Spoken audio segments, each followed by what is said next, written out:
And we are back. Couch Company Podcast. I'm John. With me, as always, Tyler. Hello, I'm here. And we have a guest. We have another guest. Straight to the point. Straight to the point. Love it. Jeff.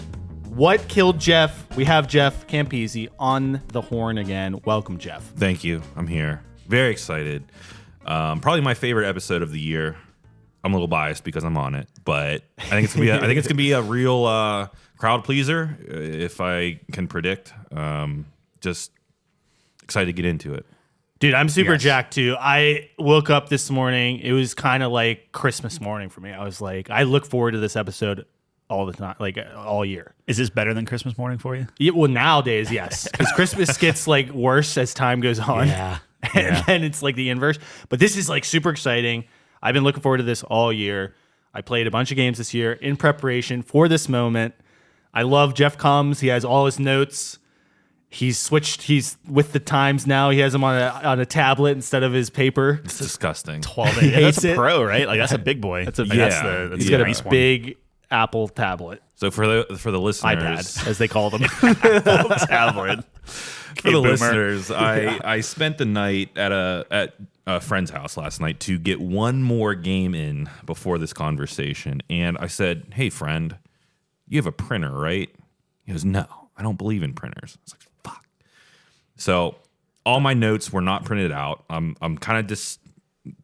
I'm out of my loop. I'm out of my element right now. I don't know what to do with this tablet. I don't like looking at it. I can't cross things off when we're done with them. You have the best tablet Apple makes. Yeah. It's like, I don't like this piece of crap. Yeah. Yeah. That's such a boomer thing. I usually like to come with like a stapled, printed out document with a pen and a highlighter. I can't even judge you. Like I got an iPad mini to take notes, and it was like the what is it, like a 7-inch tablet. Yeah. So I'm like, this is exactly the same size I use to write notes for work, and I already switched back to just like I have a stack of legal pads. Oh that yeah, I'm just going the yellow through ones. and stuff. Yeah, yeah. You know, and I'm looking at this thing. It's in like dark mode or something. I'm like, how do I turn off dark mode? I'm like, I can't be bothered with it, and so now it's like, is it just all notes? fucked up. Is it just Apple Notes? No, it's Google Docs. Because I don't know what Apple I Notes think it'd is. be better if it was a Notes app. Yeah. Because then you could use your pen. I don't know. And then I highlighted stuff, but now because it's in dark mode, it's like not highlighted. So I'm all. You're a mess. This is, it's been a hell of a week. And this is just like capping off the week with the fact that I don't have a printed out document for this podcast. And I don't even have a printer that could be like, oh, just send it to my printer. It's like, I don't believe in printers either. You don't believe in printers? I have a printer, Jeff. Look, I believe Next in time, them, but like, send it to me, and I got you. we do this once a year. My ink would be dry. Yeah. Like I Jeff print. comes I don't up- know, dude. Hey, look, I print. I believe in printing. Dude, here's the thing. I'm on Jeff's team here, where it's like pencil and paper will always be the best way to go. You can do anything you want with that. If you want to draw a little doodle, boom, right in the corner.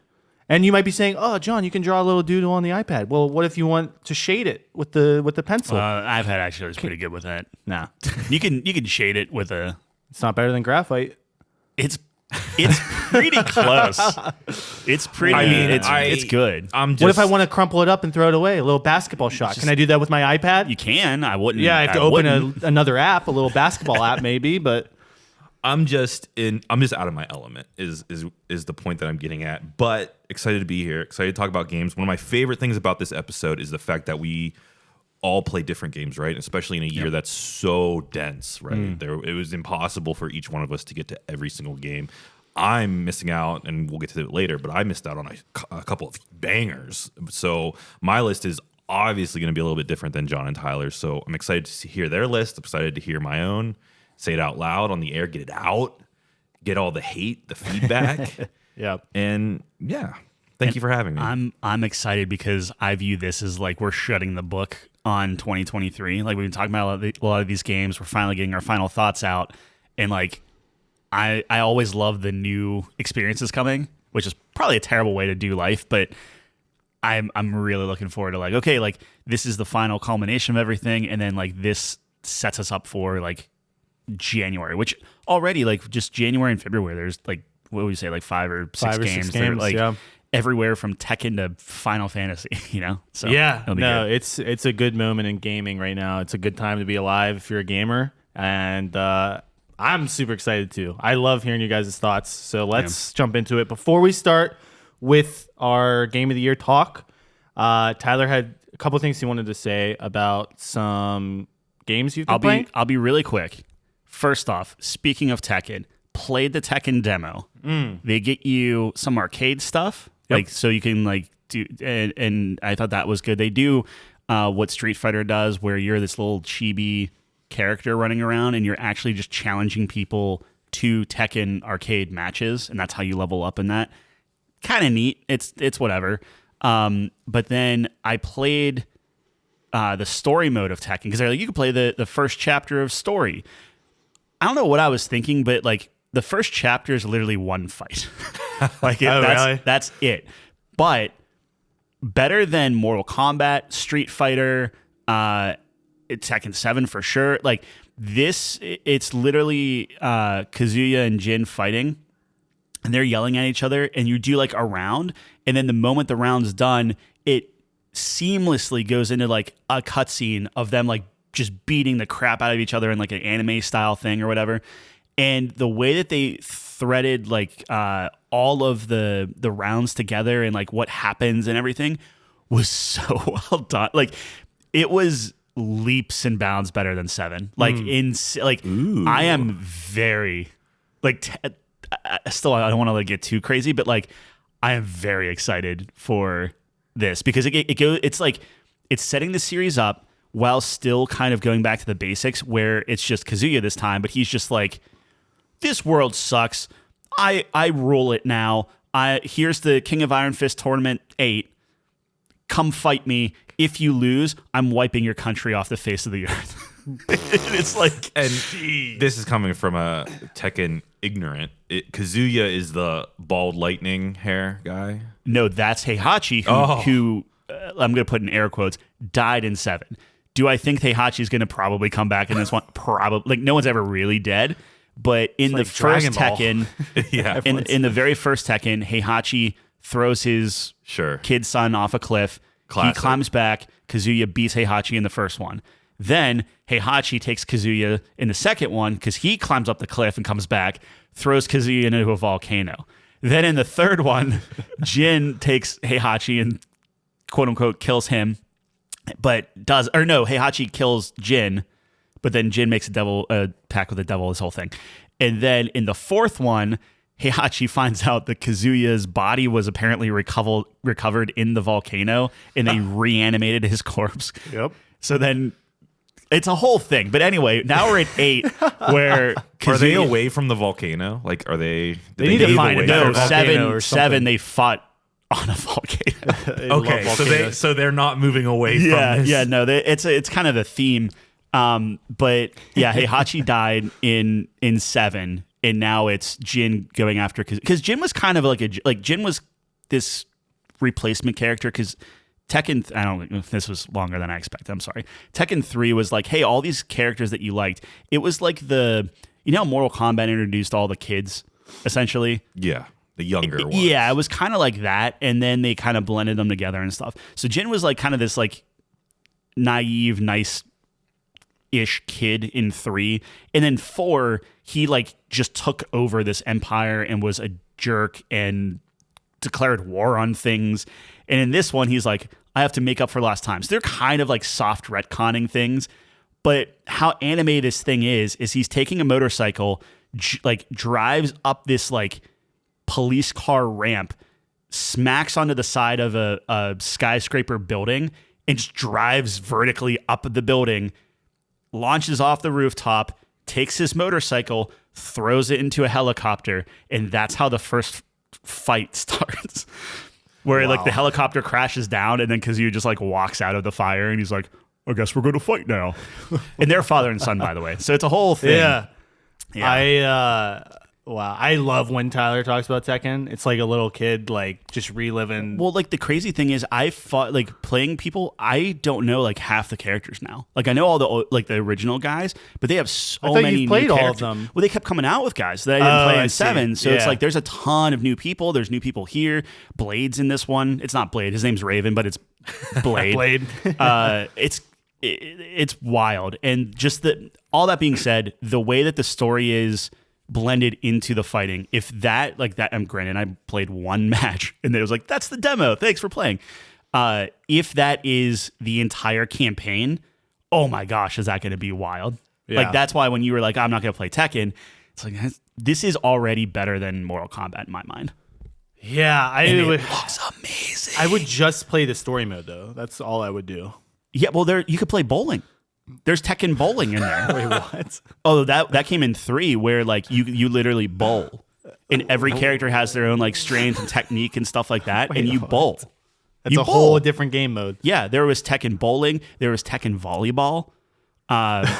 Yeah, yeah. I just don't understand how you don't like anime, and I also feel like Yakuza Like a Dragon is a perfect game for you. Like I'm just from It is. Yakuza is a series that like I want to get into because it's Yeah. like, hey, what if Shenmue was like stylish, right? Sure. Like, what if it was like? Or So modern. I'm not against it. Yeah, I'm not against it. I think it comes back like they got in when he was a kid, and now he's Yeah. in. You know what I mean? But it's hard to get Tyler in. But once he's in, it's like you got him. To be fair, though, Tekken has gotten way more anime over the course of the year. Before, it was like pretty grounded. Like, hey, we fought.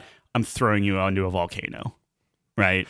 Yeah, Ish. But like, there's a lot of volcano throwing. I it don't know, that eventually, seems it eventually very got anime. more and more wild. In the Yeah. but the graphics are so good now that it's like, it's so seamless. Like the only kind of like tell is it goes from 120 frames a second down to like 60, Right. but it's not so bad that it doesn't like it's As long as it's steady, that's all that matters. yeah. Yeah. I was actually watching Maximilian Dude. You guys know who that is? He's Yeah, like a big streamer. Yeah, he's a big fighting game guy. His story is incredible, by the way. He's one of my favorite streamers, so you should definitely check him out. But he got to play. I don't know if it was just the demo or he got to play a little more of it, but he said that the story mode's very Jin focused. So I don't know if that is good for you or deters you. For me, He was a little disappointed by that and hopes that they, because like other story modes in Tekken, they kind of hop around to different characters, right? So he's hoping that they do that. yeah. But from what he played, it was very Jin focused. Did he play more than the demo? I don't know. So I the don't know. demo, yeah, like, but The again, demo's it's all one Jin. fight. Like you just play as Jin. So I'm assuming like He might have played chapter more. 2 would be like who's I don't know. next. Yeah, I don't know. So I'm not 100% sure. It's cool though, because like it's like the TV camera and it's all cutscenes and Kazuya's in his devil form and he's like just somehow takes over the airwaves across the globe and he's speaking in Japanese that apparently everyone can like understand or whatever. And he's just like, yeah, That's anime. I rule Google this world. Translate. Everyone speaks Japanese in anime. Like, Well, no, because everyone speaks their native language, which is really cool now because they didn't Oh, used that's to right. do that. Yeah. So he's that is speaking awesome. that, That is awesome. I love that. but like as he's talking, it's cutting to people where it's like you have like Lily who's watching him in her like super pink flowery bedroom on her like laptop, and then you have like the Steve the boxer who's like pushing through the crowd to see, but it's cutting to all the different fighters. And Yeah. like I got goosebumps. I'm like, Yeah. oh yeah, they're all coming together, cool. and they're like, we're gonna fight in this tournament. I will say, I wish Street Fighter had like a proper campaign, like story mode, because they were trying something different and new, like you know the make your own fighter thing, which is I think it was very hit or miss for people. But because I really like the character, like fighting games do such a good job of like character design, right? Because it's like half the battle there. You have to make the characters unique and interesting, because it's so focused on the character and their moves and stuff. So I always get like super excited, like, wow, these guys look so cool, and what's their story, what's their background. So I wish that was a little more explored. But yeah, maybe I have to check it out. Definitively, this looks just so much better than any other fighting game. Really? Like it is. I thought Mortal Kombat wild. looked really good though. Like It- the character animations look so good in that It game. does. Yeah. And this is just so much. They're different styles for sure. Right. Mortal Kombat looks almost like plastic compared to how this game is just Fighting like, bad word. Yeah.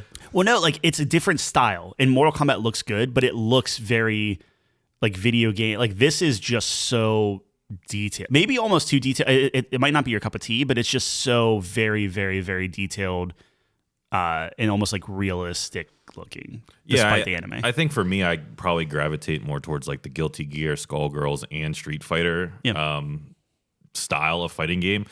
But I'm also like not into Tekken. Like Tekken is very foreign to me. I probably haven't played since PlayStation 1. So those characters, like how you're describing them, is kind of like intriguing to me because I'm so familiar with Street Fighter characters that I'm kind of like, I'm not going to play Street Fighter 6 because I already know that the campaign's a little bit different. I don't feel like I need to make my own character and experience that.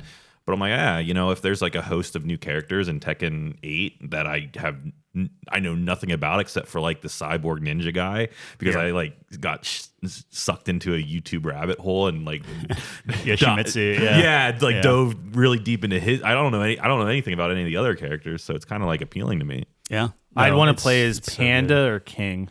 Yeah. They're not the same person. I know Panda. No. Panda's a panda. Oh, Panda is literally King's, a panda, which is awesome. King's the tiger. King's apparently Jaguar, a guy who wears a jaguar mask. Yeah, which I'm sure they have like a tiger. It's a mask. I thought it was a head. No. They say it's a mask. He was a humanoid. But mask. he makes jaguar sounds. He's a wrestler. That's just his. Yeah, but he his makes persona. perfect jaguar sounds. Yeah, that's how good he is. He's a goddamn professional. That's not possible. I think they retcon something or something. Like there's no way. No, like the old in the- games, it was a tiger. In the very, very first game, in the cutscene, you literally see the back of his head because you never see his face, Right. But you see the back of his head and you see him put on his Yeah. jaguar. I mask. love stuff like that where Yeah. you never see a guy's face or Yeah.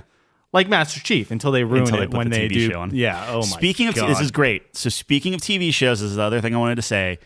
Holy crap! Twisted Metal is the greatest show. I told you. I cannot believe. I told you. So there are very few, I'm like tearing up how much I love that TV show.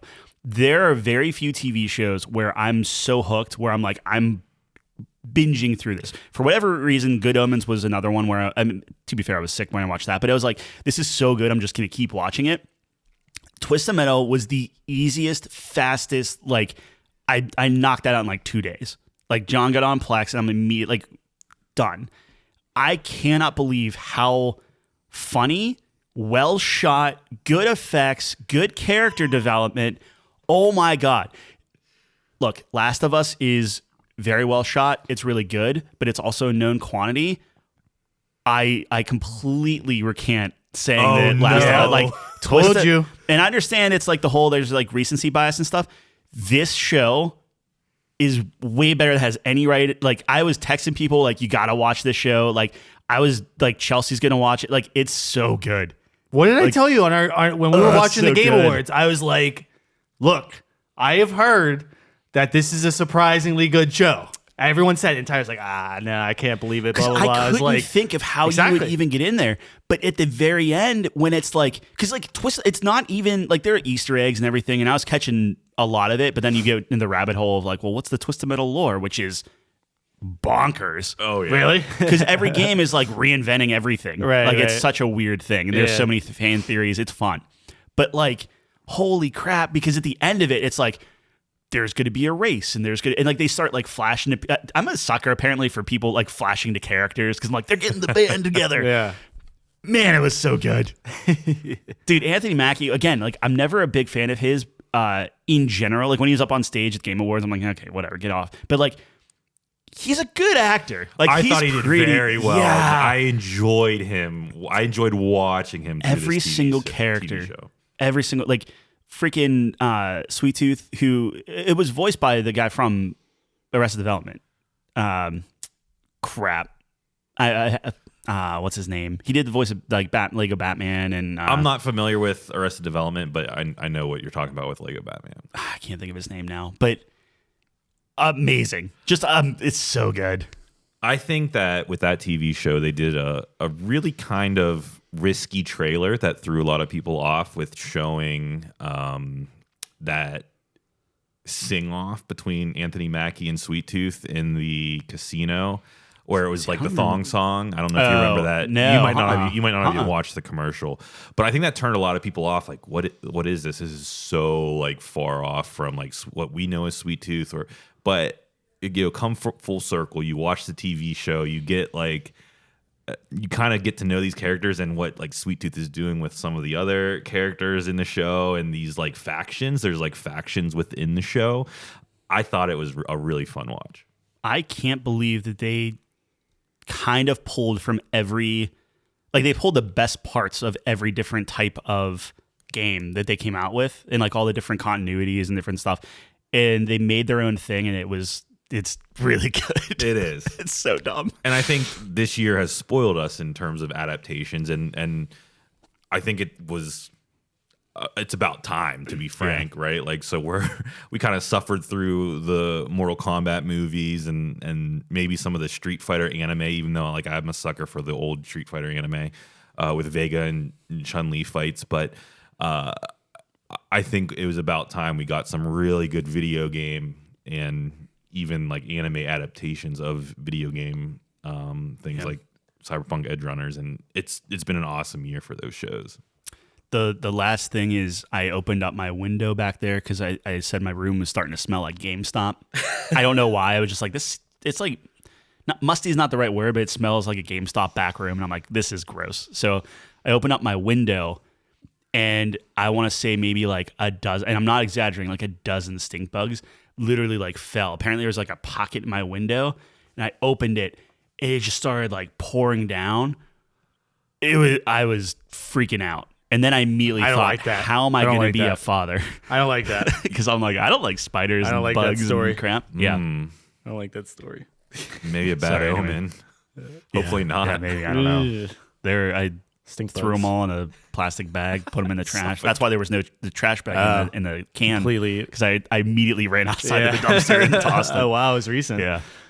Yeah. Well, anyways. Okay.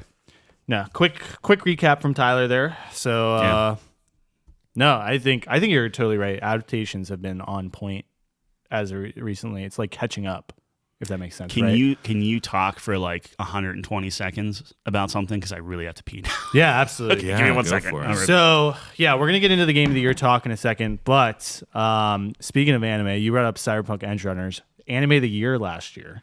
Do you have, Jeff, an anime of the year this year? What do you think is the front runner? And if you need to think about it, I'll go first. Yeah,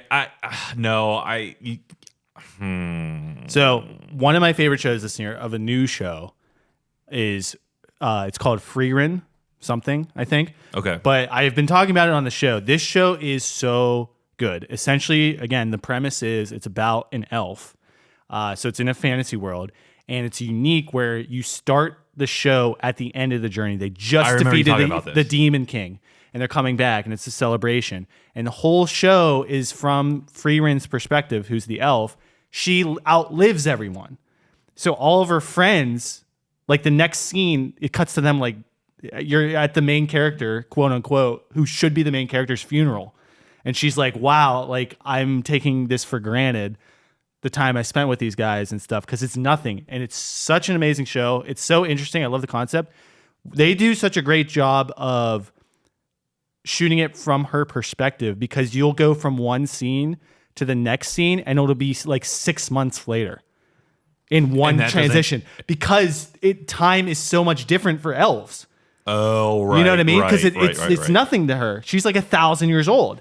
It's a beautifully shot show. The soundtrack is amazing. This is like one of the shows where I'm like really noticing the soundtrack during the show, not like just the opening or ending songs, but like during the show.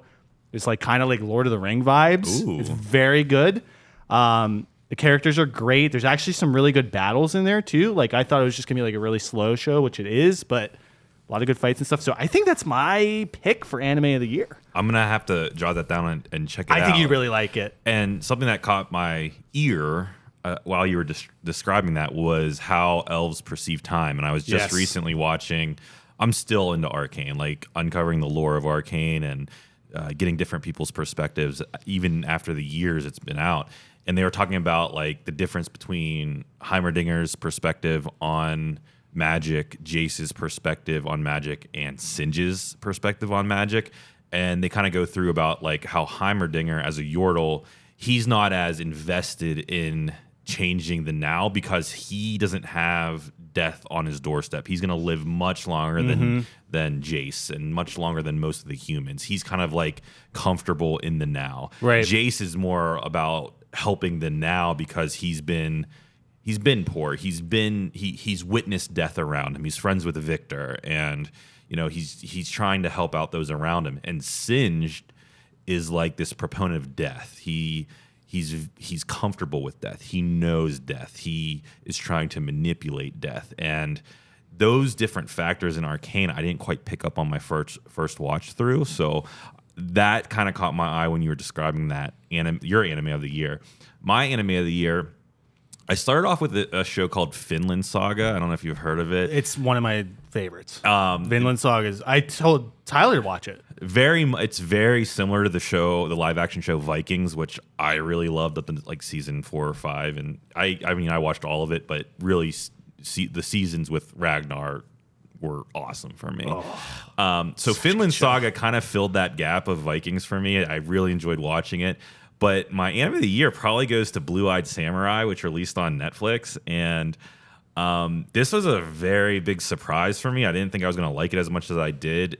I personally thought it did a pretty poor job of showing feudal Japan. And I think feudal Japan is a very difficult environment to show creatively or interestingly. It's kind of historically bland. Like the buildings and things around it are kind of, we see those in Demon Slayer. We see those types of environments in things like Inuyasha, and they're just very difficult to make creatively. And I don't think Blue-Eyed Samurai does that part well. But what it does do well is the characters. These characters are so interesting, and there's surprises. And I don't want to even say anything about it because it's a very short show. Everyone should check it out if you like. Oh, wait a minute, hold on.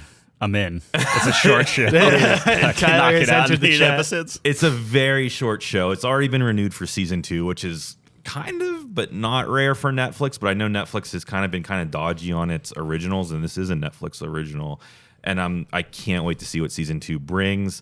It's a show where I don't want to say you can't get connected to characters, because you definitely can, but the characters don't move and develop in a way that you would expect. And I really appreciate that in an anime. So Blue-Eyed Samurai is probably my anime of the year. Good question, though. Thank you for sharing yours. When we're together, you're like the only one I can talk to about anime, because Tyler's eyes just go into the back of his head. Give me the lists, because I watched half of that one show that you your favorite one. Yeah. I knew you wouldn't like it, but you insisted on... No, I kept falling asleep. Yeah, exactly. Well, to be fair, I kept falling asleep at like... It was funny though. He was really proud of himself because he was like telling me like, "Oh, like I did, the 11s and this and that." Yeah, I knew a couple terms. I don't remember a single thing about it. Hey, Tyler, you watched the first 30 seconds. Yeah, I so did. I appreciate that. Yeah, that's funny. Yeah. I think you should watch Vinland Saga. If you are not into anime, you will like Vinland Saga. You told me about that way back in like when we were playing God of War, I think. Yes, because the season 1 came out in like 2019. Yeah. It is a 10 out of 10 show. It's mature. It doesn't have any of the anime tropes. I can't ever spell these animes. Vinland? These animes. Okay, well, saying it slower doesn't. I mean, Vind. Yeah, like LAND. Okay. Vinland. Where can I watch it? I actually don't. I know. watched it on Crunchyroll, but I think it is on Hulu. It's on Netflix. I do have my it's on Crunchyroll Netflix. Oh, is it? Yeah, Okay. it's on Netflix. Right. Although it's weird, the dub has 2 different versions. So there's a Netflix version and a Crunchyroll version. It's very unique. See, and then I'm gonna pick the wrong one. I know you might pick the wrong. I don't know. Yeah. I was not that I was disappointed in anime this year, but I thought my anime of the year was going to be the new Fate series, and it launched. It launched its first episode in summer, and it's still on episode 1. Like I don't know really. I haven't even researched it because I don't want to get disappointed, but I don't know if it was like not continued or what. But I love the Fate series. I thought mine was gonna be Chainsaw Man, but then I never watched it. Yeah, I think that was maybe last year. I don't think Chainsaw Man came out. that was last year. But the All right, manga, well, good pick. I started reading the manga, and I never read.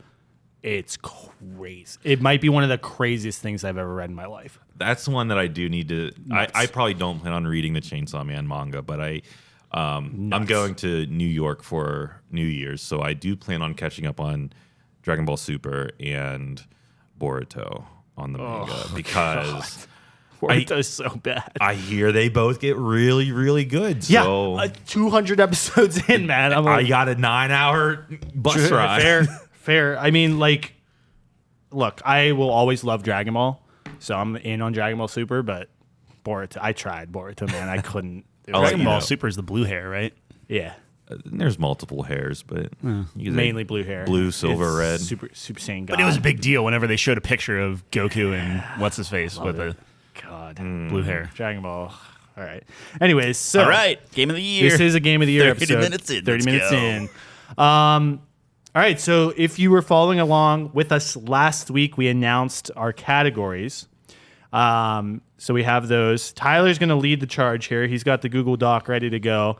Essentially, how it's going to function is we have the separate categories. Try to have a variety of different things, some fun things that you might not see in like the Game Awards show, some unique kind of picks and stuff. And we're just going to go around the horn. We might have a couple of like honorable mentions we want to talk about because I think it's important to recognize, some games for great things that they've done. Like Jeff alluded to earlier, 2023 is, I believe it will go down as a special year in gaming history. I mean, so many amazing games this year, studios. It was fantastic. There's too much to talk about, so I think it's worthwhile to mention as much as we can. So might be a couple honorable mentions. We'll have one pick for every category. We'll go into why we feel like that deserved to win. So you're going to see 3 different perspectives, and there might be some overlap. I think it's going to be really interesting to see. Yep. But that's how it's going to function. Celebration. Yeah, it's going to be a celebration. We have some negative categories in here too. I pushed for those because I think it's important to call people out when their game sucks. And again, as a preface to that, it's not the people who invested all their hard work and time into that. We're not calling anyone out, but it's just the product as a whole. Yeah. So it's not blaming any person, but it's just the game. Sure. Stick to the game. And then we'll finish up with Game of the Year, and then I think we're doing top moments after that because it's going to be a little spoilery, so it'll be a little unique. In that We'll sense. get I'll be good with the time stamps, but we'll do all the different categories like John said. We'll do Game of the Year. We are doing our top 10s. Yes. There's a lot that we're doing. Like, there's a lot of like, okay, we're going to do our top 10s, then we're going to pick up 5 to do we'll see how that goes. We'll check time. Yeah. But this might be a long one. But there will be timestamps. Tyler already started, so we got the timestamps. Yep. You skip to this point. It's right into the Game of the Year, all the bullshit at the beginning. But yeah, without further ado, let's get into it. Right, yeah. Tyler, what do we got for our first All category? right, so we're actually going to start off strong here, and we're going to go with best character. You know me. I love characters. I know. I think you should start. I should lead it off? Yeah. While you have me not having my notes app up? I mean, we can skip you. But No, I'm ready to go. So character, again, this is my bread and butter. Characters, as I've mentioned before, might be my favorite aspect of, these like video games, movies. Like the characters have to be, it's characters 1 and then story 2 for me. If I can't get invested in the characters, there's a large chance I'm not going to like the show or the game. So this one's close to my heart. I have a couple that I wanted to mention because I think there were a lot of great characters this year. This might be a surprise to you guys, but one of my honorable mentions is Peter Parker, Spider-Man, dude. And Jeff kind of called this one like he was like, I think this is the best iteration of Spider-Man. I think Yuri Lowenthal does an amazing job voicing Peter Parker. And he did a great job with the Venom stuff, too, because we got that edgelord kind of stuff back. And I'm going to mention this during the voice, too, because it goes hand in hand. But, dude, Peter's the best, man. Like, Spider-Man's one of the best heroes ever written. He's like, you can relate to him. He's your everyday, friendly neighborhood Spider-Man. But he's still crazy strong and powerful, and I just love seeing the dichotomy between this nerd scientist guy and then the badass Spider-Man. I like how he's a mentor to Miles, his relationship with Mary Jane. I like, how they're kind of developing that. So that was one of my honorable mentions, and my second one is Clive from Final Fantasy 16. I really liked him as a main character. And main characters are very hit or miss in a lot of shows because I think it gets very tropey. But I really liked him. It was much more dark than we're used to for a Final Fantasy character, which I liked, a little bit more mature. And I liked his whole arc where to me, the game's all about like he was destined to be like the icon, like the chosen one, and it kind of didn't happen. And they repeat that theme throughout. Like, you know, you thought your life trajectory was going to be this, but it wasn't. And it's him coming to terms with that and being an outcast and having all this horrible stuff happen to him and overcoming that. And I really liked the grittiness and the recovery with that. It's like he never wallows in that. He's always like, you know, trying to do what's best. Well, there was a little bit where he's wallowing, but yeah. And then Everybody has their Spider-Man 3. yeah, right. But I really liked Clive. I thought he was a badass. I really liked his story arc. That game really, I don't know. He really connected with me a lot personally. But my winner for this one is Chai from Hi-Fi Rush, dude. Yes. Chai is just such a lovable character. If you haven't played Hi-Fi Rush, you got to play it. If you have Game Pass, there's literally no excuse not to play this game. It is charming. It is funny. It was an amazing surprise shadow drop at the beginning of the year. And Chai has a lot to do with that. He is super lovable and hilarious. And it's like, me and Tyler were having discussions about this when we were playing the game. It's like, this should be cheesy, but they have the perfect balance of cheese, but it's still hilarious. And you're like, you just have a smile on your face when he's just being the biggest dumbass ever. Yeah. And I think it kind of reminds me of a little couple aspects of myself, like super gullible and like just free and, you know, childlike and all of that stuff. And he's just rocking out the whole time. He's like a big music guy, which I love. So Chai to me is my favorite character this year. I just have a smile on my face when he's doing his goofy stuff and just jamming out. It was just a great time. It was such a fun time, and he really led the charge with that. Good picks. Best. I love Chai. So yeah, Chai was my runner-up for best character. I think everything that you mentioned is super great about Chai. My best character of the year goes to the Crown Prince of the Holy Empire of Sambrek. Oh. The leader of the noblest and most feared knights, the Dragoons, and that is Dion Lesage.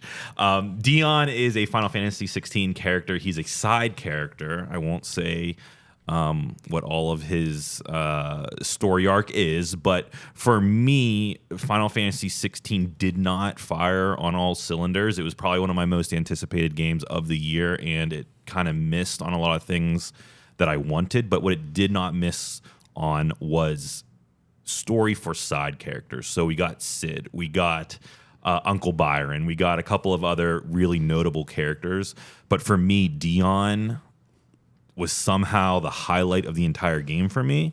I thought he had the most developed and interesting character development, and I also think he had somehow the most interesting love story in the game. And again, I'm not going to say anything to what it was, but Dion continues to be like the background on my phone to this day. Like, I think Dion is such a cool Dragoon. Kind of going back to Final Fantasy IV days, I see a lot of similarities between him and Cecil, and even though Cecil's not the Dragoon in Final Fantasy IV, I'm thinking of Kain from Final Fantasy IV. And for me, Dion's story overall and how it concluded probably saved a lot of that game for me. That and Sid and some of the other side characters. My only disappointment is we never really get to play as some of these extraordinary side characters, but Dion really took the cake for me. I kind of forgot about Dion. Dion's really it's a great good. Pick. Yeah, I love Dion. He's for actually sure. pretty solid. Yeah. So I do give an honorable mention to Clive because, like I was saying last week, I was shocked at how much I actually liked him as a main character. And to that effect, I mean, like Chai is also this kind of the same thing, where it's like, oh, I didn't think I would like him as much as I did. From Hi-Fi Rush, I do want to call out Cinnamon. Yeah, Cinnamon's great. Where I thought I was going to get really annoyed at him because he had kind of like the standard robot, like Zero from Borderlands, where he just emotes on his face. But it was such a interesting take where he would just draw his expressions on his robotic face. I thought that was kind of clever.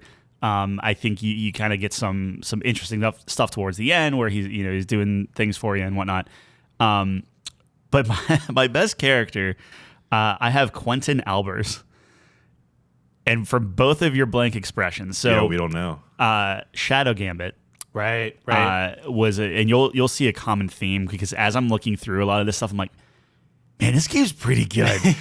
But it's a stealth game, has a lot of characters in it, and I know I was calling, which I know we hate saying, but it's like from a character point of view and how you have like your group together and stuff. It's like 8 characters, and I'm like, this is giving me really big Mass Effect vibes in terms of how much I love every single one of these. They're all unique. They're all like their personalities, everything. Quentin, when I first heard his voice, I thought it was the most grating thing in the, like, he talks like this, and I don't know, like it's like I was like, oh, I cannot deal with this guy.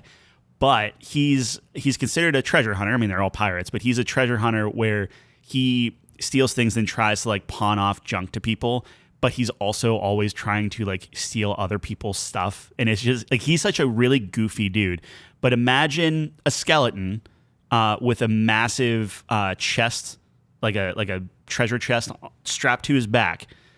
And he has a golden, like a skull with a gold crown on it, but pretend the skull was like dipped in gold. So it's just a golden head with a crown.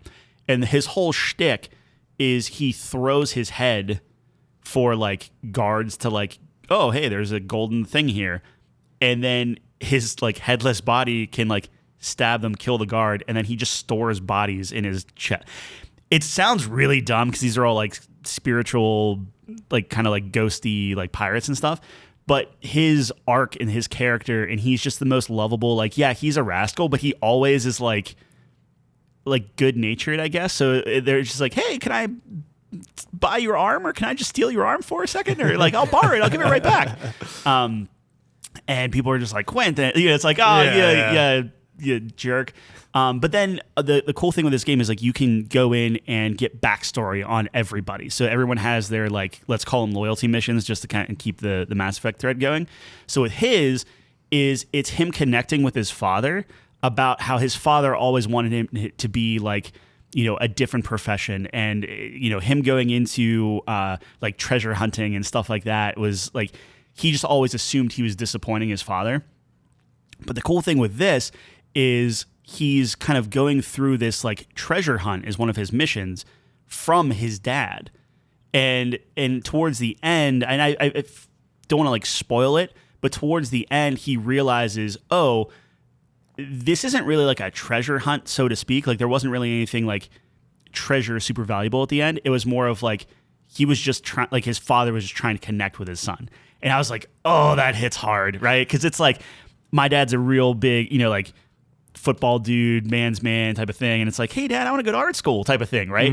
And like we, throughout the years, like we've eventually come and like together and grew close. But like for whatever reason, and I know I'm never like a big family thing like you are, John, but like it hit home where I was like, man, that was a pretty good storyline or whatever. So anyway, that's my main character. I think the character just develops in a really cool way. I love it. I was gonna say this hit you, but Ragnarok did not. That's what I'm saying.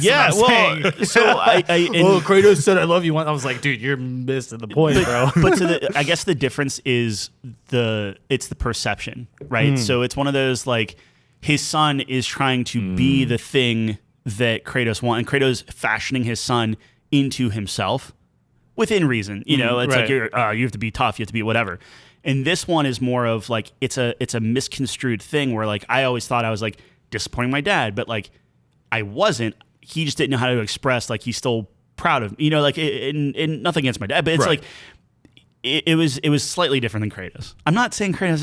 It's fine. It's good. It was just like I wasn't expecting something as goofy as this like gold-headed skeleton to have such a deep backstory. And then as you're going through stuff and you start uncovering these things, you're just like, oh crap. And then he sits down and has this like contemplative thing.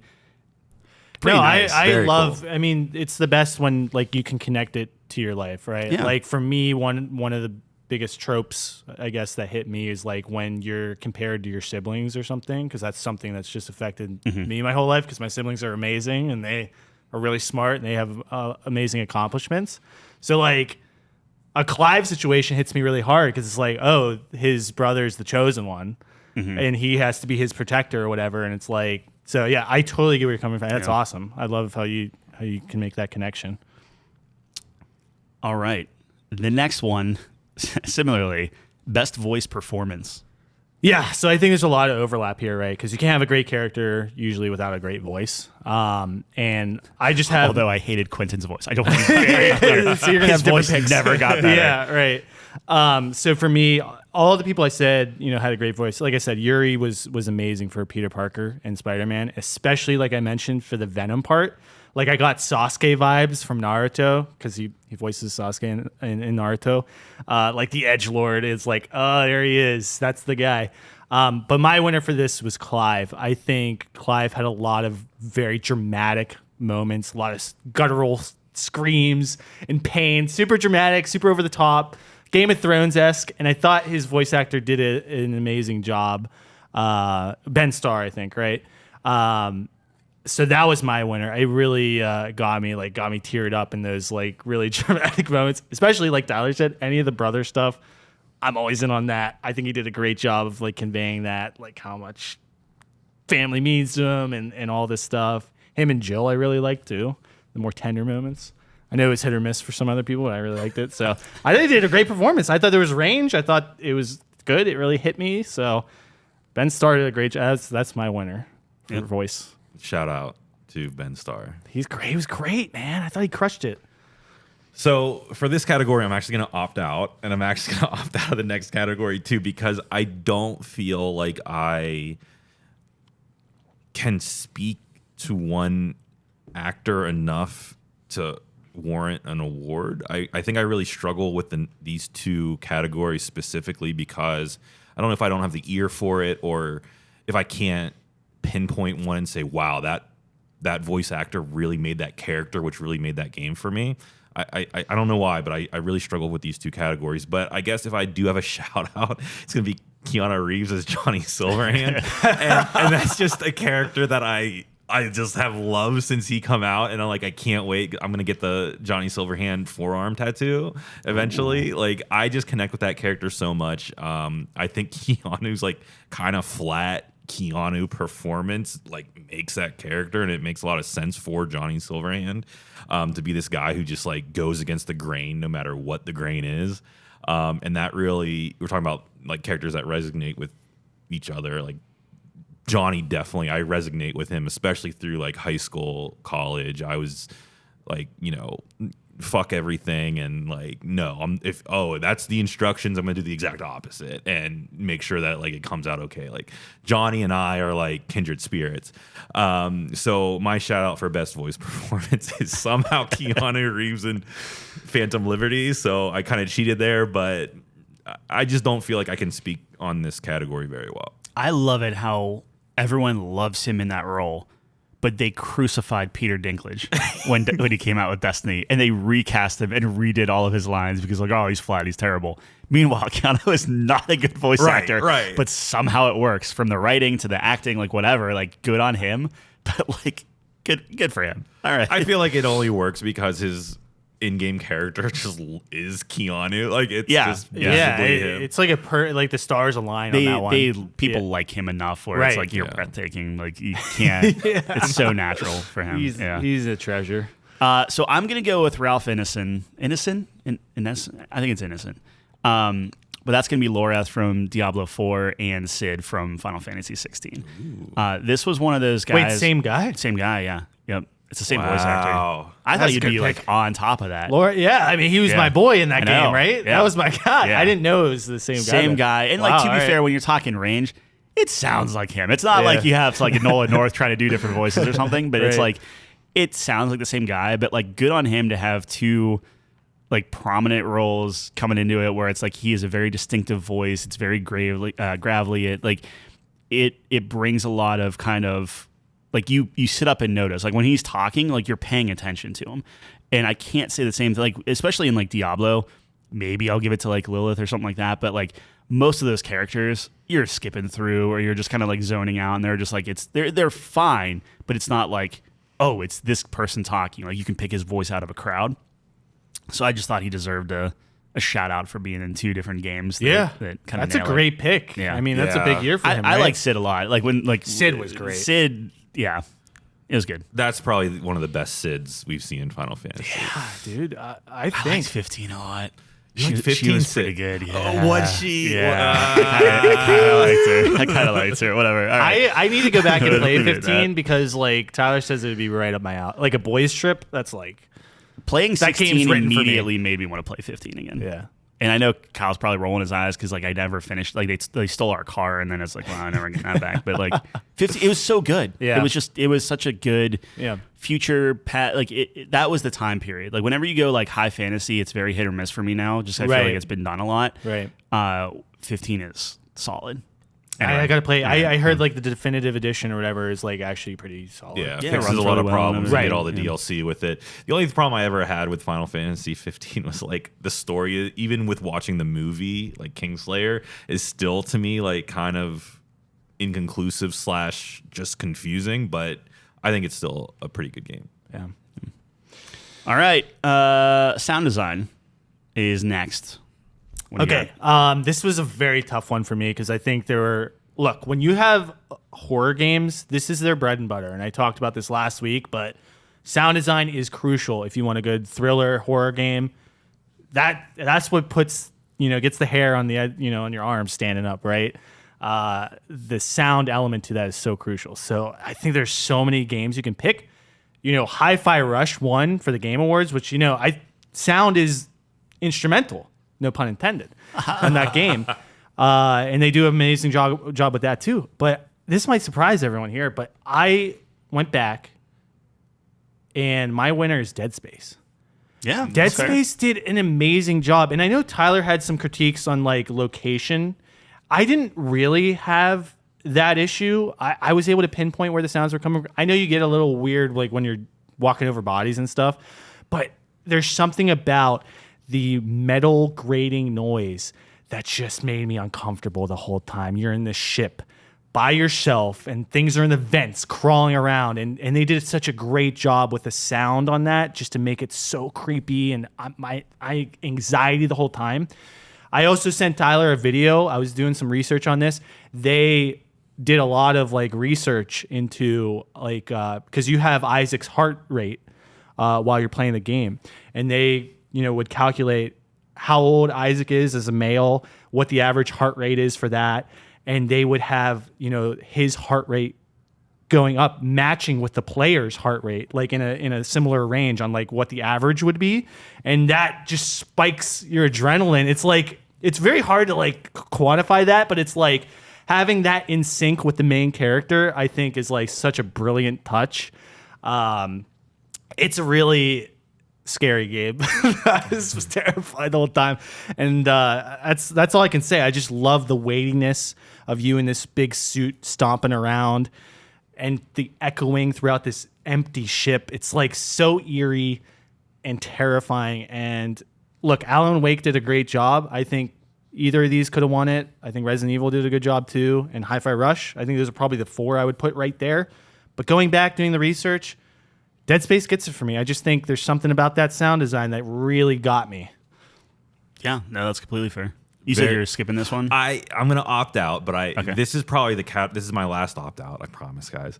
But this is probably the category that I struggled with the most. I don't know if I don't have the ear for it or I just struggle with music or sound. I'm not sure what's going on here. I have a great pair of headphones that I play PlayStation or PC games on, but if I'm gonna give like a shout out to someone, I'm gonna give it to Hi-Fi Rush, just because while streaming that game, it got me like counting the beats. It got me like saying out loud like duh, duh, duh, duh, duh, duh, or slow, fast. And there's like an entire like, and this is not a spoiler, but there is like boss fights that very much incorporate that sound design and kind of give you a different kind of I don't want to say quick time event, but just a different way of identifying a quick time event with and through sound. And even all your combos, like you start counting the beats or you're looking at the environment and you're syncing the sound with the environment. And it's just that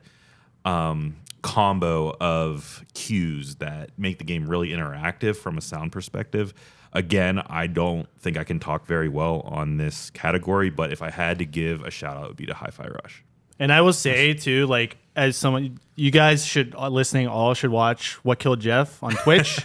I had a blast watching him play Hi-Fi Rush, like, and he was like saying like, "Oh, I'm so bad at rhythm games," and watching him progressively get better and find the beat and have these, and he was playing a hard mode. Like these rhythms are so complex and awful. It was tough. He was like, he finally got it and he's popping off. It was hilarious. I was laughing my ass off. It was such a good time. So everyone should watch him. What Killed Jeff on Twitch, man. It was awesome. And then you mentioned Alan Wake, and we talked about this a little bit last week, so I won't harp too much on it. But just that's 100% mine. I just think that all the little details bringing it together, like the sound direction, is phenomenal. So like I can't remember a better. Hey, you're in the middle of the woods, right? And things are happening. I think distance plays a big part of that too, where there are points when like an alarm goes off in like one of their like paranormal towers or something, and it's echoing around and stuff like that, and you're freaking out. And even just down to like the texture of stuff that you're walking on is very detailed, and you might not always notice it, but like those like patches of leaves, when you step on a leaf, it's a different sound than when you're stepping in mud, which is the dirt, or like walking on a board going across like a thing of water. Like it's so detailed. And then when you bring that into like opening up the file cabinet, going through your files and putting stuff up there, and like the way that people talk in your head, right? So like it's always monotone. It's always like you're not shouting in your head, right? So like a lot of the time, like the voice acting is very monotone, but it's like that makes sense in context of what you're doing in the game. Same thing where like when you're interviewing people in like your mind place, how everyone like a lot of the characters are normally very like animated and stuff, but they're talking very monotone there. So like the direction, like it was just very, very specific. And like I was saying, like there were a couple times where like my hair's standing up on end and like I have to get through a section because like the whispering is getting out of control, or people are just screaming bloody murder, and it's just freaking me out and making me feel something, and like just like literal dread. That's big enough for me that I'm like, okay, well, like, and again, I'm big on positioning, but like I could tell where everything was coming from. There were a couple times I had to like turn around because I thought I heard something behind me. Ooh, I don't like that. I don't like that. But like that's it. Like it's yep. That game, like Chelsea was very nice to me, where if she had to come in and like talk to me or whatever, like she would like slowly open the door and like loudly knock or like introduce herself. She wouldn't just like sneak in and like tap me on the shoulder or something. Yeah. So fly out of your chair. Yeah, it was really, really good. Yeah. And then just my honorable mention would be Spider-Man, which I'm just sucker for like the way that they seamlessly kind of do the swing and you're out of breath when you're swinging and stuff that we've already talked about, but like for everything that we talked through about the with controller Spider-Man, too, I thought was really cool. Controller's really for good the like phone calls and stuff. I mean, there's literal just minutes of dialogue, just randomly people on the street and stuff that people like TikToks are constantly where like they sit down there and it's just like two construction workers talking about whatever, or a mother is talking about her new baby or whatever. Like it's just like tons of stuff that's really, really, really cool. And then I have a dishonorable mention, which is Super Mario Wonder. Why? I already know. Why do you change the sound effect of the fireball? That's so funny. It is not expecting terrible. It is bad. Like the pipe they changed too. It's close enough. It's fine. It is. But the fireball sucks. I thought you were going to talk about the talking plants. I thought it was going to be the plant too. You mean like the little flowers and stuff? Yeah. First of all, it's not plural. It's one. And which freaks me out. There's only one flower that speaks, not the prince, not the main character. Oh, yeah. It's one miscellaneous flower that shows up in every level. And this is the Nintendo character that you give voice lines? Yeah.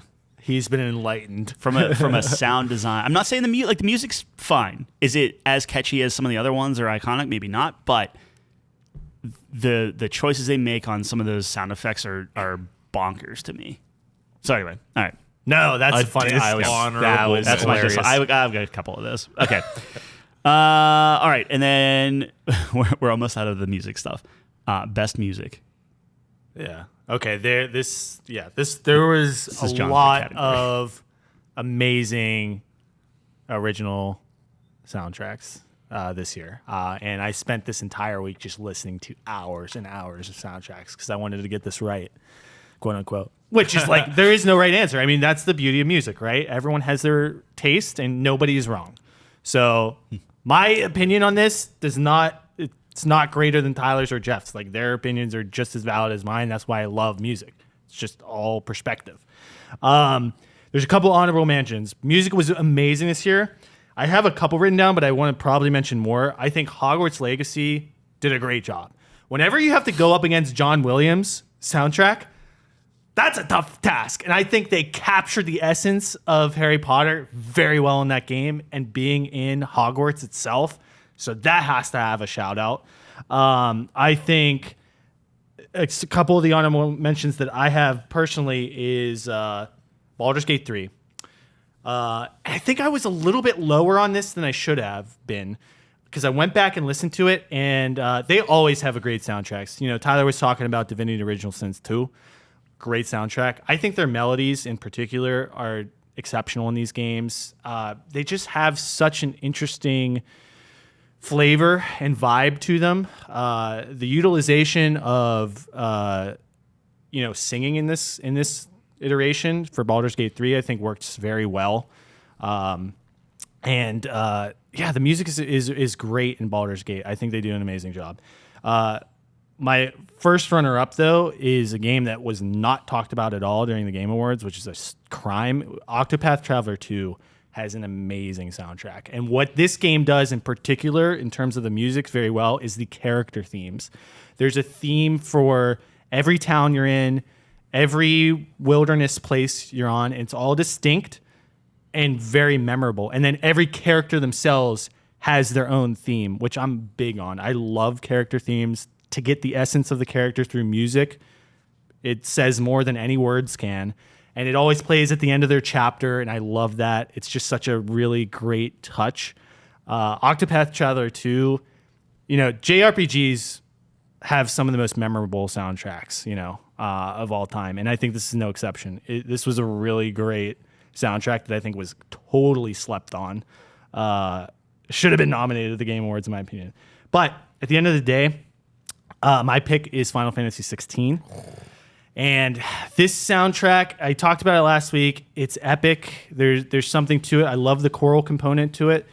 And at the end of the day, I think the boss fights really are what make this. Although I do think a lot of the towns have great music. I love the guitar that they use in a lot of the different tunes that they have.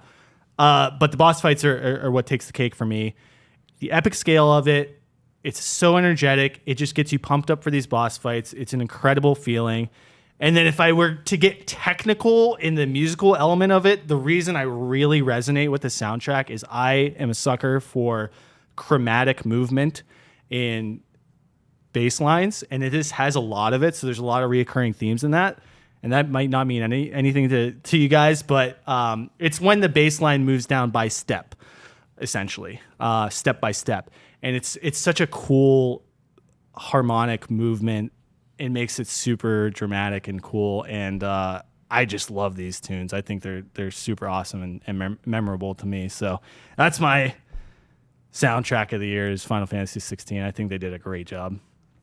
Yeah, I think the visuals of some of those boss fights plus the score definitely made them for me, even though the gameplay wasn't there for me. I felt like some of the boss fights either needed a difficulty amp or some kind of difficulty scaling or adjustment because they were extremely cinematic, and I think the score and music definitely hit like that.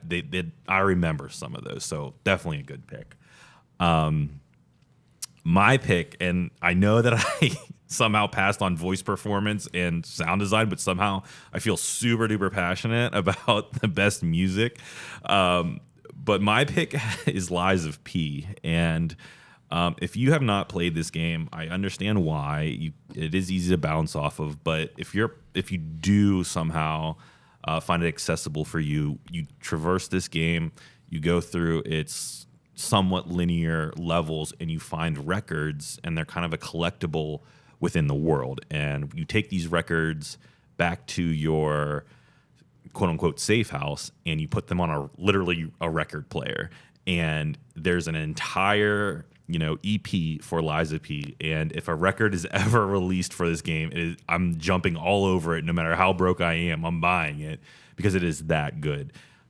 If you need a test, or not a test, but a sample of what this game has to offer, you just have to Google or YouTube Lies of P with the word Feel, Feel, and it's a single from their soundtrack in game.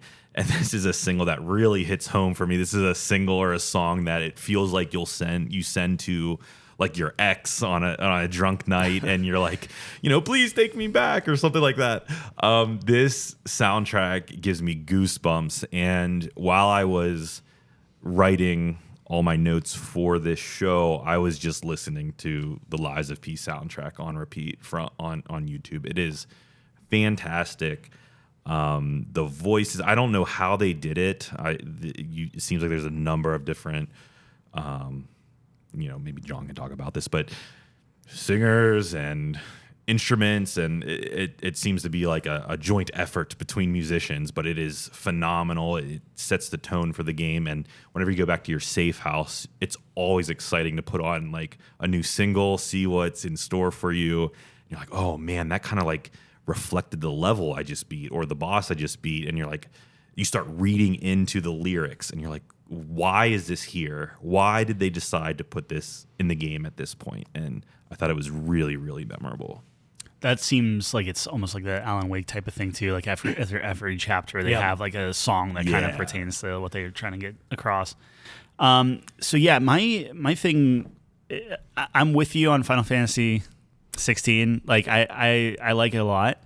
Let me bring it up real quick. Make sure. And that's very personal to me. Like I love the epic nature of it, because like my favorite music is like orchestral, romantic period, big. So that's right up my alley. Yeah, I'm not big on the chromatic stepping of bass lines like that typically turns me off, but Final Fantasy didn't. No, I'm kidding. Okay. So, I thought you're you were lying. serious. I was buying into that. No. So it's I really like Final Fantasy. That's a runner up. I think that would probably be my second favorite this year.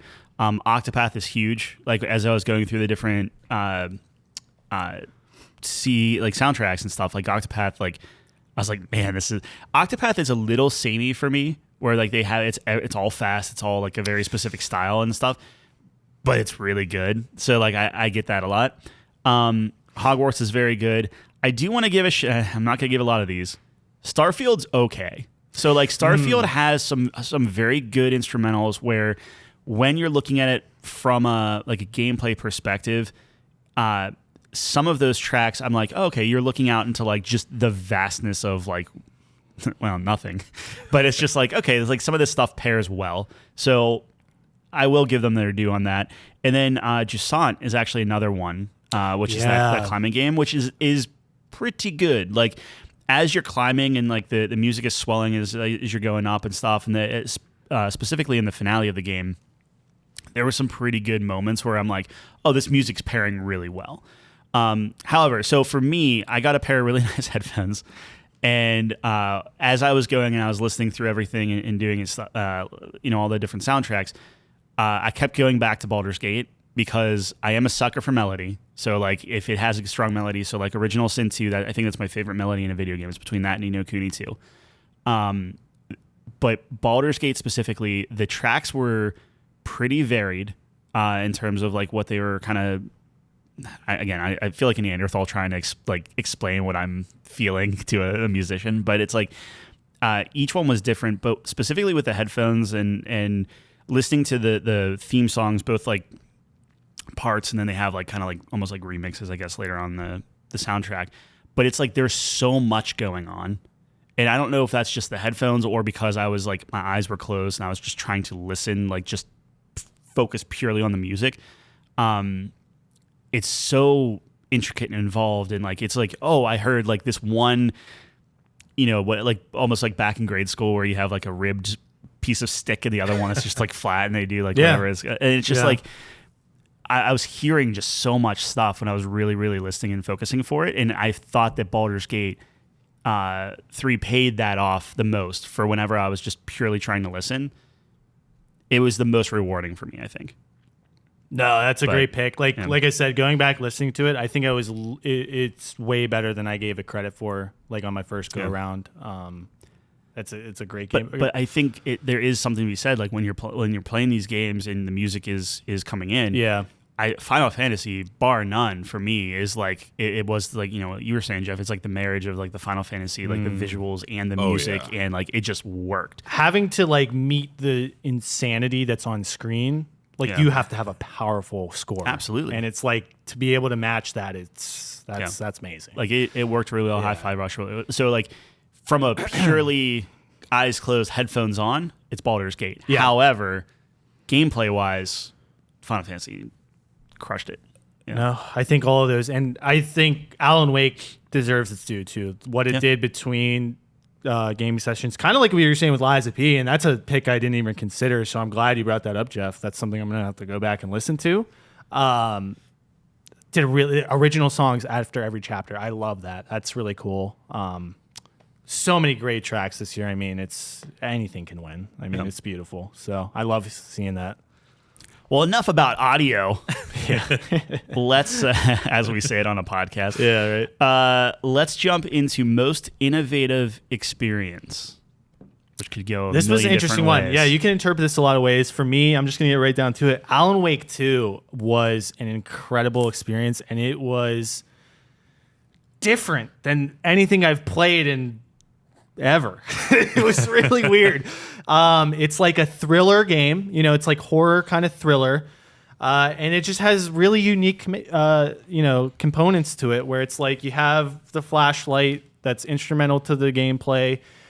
You have the mind place, which is like a really cool, component to it as well, where like you play as an FBI agent and you can interrogate people in your special mind place. Like it's her like kind of ability.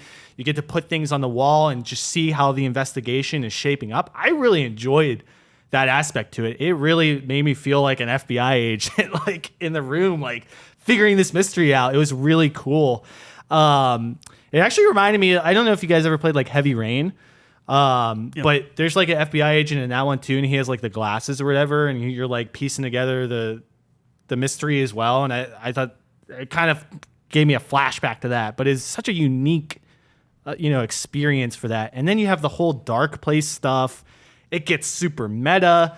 There's just so many components to this game that it's like super weird, but it works. And it's just like you can't describe it to anything else. And to me, that feels like it's innovative, right? It feels like it's fresh. It's new. No one's doing this kind of thing. And that's my pick. I don't know. This jumped out to me right away when we had this category. Like it's the first game that came to mind. So that's my winner for most innovative experience.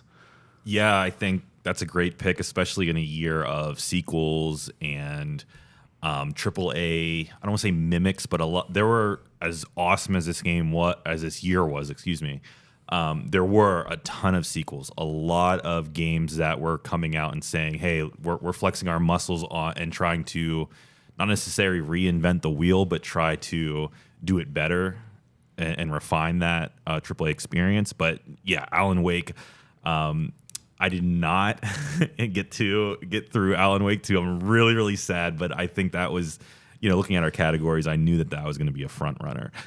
For my most, I'm laughing because I don't even want to look at Tyler when I say this. My most, you look me in the eye. I can't. No, here it comes. Tell me it's Warcraft. Just go ahead and say it. It's World of Warcraft. Oh, no. It's worse. I know what's coming. All right. My most innovative experience was Super Mario Bros. Wonder. Get out of here. Going home. Oh, wait, I am home. God damn it. Now, for the listeners, last night I spent the night at a friend's house to sneak in Super Mario Bros. Wonder before this show. And let me tell you something. That game is awesome. I'm just going to come out and say it. For all its faults, it did something that I did not think was possible, and that was a Super Mario Bros. Game surprising me. This was a game that my other player and I, every time we were hitting that wonder star, or wonder seed, I don't even know what it's called, whatever turns the level into some psychedelic, movie, we were like, what the hell is going to come out of this seed? And to our surprise, it was always something we never saw coming.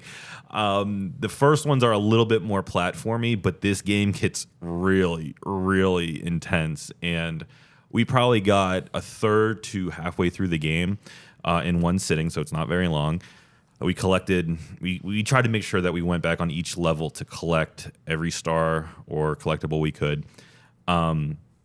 But we just had a blast. Like, okay, what's the level going to turn into now? And it was really a surprise for a Mario game for me. And I have kind of bounced off a lot of the 2D Mario games. The last one I probably played that wasn't 2D was maybe the Wii U one, which was Super Mario 3D World, I think it was called.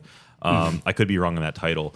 And we had a fun time playing that multiplayer. But this, with its new take on Mario, which, don't get me wrong, is blasphemy. It taints Mario in every single way. I would almost go as far to say that this is not a Mario game. But in my perspective, just like I think Tears of the Kingdom isn't a Zelda game, and I hate it, for some reason, this isn't a Mario game in my eyes, and for some reason love it. So that is my most innovative experience. How do you feel about that, Ty? No, I'll take it. Look, I get it. I think that me going into it, I was under the impression that it was going to be close to Super Mario World. Mm-hmm. Like there were reviewers saying that. Even Digital Foundry was talking about how like the movement and the weight and stuff, it was a little weightier, but still felt closer to Super Mario World. And it was a little bit snappier and stuff, more so than like the Mario Brothers U or new Super Mario Brothers or whatever, those things. So I'm like, okay, cool, because I didn't like the direction those were going in. And then I played that game, and it felt like they just took that and kept going. And anyway, okay, I accept that. I respect you. I'm happy. Look, at the end of the day, I'm happy you had a good time. Yeah. I think multiplayer probably plays factors in some of that stuff too, where like, I assume you were playing it on television then, right? Yes, like, did you have a full-size controller and stuff, or were you doing like the little dinky ones? I know Dwayne was playing on the Pro, but I was playing on like the Joy-Cons that connect to that middle part. Oh, okay. Yeah. See, like if I was playing with the Pro, and maybe that's just, I should have just done it to give it due diligence, but like I was playing that on a Switch Lite, and it was just like, my hands were cramping. I was just miserable playing it. I couldn't like get the timing right because it wasn't like, it's like, I know what I have to do, and I'm like not bad at Mario, but like the controller wasn't gelling with. Anyway, all right. Well, I'm happy for you're happy. All right. So happy you're happy. Forgive me, because this is like very much like gameplay. Like this is one of my favorite things, because I'm always on the look for like new, innovative, like, oh, what is this game doing differently that I haven't seen before? So I have a few. Against the Storm is it's an RTS, but it's like a city builder, but it's also a roguelike. What? Yeah. That essentially what you're building like a town to help like get resources and things like this for the queen. But the queen apparently is like not a nice lady. So like she has a bar that's just slowly filling up. And I hate these type of things. Like it gets me like very anxious and stuff like that. So you can consider her as like, you're almost like racing against time, because if her bar fills completely, you just lose, right? While you're trying to fix and like do all of these different like events in the game, but it's all randomized, right? So it's like you might have certain buildings from this RTS, you might find certain workers, or you might run into certain situations, but you have to know all these buildings and adapt to different things in time and fill your bar up before the queen's to win. And then the thing is, it's not like SimCity or even like Civilization kind of, where it's like you just can kind of just go on in like this long game. It's like they're shorter-ish experiences. But once you're done, it's like, okay, now that's like a camp in your bigger world. And then you move on to the next one, like redo it and stuff. And it's a roguelike because like you, at the end of the like the run, so to speak, and you knock out like 8 achievements or whatever, then you get like, okay, well now the Queen's Bar fills X amount slower, or you find more resources here, or rain doesn't screw you as much, or something like that. So it was like kind of this melding of 2 different genres, which you wouldn't think like an RTS is a roguelike, but it worked. I'm terrible at it, and we'll get back to that later on, but like it was fresh and interesting. Also on Game Pass, but it's very good. So if you like RTSs and stuff, might be worth a shot. Laika Age Through Blood. I think I'm pronouncing that right. It's Laika or Laika, Laika, Age Through Blood. This is, do you remember those motorcycle games where you're trying to like balance yourself through obstacle courses? Oh, yeah. What game is that called? It's like Excite Bike? No. It's 2D, right? Yeah. Yeah. Was it a Flash game? No. They made Flash games. There was like Flash it. games Yeah. I played like that. Like it was like, for me, it was like a dirt bike or something. Yeah. You're on it. Yeah. Well, I imagine gotcha. you're doing that, and you're a fox riding a bike. Yep. I know what you're talking about. Yeah. Yeah. And you have guns, Yep. and they're birds, Yep. and it's very violent, and you're essentially playing like Excite Bike through this Metroidvania level while you're like dodging bullets and shooting birds, and it's like blood and gore and everything everywhere. It's such a weird thing, but you're just motorbiking through this like obstacle course of Metroidvania stuff. Super unique, super hard. Now I want to play it more. Like I wanted to play this game before you started talking about Yeah. it, and I missed it this year, but I keep talking. So the demos, you could play the demo too. So and like it's very interesting. Zach was actually the one that he's like, hey, this is really good, and you should try it. I'm like, okay, like and that's actually a really fun game that you could play like portably. So like if you have like I don't know if it's on Switch, but if you have a Steam Deck or something like that, like it works pretty well. But everything about that game was like super interesting, really cool aesthetic. It's like it's neat, but that's a really good one. And then let's see, we'll talk about Dave the Diver later on too. But Dave the Diver just melds so many different things with like farming simulator, sushi restaurant, diving things, searching like Tamagotchis, like a lot of stuff, like Pokemon cards, a lot of things in Dave the Diver. But I thought that was pretty innovative, like pushing all that stuff together, and it just works. Storyteller is another one. Very short game, but what Storyteller is, it gives you kind of like a blank book, and it would say like, man falls in love with woman, and you would have to like, you have a bunch of different cards, and you have to put like, okay, you have the chapel background, so you put the chapel background on, and then you take like the male, and these are all like, think almost like cardboard cutouts or whatever, and you put the male on there and you put the female on there, and they like kiss, and then like you solve the puzzle. But they get like super complex, where but like way more complex, where it's like evil queen gets seduced by dragon and then murdered by usurper, who then is sad because his wife also dies, so he kills himself, and then they marry as ghosts or something like that. But like you have to like take all the different things and like put them together. Very short game. 100%ed it. It was maybe like couple hours. It's one of the unfortunate like Steam games where you can like probably beat it in less than 2 hours, and I'm sure people refunded it. But it was very clever. It was really well done. Worth your time. I think it's pretty innovative. And now my winner for the most innovative experience, I want to talk about Backpack Hero, which I think I might have mentioned before. But Backpack Hero, you are a pack rat, and you have a backpack of like 9 slots. And if you ever enjoyed the little mini game of Resident Evil 4 and trying to like fit things in your backpack, this game takes that and then dials it up to like a 15. So the whole point of this game is it's just a side scrolling, like you're just walking like an old school, like think almost like an RPG, like whatever. And you open up a map, and you can kind of like pick where you want to go. So it's like, okay, if I go to this spot, I'm going to run into a fight. If I go to this spot, it'll be like a chest that I can open and different things. And you go into a fight, you fight somebody, and it's the turn-based telegraph, like, okay, this enemy is going to like attack you for 13. You're like, okay, if attack me for 13, that means I need to get 13 armor and different stuff like this. So you open up your backpack and you click on all the different icons where it's like, okay, if I click on my shield, that gives me plus 10. So I'll click on that and I'll just eat the 3, and then I'll hit him with my sword twice and hit him for 14. So it's like this kind of like math problem thing.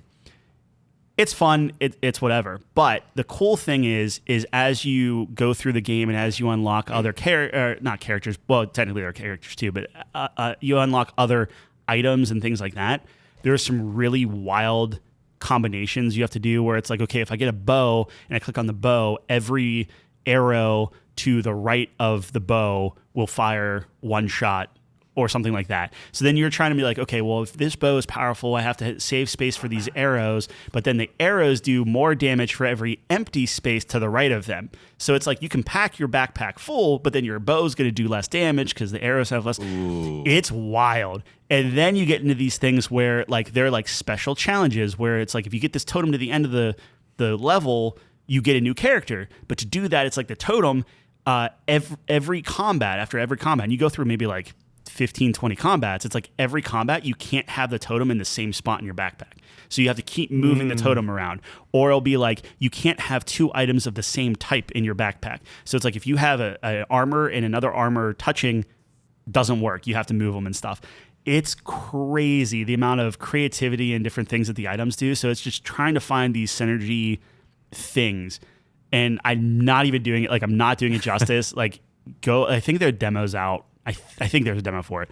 Play it. It is awesome. It's so good. And then you build up a town and like there's like 15, 20 different townsfolk that will like give you different missions to go on, which unlocks even more things. And it's like a city builder. No, it's a very, very lame city builder. It's almost like Animal Crossing where it's like put a house here and you get +5 food or whatever.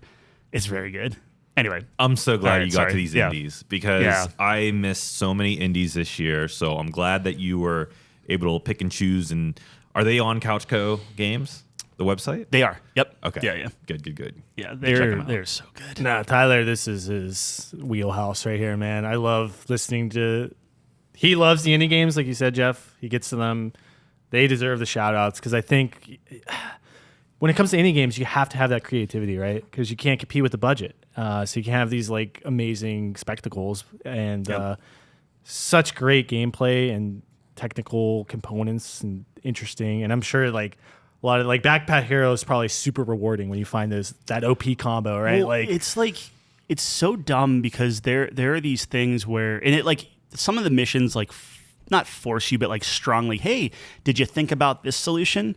So like there was like a quote unquote build where like every time you do like an attack or something, you're losing energy faster than you can like do the attack or whatever. But there's like one where it's like you can carry a barrel of like beer, right? Yeah. And you can click on that and do that as many times as you want. So you're like constantly giving yourself beer, and when you drink the beer, it either heals you or gives you extra energy. Plus, you could take the mug and throw it at people for like 5 damage. So like there's literally a beard. There's a build where you're just chucking beer at people. Yeah. And you just feel super powerful, like, I'm breaking the game. And like that, it's so neat. And like you get to the point where like you can have like your armor on and like all this stuff where it's like if you have a hat, like a helmet on, if you put it in the top row, it gets like +1 armor for every row below it. So like, yeah, you could put your helmet on your feet, but like, why would you do that? And there are some like wacky achievements you can get where it's like, oh, wear like this foot armor on your head or whatever, you know. So it's just it's so cool. And then like at the end of it all, you're trying to bring back certain items from your run to your town to then put into other bigger, better items that unlock in the dungeons. So like you'll be making these really tough decisions where it's like, well, I really need this shield because I'm coming up against this boss. But if I take this shield, I'm going to have to drop these 3 gems, and these 3 gems are going to help me in the town. So it's like you're weighing the pros and cons, because if you die, you get to pick 1 item out of your backpack to keep. And it's just like, that never feels good. Right. So it's so good. And then every character is different. So it's like you have your normal pack rat, you have like this bird who has like pockets in his backpack. So instead of just like one backpack that just keeps expanding, you have like maybe like 3 smaller backpacks, but then they interact with each other. So it's like, you have a feather that does 3 damage, but then it does +2 damage for every other feather that you have in a different pocket. So you're like mapping things out and trying to come up with these crazy. Maybe this game isn't for me. It seems a little, because I don't do well with strategy. I'm more of like a hit this button, it hits the enemy kind of guy. But I still want to try it out. We'll come back to it because I do have it on here for one more thing, but like it's worth a shot. It's pretty cool. Cool. Yeah. So Backpack Hero, Alan Wake 2, and what was yours again? Super Mario Bros. Yeah, That's right. Okay. Sorry, I know that was a long one, but that's most innovative. No, that's so good. That was great. Definitely, that's a Tyler category for sure. So. Yeah. All right. All right. What do we got up next? All right. Sorry. Oh man. Best. Okay. So we did have best moment or sequence or best feeling in a video game. We're going to put that at the end because those are going to be spoilers. So we'll timestamp it and do everything, which I think we have already mentioned. So best story. Okay. Best story. I'm sorry because I realized. No worries. So this is another one of my favorite categories. I love stories. I love narratives in games and anything. To me, that's like my second thing I'm looking at. Like I said before, like character stories, 1-2 punch. I thought there was a lot of great narratives, a lot of great stories games had to tell this year. So it was a hard pick. I have one runner up and then my pick. And my runner up is. And might be the only reason I didn't pick this as the winners because it's a DLC, but Cyberpunk really stuck with me, and I'm totally blanking on what the DLC is called now. Phantom Liberty. Phantom Liberty, thank you. This was a great narrative, and CD Projekt Red is just, it's another level when they come out with a DLC. It's just incredible the experience they can provide you with like an extra content. You're in this new part of the city that's kind of, distanced itself. It's its own kind of island from the rest of Night City. It's like this military kind of zone. It's so weird and awesome and hectic, but the narrative itself was just incredible. I enjoyed every moment of it. I was telling Jeff, like, it made me super sad at the end. Like, I had no faith in the world. It's one of those games that keeps me up at night. Like, wow, there's so many tough decisions to make. It was a great experience. So Cyberpunk is my runner-up. But my winner, Alan Wake 2. This story was unbelievable. And from a game that I didn't expect to play to like, I finished chapter 1. I was going to bed and I stayed up all night looking into what was the events of Alan Wake 1. What are the other connecting games? What's the lore? What's the background? I was in. It's hard to like describe. It was like, what in the world is going on? I need to know more. I need to like find out what's going on. And it was just an amazing experience, especially narratively. I think they did an awesome job. I don't want to spoil too much with it, but there's so many twists and turns, things I didn't expect. It's so well thought out. Like you just know that like everything's planned. They just knew what they were doing the whole time, and it's such a weird, awesome experience. I love the narrative in Alan Wake 2, and like I am unbelievably excited for the DLC that's going to come out for that game. It's going to be sick. What was the moment? Like there was a very specific talk show moment in. Okay, so that was as what soon got as the you. talk show scene happened, I was all the way in. Yeah, all the way. Mine was when you were at the diner, and like the waitress is like, "Oh, how are you holding up after so and so happened to your baby girl?" And I was just like, "Oh, what?" For me, that was the like a very specific point. Just like Breaking Bad was like, "Stay off my turf." Like there was a moment when I was like, I'm in. Oh, okay, cool. Yep. Like, let's see, because that gave me that was a great moment too. Feel, but the talk show cutscene thing was so weird and awesome. I was like, this is it. This is it. This is a sick game. Oh. So yeah, that's my favorite story. You're making me a little bit jealous because a lot of the narrative games this year I kind of missed out on. I just could not get to them, including Alan Wake 2 and Baldur's Gate 3, which I know for a lot of people are those huge narrative games. I'm really glad you mentioned Cyberpunk, Phantom Liberty, because I did not put it here just because of like the fact that it's a DLC, but I loved what they did with Songbird and some of the scenes revolving around her. I was like, this is next gen. It felt so cool to me. But because I missed out on a lot of the large narrative games, and I don't want to belittle my pick because I do feel really happy with my pick overall, I just don't think it's going to be on a lot of people's like best narrative list.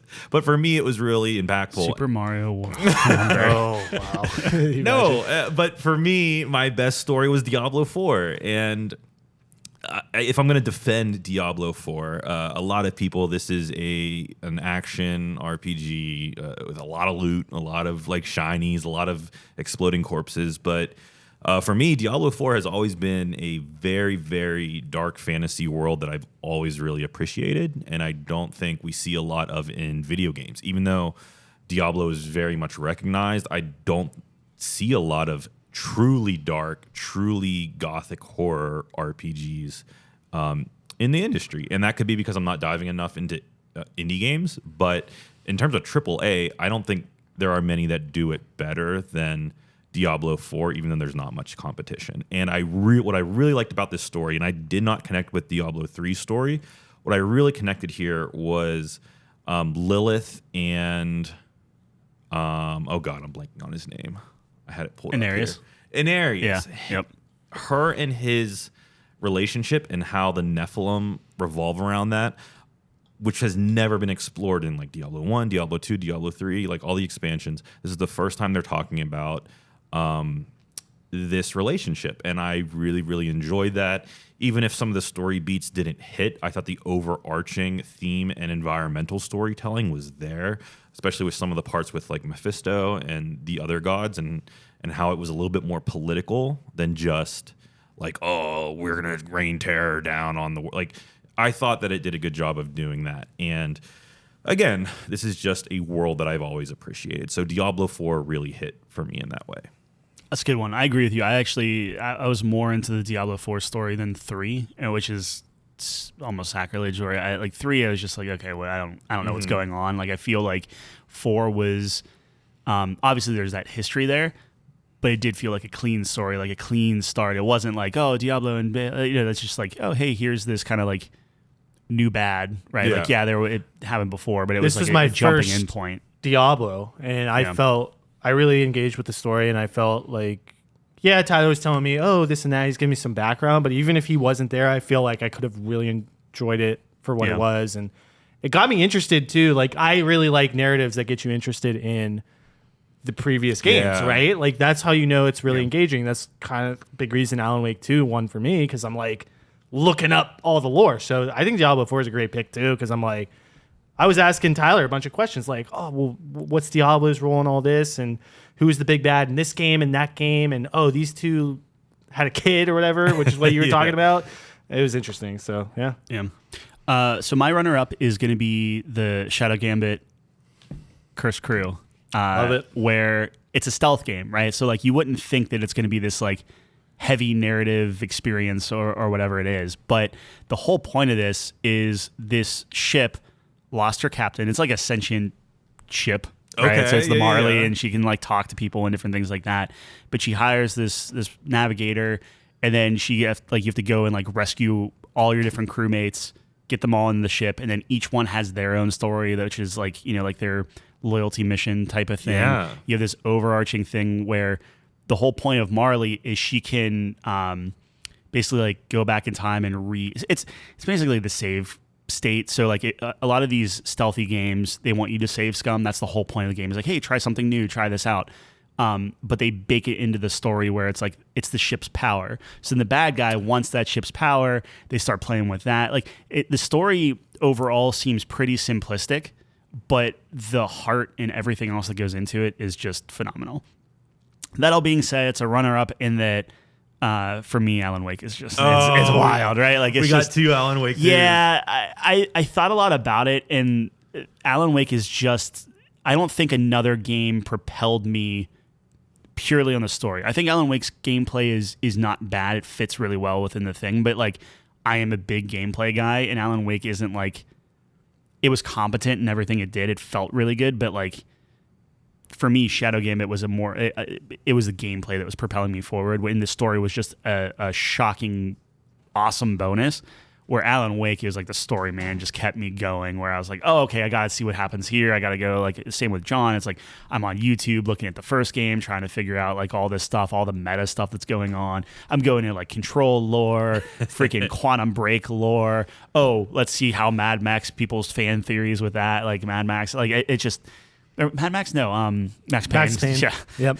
Mad Max, no, it's Max Payne. But just like all that stuff is just wild. So yeah, Alan Wake is I guess almost like by default, it's like I have to know. Specifically for narrative, that's what propelled me through that game. Yeah. Me too. I hate horror games, and it's like Yeah. I don't like being Yep. scared. I do not like being scared, and that story was so good, it got me through that game. Exactly. It's crazy that like with Shadow Gambit, like I told you about the Quentin guy, and like that was like just a standout character. Yeah. But like you go from him, you go from there. Like there's a sniper in your party that used to be part of the cult of the bad guy that you're there, and like she knows all the insides and all that. You have like this mysterious kind of like Spanish dude that you don't know what's going on. You have Pincus, who is just writing in his memoirs. That like every character is so like unique. It's crazy how all that stuff comes together. And like the whole point is you have to do their thing. They come into your crew and they have to like overcome their insecurities, which then unlocks the location of the secret treasure. Anyway, it's very good. Okay. What is next? Okay, so best gameplay or gameplay loop? Yeah. All right. So this was a tough one here. I actually have a really interesting shout out for this one. And I'm curious what you think. Like, this is another like Tyler Jeff category. You guys are the gameplay kings. I play on easy mode. I'm a scrub. I wanted to shout out Hogwarts Legacy. Nobody expected the gameplay to be as good as it was, man. Like, we were all talking about it. We're like, man, I wonder how it's going to function. The gameplay was snappy. It was fun. The spells, you could combo them. Like, you know, you had the yellow control spells paired with the red damaging spells.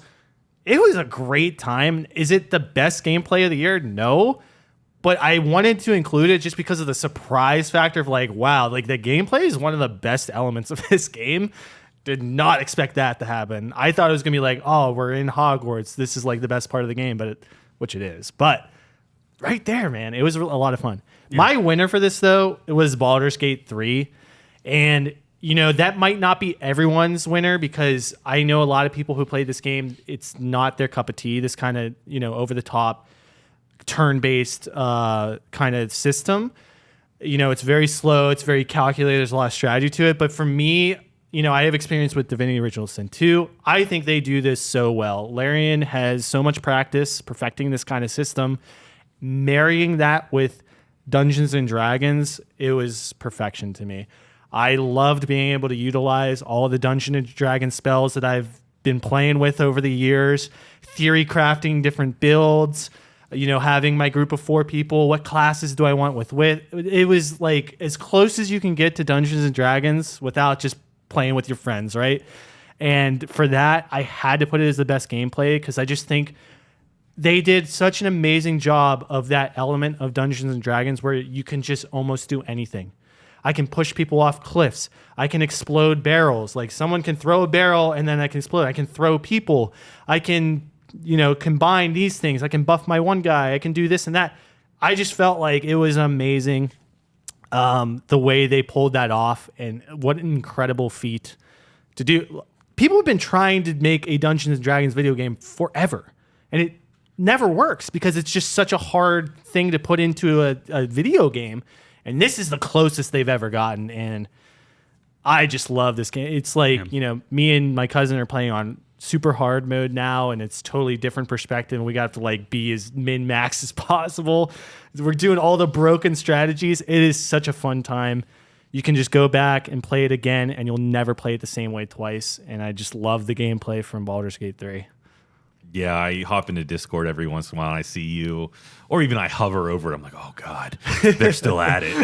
I'm just like, I'll leave them be. But yeah, I can see why that would be your winner for sure.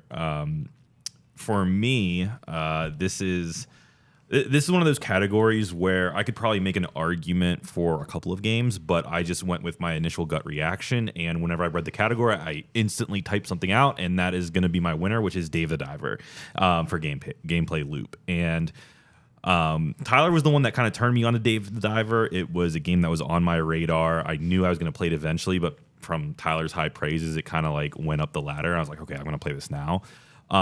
Dave the Diver does this pretty interesting thing where I was never able to connect with what's the Nintendo farming one? Like Animal Crossing. Like man.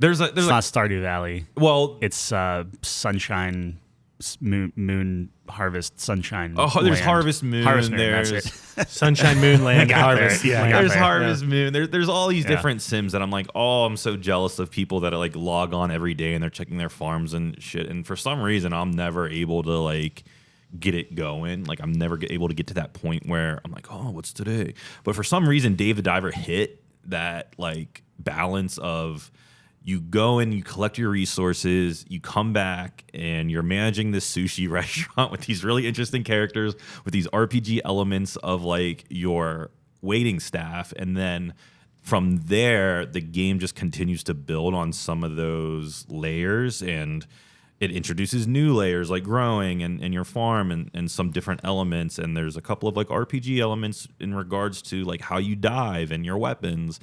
And I thought Dave the Diver had a really, really fantastic gameplay loop. And the only thing that held this back from probably being higher on some of my lists is the fact that I played it on PC. I think if I was playing this on Nintendo Switch, which it just released maybe a month ago, I bought this on PC. And for me, playing on PC, this game did not hit that, like, I'm going to play every night. It was kind of, for me, it's difficult to sit in my computer chair and go through that farming sim element. I would have loved to, like, before I go to bed, just like pop it on, go through a couple of dives, and then continue that like for months.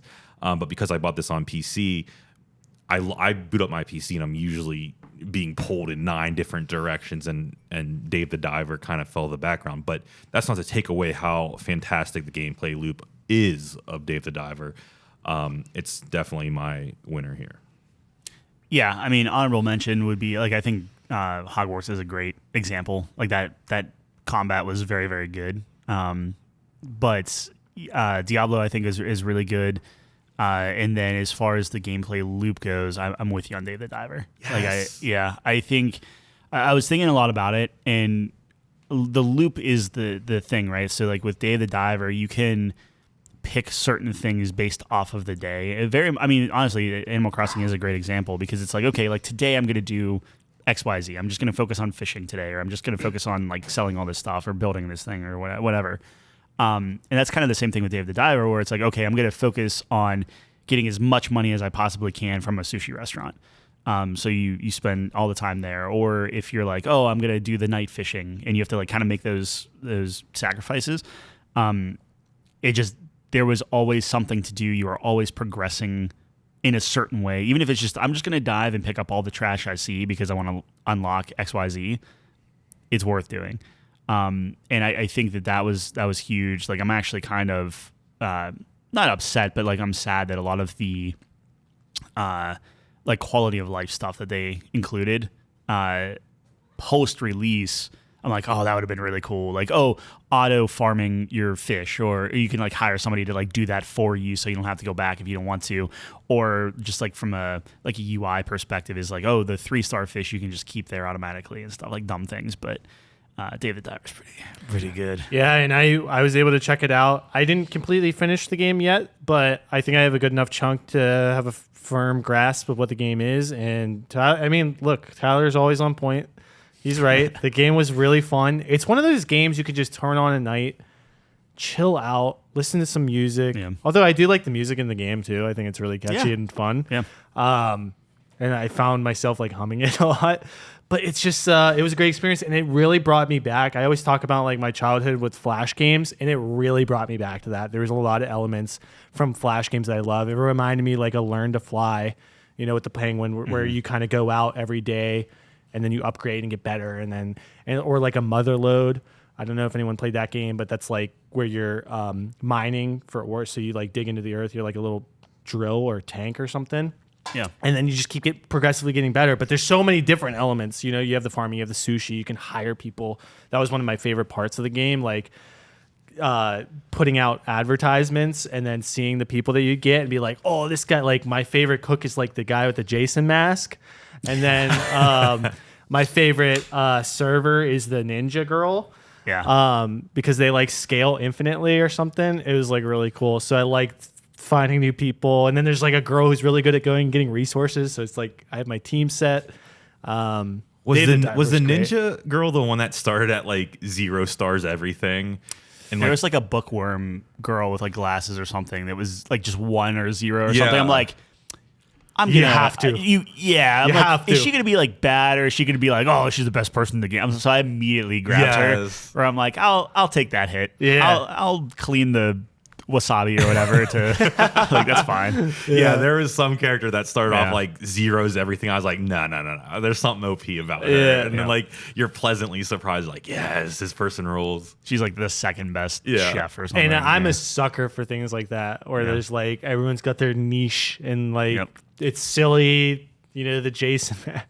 You got Jason cooking sushi, man. It's amazing. You can go on like your little security camera for like you didn't get your other sushi restaurant. So it's like you take all of that and then you multiply it, where it's like now you have to see who's going to be your best like secondary manager that will run that restaurant by like you pick the menu, you do all that, so it's just it keeps adding. You almost feel bad. So like when I picked, I was like, oh, I don't know who I want to put over there, because you're like trying to mix like your staff and you're like, I'm running a really good thing here. I don't know if I can it's a great game. Can promote you. You're the best beer pourer, but I don't know. Yeah, you need someone who can take drinks, and then I found that like if you can take drinks and then the other guy can clean the dishes, that's a great combo. Yeah. And then I can just sit there and do the wasabi, and then anything close, I just take the plate there. Yeah. So that's poor Dave. He's just so slow. He's so slow. This guy's hustling, and everyone's so mean to him. I actually feel bad for Dave. Like everyone's just a jerk. It's just it has a lot of character. Great game. It is worth noting too. Like I did play a lot of that on Steam Deck, so like that and Dredge were two that you hit the nail on the head. Like that's a very good on the couch, just mobile. Yeah, exactly. David Dyer. All right, there's the gameplay. It's great. Okay, next we have we actually have most anticipated game of 2024. Yeah, this is an easy one for me. Sure. Final Fantasy VII Rebirth is the game. It is circled on my calendar. I'm contemplating calling off because I think it comes out on a Thursday. So it might be Thursday, Friday, I'm off. Grinding that game. I am so hyped for it. I loved the first one. And I talked about my experience with this where it's like I never played the original. And the first one came out during like COVID. So this interesting point in time where everyone's locked inside. And I just fell in love with the story, the characters, that I went back and played the original, loved it even more. And now I'm super looking forward to this one. And this is such a critical moment in this trilogy because this is like the first games, Final Fantasy VII Remake, was the first like 10% of the game. And this is like where Final Fantasy VII actually opens up and like kind of starts, if you think about it. This is going to be huge. I am super hyped. I am really into like all the crazy shit that's going on. I know that that's kind of mixed on people, but I like the alternate timeline stuff and like the crazy stuff. Because I'm a Kingdom Hearts guy, so like the crazy bullshit, I'm all in on it. Like I'm so used to it. Yeah. And I don't think they go that hard, but like I am very, very excited and a little nervous. Mostly excitement, little nerves, because it's gonna be so hard to pull off. But I have faith because I think the first one was great. Like they understand what that game is, right? And I think they showed that in the first one, and now I have full confidence, almost. No, I think Square Enix is gonna nail it, and I actually hope that they don't release or announce even any other remakes, because I know Final Fantasy IX remake is on a lot of people's lists. It was on the GeForce Nvidia leak, and for the most part, all of those games have come to fruition. And so a lot of people are just waiting, like, when are they going to announce Final Fantasy IX Remake? I'm completely fine with them not announcing that until they finish this. Because it is such a beloved game. They're taking creative liberties with it. They're not exactly following the original, which I also love. But you're right. Leaving Midgar is going to be a huge step. And from what the little I've seen, right? Like, I'm trying to stay far away from trailers. I think they're going to nail this. I love this category. Most anticipated game of 2024 is like, it kind of just, like you said, we're leaving 2023 behind, Tyler, and we're going into 2024. I have a couple here because this is one of my favorite categories, but I'll be very quick on them. Core Punk. This is a game that I doubt many people have heard of, but this is an MMO. And I rarely, almost never, ever try to get into pre-betas. This was one that I signed up for and I did not get into. I was very disappointed. But I believe the beta is out on Steam right now. But this is a over-the-top third-person MMO. So think League of Legends, think Warcraft, think Diablo, except in a true MMO format. And it looks awesome. Like, I want to play it so bad, and I think it's just it's different enough from all the other MMOs that I play that I think this has something to be truly special and to stand out from all the others. RuneScape. Yeah, it's like RuneScape, yeah. right? Yeah. A little bit like I love RuneScape. You should RuneScape. try V-Rising. Really? Yeah. You should try I don't know. RuneScape. My next is Path of Exile 2, and this is kind of coming off of my Diablo hardcore fix, which just I was juiced on. I was eating it every single day, except Path of Exile has like 100 bosses announced, and I'm like, I might never leave this hardcore mode. So I'm really, really excited for Path of Exile 2. But my winner is Dragon's Dogma 2. From what I see, it just looks like a more enhanced Witcher 3 with this super high fantasy world, a lot of different ways to play, a lot of environmental effects, a lot of different larger monsters to slay in a different way than Monster Hunter. So I'm just excited to see what Dragon's Dogma 2 is, mostly because I've stayed away from the franchise for a very long time, but I have very high hopes for it in 2024 as my hopefully RPG of the year. Did you play the first one? Negative. Okay. Because I'm curious, like, a lot of people are unbelievably excited for this game. And I kind of want to get the perspective from a person who played the first one. Like, what is so special about this? Not that it's not a special game, but From what I hear, each like individual class has a very like in-depth way of playing. Like, you could, if say you pick Hunter or Archer or Ranger, I don't even know what they call it in the first one. You can be like a magical archer. You could be like a stealth archer. You could be like a marksman. Like, there's so many different ways to play. Listeners, I could be completely wrong. I could be talking out of my ass. But everything that I see from Dragon's Dogma 2 just speaks to me, and I can't wait to play it. So for mine, in my heart, I really want to see Like No Fire from like it's the guy that like Hello Games. I don't think it counts because I don't think they announced it for 2024. So just know that out of all the games that have been announced, that's the one that I really want. Just playing the Tekken demo, I'm actually way more hyped for that game than I thought I would be. But I'm probably going to go ahead and stick with the Star Wars Outlaws. Like, Yeah. I think that's going to be interesting. I want to see that. I would love to even put out Star Citizen. yeah. After watching the demo for their single player mode and actually jumping back in, and like it ran pretty good. Like, it was like, okay, I can see what they're doing. There's still some lot of work to do, like polishing, but I'm getting a little hyped there. But we'll see. Wait, is there like a release date? No. Okay. No. They finished, I think I forget what their wording was, but they finished the single player mode. So they're going to polish it now. I don't know how many years that takes, but that will come out, and then they'll have the persistent universe. It was like 5 years ago, my little cousin, who no longer plays Star Citizen, was like, Jeff, you don't understand. You need to pre-order now and get your $120 ship. I was like, what are you talking about? He's like, no, you need a ship. I was like, Yeah, I got one of those. Now I'm kind of like, oh man, I It's the didn't pre-order first and get NFT. the shit. You can literally buy that like right now. You technically have more options now. You have a better like. The only benefit of doing like buying in when it first was announced, which I did, like that was 10 years ago. 10 years ago? Yeah. This is the man. Jeez. You That was got scammed. that was You my got first scammed. apartment.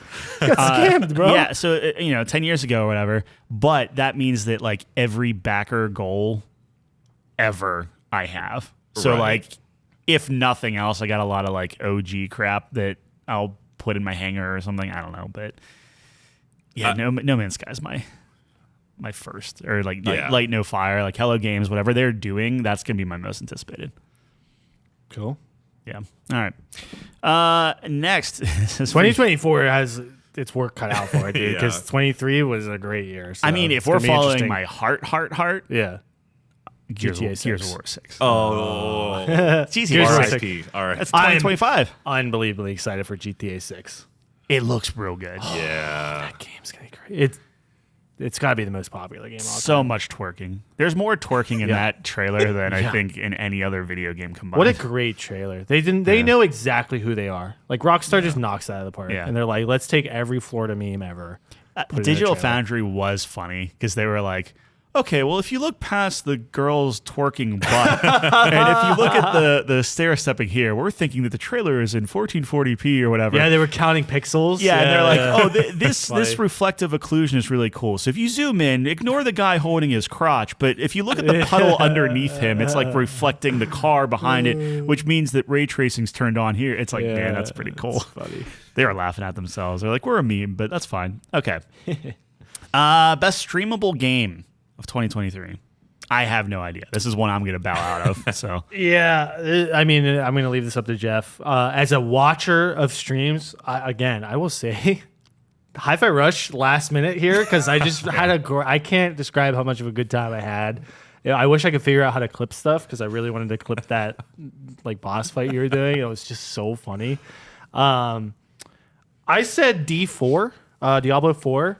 At the height of Diablo 4 when it's coming out, all the big streamers were on it. They were trying to do those hardcore runs, and I got into the hype of like seeing who's going to get there first. And I know Shroud was like really into that and stuff, and I would check him out. So that was my streamable game from the perspective of a watcher. I had a lot of fun with that. I thought the hype was really big for Diablo 4, and they did a really good job with that.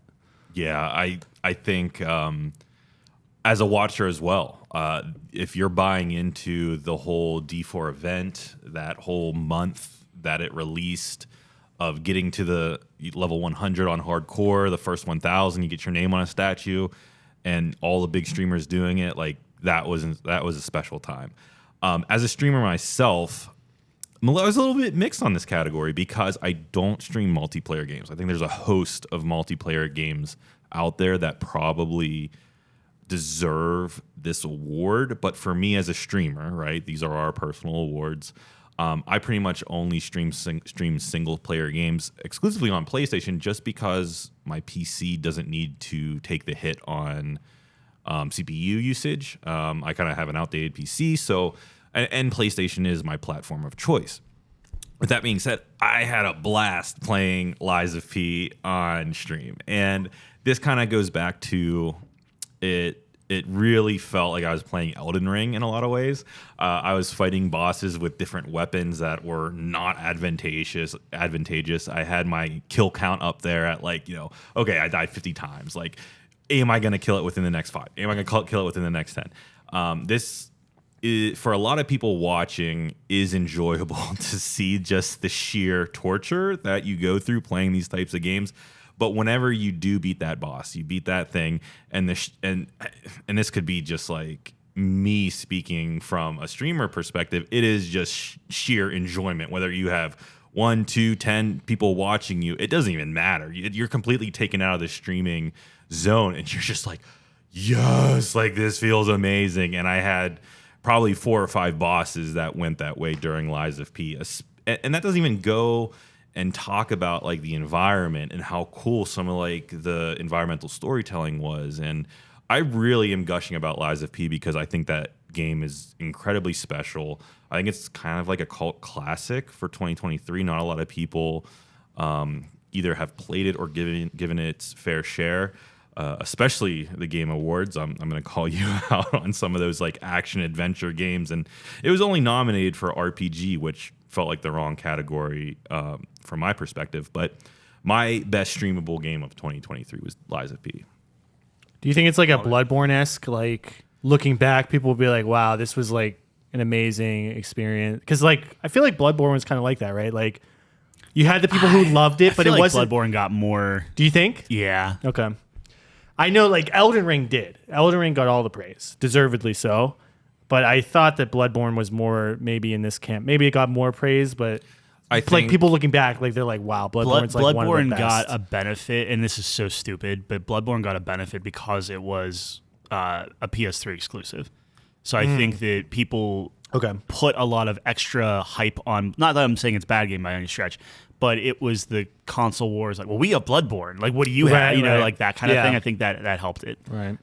Yeah, and also coming from the From Software studio, coming off of Dark Souls 3, I think Lies of P coming from a Korean developer did not help. The advertising for Lies of P was nowhere near that of Bloodborne, and I just don't think it had that benefit of the doubt. Lies of P is currently on Game Pass, so if you are a Game Pass holder and you are okay with Souls-like, this game does kind of hold your hand for a little bit, and then it does kind of up the ante, and I'll talk about that a little bit later in the show, but this is definitely a game worth your time in many different ways.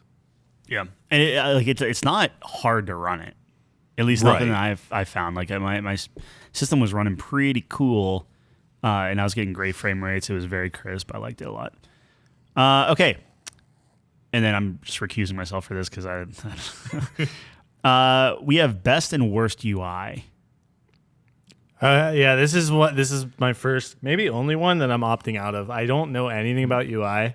Tyler goes on and on about it, and this guy is very knowledgeable about it, but I just nod my head and like I'm too dumb for this, so I will pass. Yeah, I don't know. I do feel like this is your category. I'm kind of cheating here, but I thought it was worth a mention that Cyberpunk 2077 Phantom Liberty is a UI that placed me in the universe. I thought the UI felt like I was going into my cyberware. It felt like I was, choosing my implants, and everything about that UI felt cyberpunky. And, I don't know where Alan Wake 2 stands. I know there's some interesting UI things in Alan Wake 2 that I haven't experienced, but I struggled with this category. But my initial thought whenever I read it, I was like, oh, I remember, Cyberpunk 2077 UI and how mechanical it was, and that's what I'm giving it to.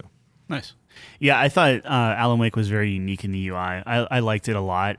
It's kind of weird because like on one hand it's like UI, on the other hand it's almost like just gameplay, like with like the board and everything like that.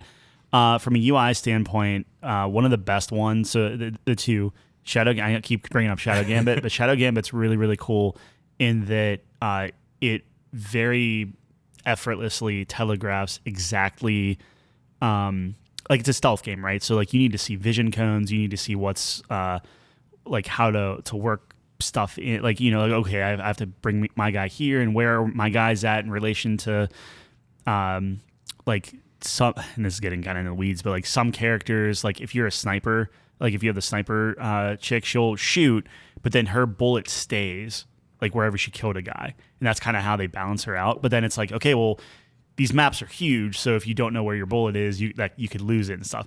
So with Shadow Gambit, if you like scroll out on your map, it will keep your like relative location and stuff. So if you scroll out, you'll see icons of everything, but then if you hover your mouse over and scroll back in, you zoom into that section of the map. So like really well done user experience stuff that makes things fairly simple.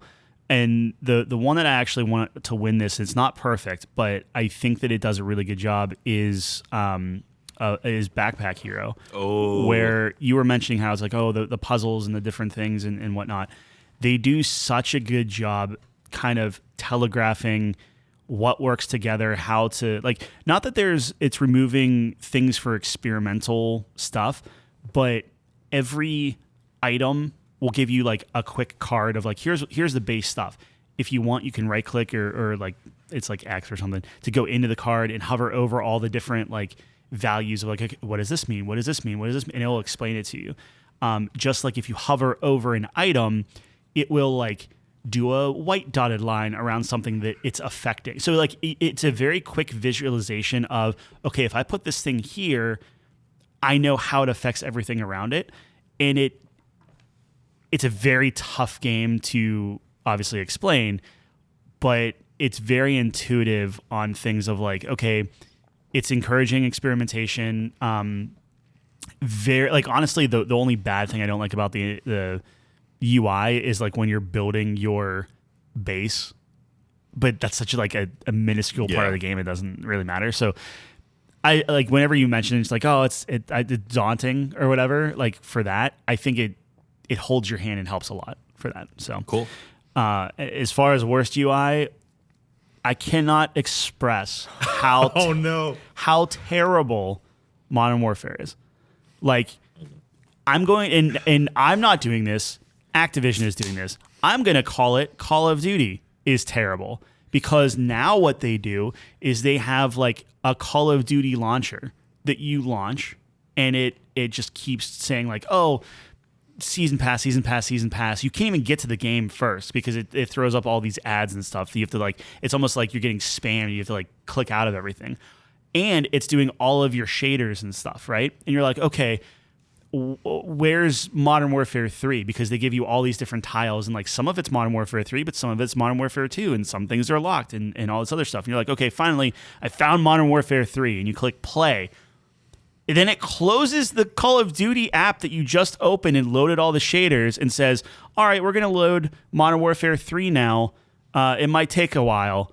And then you load Modern Warfare 3, and now there are more shaders to do. Like, it blows my mind. And then the dumbass that I am, I bought Modern Warfare 2 on Steam. Well, Modern Warfare 3 was on sale on the Blizzard store for 30% off. So I'm like, well, I want to play with my cousin. I want to, so I got it. But they don't talk to each other, even though I'm logged into my Activision account on both, because heaven forbid that if you buy Call of Duty on Steam, you also have it like automatically unlocked. So now I have the Call of Duty launcher, which is who knows how many gigabytes of just BS that literally does nothing for you. I have downloaded in 2 different locations, one on Steam and one on Blizzard. Now I have Steam, which has Modern Warfare 2, so I can play with my nephew, loaded, but like not the campaign. Like it is mind-numbing how terrible it is. And I don't know if that's just me not being like a kid who is just used to it with all the Fortnite crap and everything else. And like if I could put Fortnite on there as one of the worst UIs, I would. But Modern Warfare is like, they get dinged on this every year, it seems like, and they go in the like opposite direction. Just keep getting worse. Like I guess you can give them credit for like, hey, check out, like they'll pull up like tooltips and show you. But I'm still gonna ding them for it because I have to keep clicking OK on all of these tooltips before I just get to the main screen, which is also not the main screen. It's a season pass thing. Yeah, like my gosh, it's so bad. I'm so glad I don't It play. sucks. I refused to buy it, and I was like a little perturbed that Tyler's like, "Oh yeah, I got Modern Warfare 3." I was like, "We said we wouldn't." like, Although you to be bastard. fair, he said if I it was said on if it was on sale, 30% isn't nothing. Like I mean, I But- got it for like $40. Like it's not nothing. Yeah, I don't know. Anyway, yeah, Speaking of multiplayer, yeah. Is that next? Is it next? yeah, Okay, yeah, sure. I think I don't know. You said it. What do you All got? right. We Best gonna break up multiplayer game order? for me, and this is for this year. Yeah. Diablo 4. I really liked my experience with Diablo 4. I know I'm not as like hardcore as you guys, or specifically Tyler, where he plays hours and hours every season or whatever. But I think I got the gist of it, and it really is. I started to see the light in terms of like what this game and what people love about this game, the loop. Like I started to get into it, and it is a cool experience where it's like midnight And we're like, okay, just one more thing. It's like, oh, this event's going on right now. We got to go to the blood field and get all the blood coins and stuff for the blood priestess so we can bloody ourselves, and level up. And it was just a really fun time. I started to catch the bug a little bit. I'm like, oh, we can do this, and then we can hit this dungeon on the way back and do that and check this off, that, blah, blah, blah, blah. It's like, okay, I like this. This is fun. I'm starting to build my character. I used a build for this. I don't know if that's common or people like figuring it out themselves, but I liked seeing where I was going to be at with my assassin or whatever and be like, oh, next level I get this, and that really gets the combo going. And I had a good time with that. It's fun with friends. Kind of turn your brain off a little bit and just hang out with the boys and just do dungeons and loops and get more and more stuff. So my pick's Diablo 4. Yeah. Awesome. I had a lot of nominees for this game. I play a lot of online multiplayer games. But at the end of the day, I'm going to choose a game that is exclusively heightened by the multiplayer experience, and that is Super Mario Bros. Wonder. Are you? You're not trolling me No, right I'm now? not trolling Oh you at my all. God. This is All right. partial recency bias, but I have to hear the nominees. Who are your runners I up? love this game. My runners up are obviously like Diablo 4, World of Warcraft Season of Discovery. Okay, that's really it. But, Okay, sure. Continue. Because I'm Sorry. not counting like League of Legends, I'm not counting Valorant, I'm not counting Call of Duty. Like That's fair. That's you fair. know what I mean? Yeah, Like yeah. I'm not counting these seasonal games that I play every single year. And outside of that, I can't really think of a multiplayer game that I've played that is exclusive to this year. I really can't. But hear me out on Super Mario Bros. Wonder. Yes, I might have just played last night. Yes, I might have been a couple shots, couple beers in.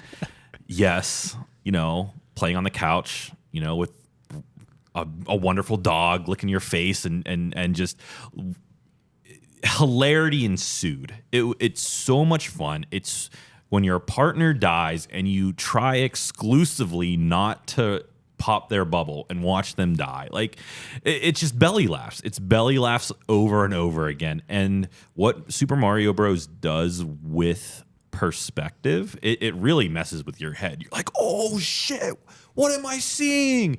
And you're like, oh, watch out, dude. No, just kidding. I tried to kill you. And the amount of times that like we've tried to kill each other and the belly laughs and we get each other. And I think I could imagine this game being really bad by yourself. Like tremendously bad playing this game by yourself. But playing it with a friend and attempting to off them is phenomenal. It's a phenomenal experience. Basically being each other's bad guy while trying to also complete the level is just a joy. And I haven't had a great experience with a Mario game in a really long time. And again, I don't even know if I can call this a Mario game because it is that, like, it taints the Mario blood so much. But I had a fantastic experience last night. In terms of multiplayer games this year, it's one of the few that I've played. And with the issues with Diablo multiplayer, with a little bit of the latency, and I do think Diablo 4 stands on its own as a single player game. And I don't think Mario Bros. Wonder does. I think that this was meant to be a multiplayer game, and it does quote unquote wonders. Got him.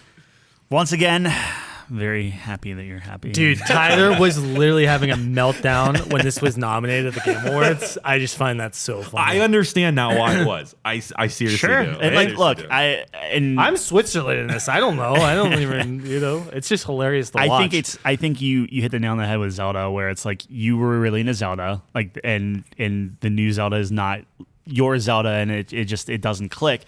That's 100% with me, where it's like Super Mario World is like, even Yoshi's Island, like they're very specific and near and dear to my heart. So then as I'm seeing it get like 3D and feel weird and stuff, and I understand Mario games feel different every iteration, but like it just feels like they're going so far in the wrong direction. Yeah. And like, don't stop my game so I can hear like, oh, the Flower Kingdom. Like that's like environmental storytelling, man. Like you can just like, if Bowser grabs the King of Toadstool or whatever, like all right, I guess I know what I'm gonna do. I don't need to have like his history or whatever. Yeah. Anyway. Okay, so first off, Bloons Tower Defense 6. Favorite multiplayer game, period, this year. Just want to get that out there. It's not a 2024 game. Okay. I gotta call that out. I'm not even being like it's like that's it. 2 honorable mentions. Payday 3. It's fine. It's Payday 2. It's fine.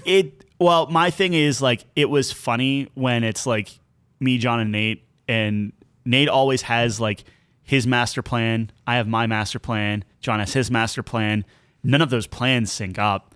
But then it's just like, who set off the alarm? You set off the alarm. And like, no, and like we're like firing and everything. And it's like okay. If I could now. just interject, Yeah. like one of my favorite moments we're playing, we're doing this like bank heist, right? And I think we all want to approach it from a stealthy approach.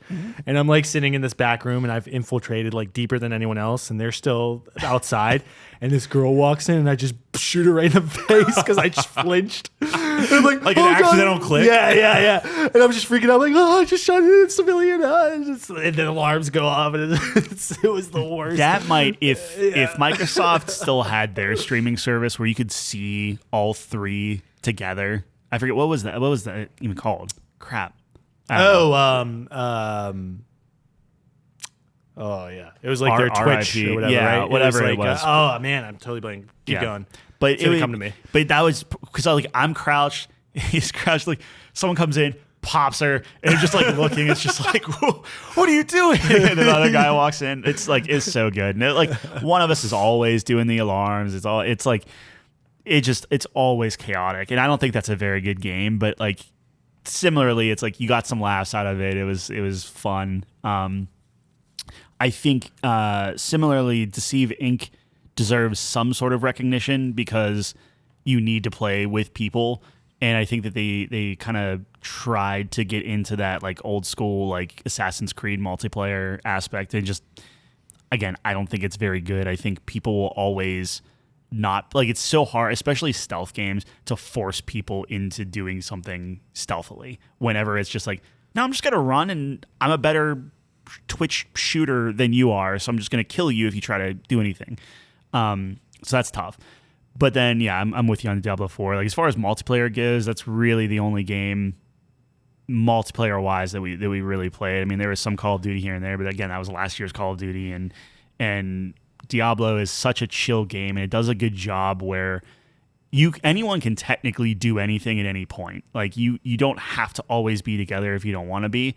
And when you're talking about like treasure and different things like that, which I know is very different in World of Warcraft, but like instance loot is the only way to play multiplayer games where it's like you don't have that like, oh, this guy's always going around grabbing everything, or it's like, you know, like you always feeling rewarded, but you're still playing with friends. Like I think it's really cool. Yeah. Cool. All right. Moving along. How are we on time? It's a long episode. Okay. Sorry. No. That's I spent 20 minutes talking about Tekken. Best style. Yeah, this is a tough one. It's so subjective. Anything could win on this one. I will say that I didn't play this game, but an honorable mention is Lies of P. I really loved the artistic vision in that game. I thought it was super unique with the Pinocchio kind of dark theme. Something we haven't really seen before. And it was a really good looking game too. So I probably would have had that as my winner if I played it, but it feels disingenuous because I didn't actually play the game, but I want to shout that out. Mine was Hi-Fi Rush. I really like this game. The cell shaded style always hits for me. I thought it was very cool. Very bright. I liked, the character models, everything like that. It just all worked together very well. It's kind of like, I guess, kind of comic booky in a way, right? And it just fit the the vibe of the game really well. I think those two aspects of it really just worked for me personally, and it just made me happy. It's one of those games that I was just having a great time. It had a smile on my face, and I think the style of it has a lot to do with it, with the music of it as well, obviously. So Hi-Fi Rush is my winner for best style. Yeah, this was a really tough one for me personally, and I actually, my winner is probably what I would not normally pick. You know, I could have gone with Street Fighter 6 with its super artsy style. Even something like The Last Faith, which is a Bloodborne Castlevania indie game that has a lot of style in it in terms of its 2D atmosphere. I think, you know, I recently played Hi-Fi Rush, and its style and even, I guess you could say, like, environmental comedy. Like, there's a lot of like really weird like corporate jargon and comedy that comes off of that game visually, not just narratively. That's really awesome. But for this game, for this category, I actually picked Diablo 4 as the best style, and mostly off of its return to form for me. I was one of those really like people that complained about Diablo 3's color scheme and palette and how bright it was. And I just returned to Diablo 2 and how gritty that was and how dark it was. And here we're seeing like intestines spill out and these sacrifices and a lot of stuff that you don't see in a lot of quote unquote dark fantasy. I think Diablo 4 like just pushes it over the edge, even though it is kind of like this action RPG looter. I think if you're paying attention to it and if you're looking at the screen by screen with intent, you see a lot of things outside of the loot. And I spent a lot of time playing this game alone, maybe at night with, you know, the electric lettuce and, you know, kind of just scouting out the environment. And it was so pleasantly surprising. And I'm like, what is this ship doing here? It has nothing to do with any of the quests that, you know, this exclamation point that's popping up on the map, but I'm at this ship and it's kind of giving me a vibe and telling me a story about like the enemies that are here. And I just thought that Diablo 4's return to darkness and grit and gore was fantastic. Yeah, I wasn't even thinking about that. That's actually a really good one. Like, it's very consistent too on that. I like Diablo 3 being a little lighter. Like, maybe, I might be a little too. It's a lot of blood. It's a lot of blood, man. Okay, so special mention to Hi-Fi Rush, definitely. I think from a character design perspective, I'm going to go with Shadow Gambit. Like, I kept going back and forth. Shadow Gambit, the characters are so well designed, and the more you look at them, the cooler they become. So, like, the different characters where, like, the one lady who's in charge of all the cannons, like, when you look, like, you just kind of see her or whatever. These are all, like, ghosts, so it is what it is. But she has, like, a giant hole in her chest from, like, a cannon mishap, right? So, like, there's her. You have the main Fia Monacano or whatever her name, I don't know how to pronounce it. But she has, like, a sword in her chest that that's her sheath. Like, she doesn't, like, sheath her sword. She puts it back in her chest. And, like, the sword is, like, magical powers that keeps her, like, rooted in the reality. If she pulls it out for too long, she, like, apparently will, like, disappear or whatever.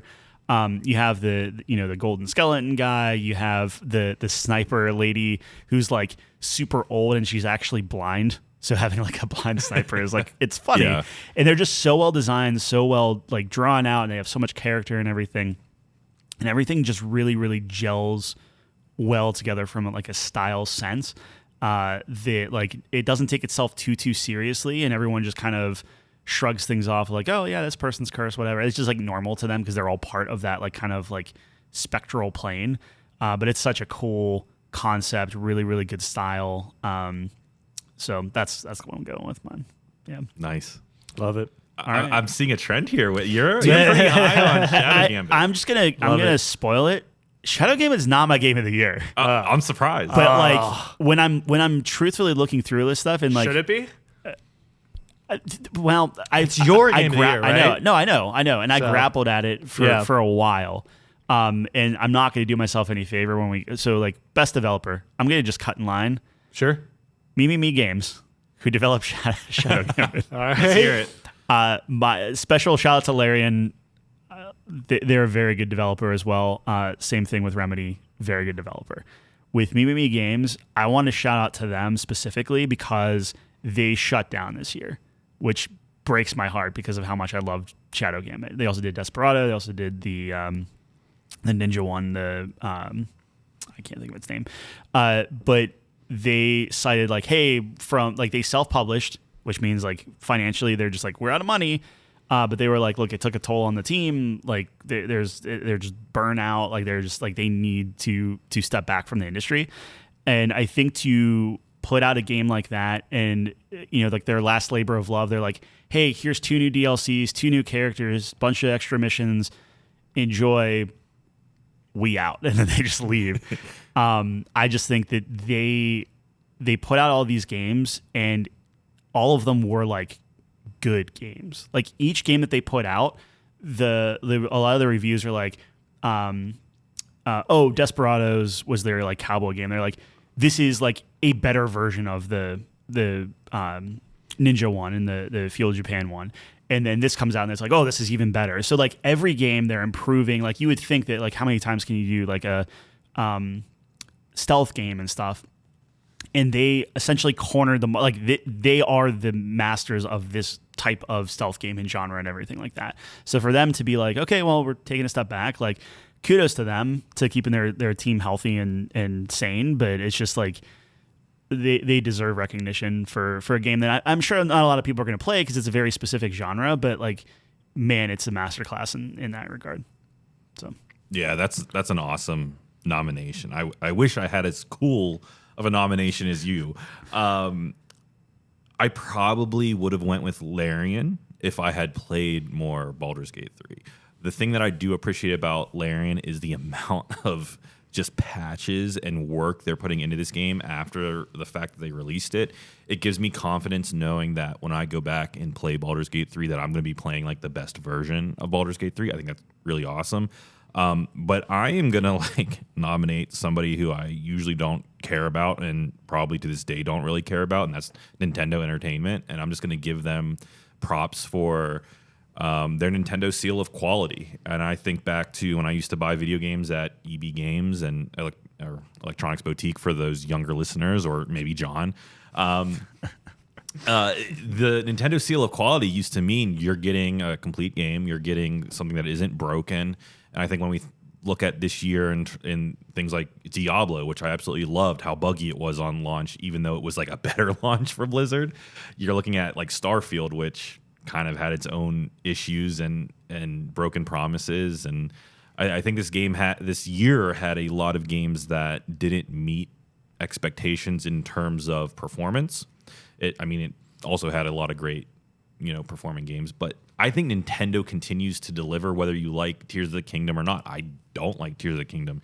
You can't argue that it isn't a complete semi-functional, completely functional game, and so is Super Mario Bros. Wonder. And I think that Nintendo is one of the few major developers that, outside of Pokemon, like delivers on their seal of quality. I don't even think Sony can rival it. So props to Nintendo for making complete games. And on a Switch is also Sure. like to do that Zelda and like everything that they're doing in that game on that handheld is wild. So like I really appreciate somebody in 2023 releasing working games. They had a crazy year too, because you had the Metro, you have the Mario RPG. Like they're pulling out a bunch of stuff. Yeah.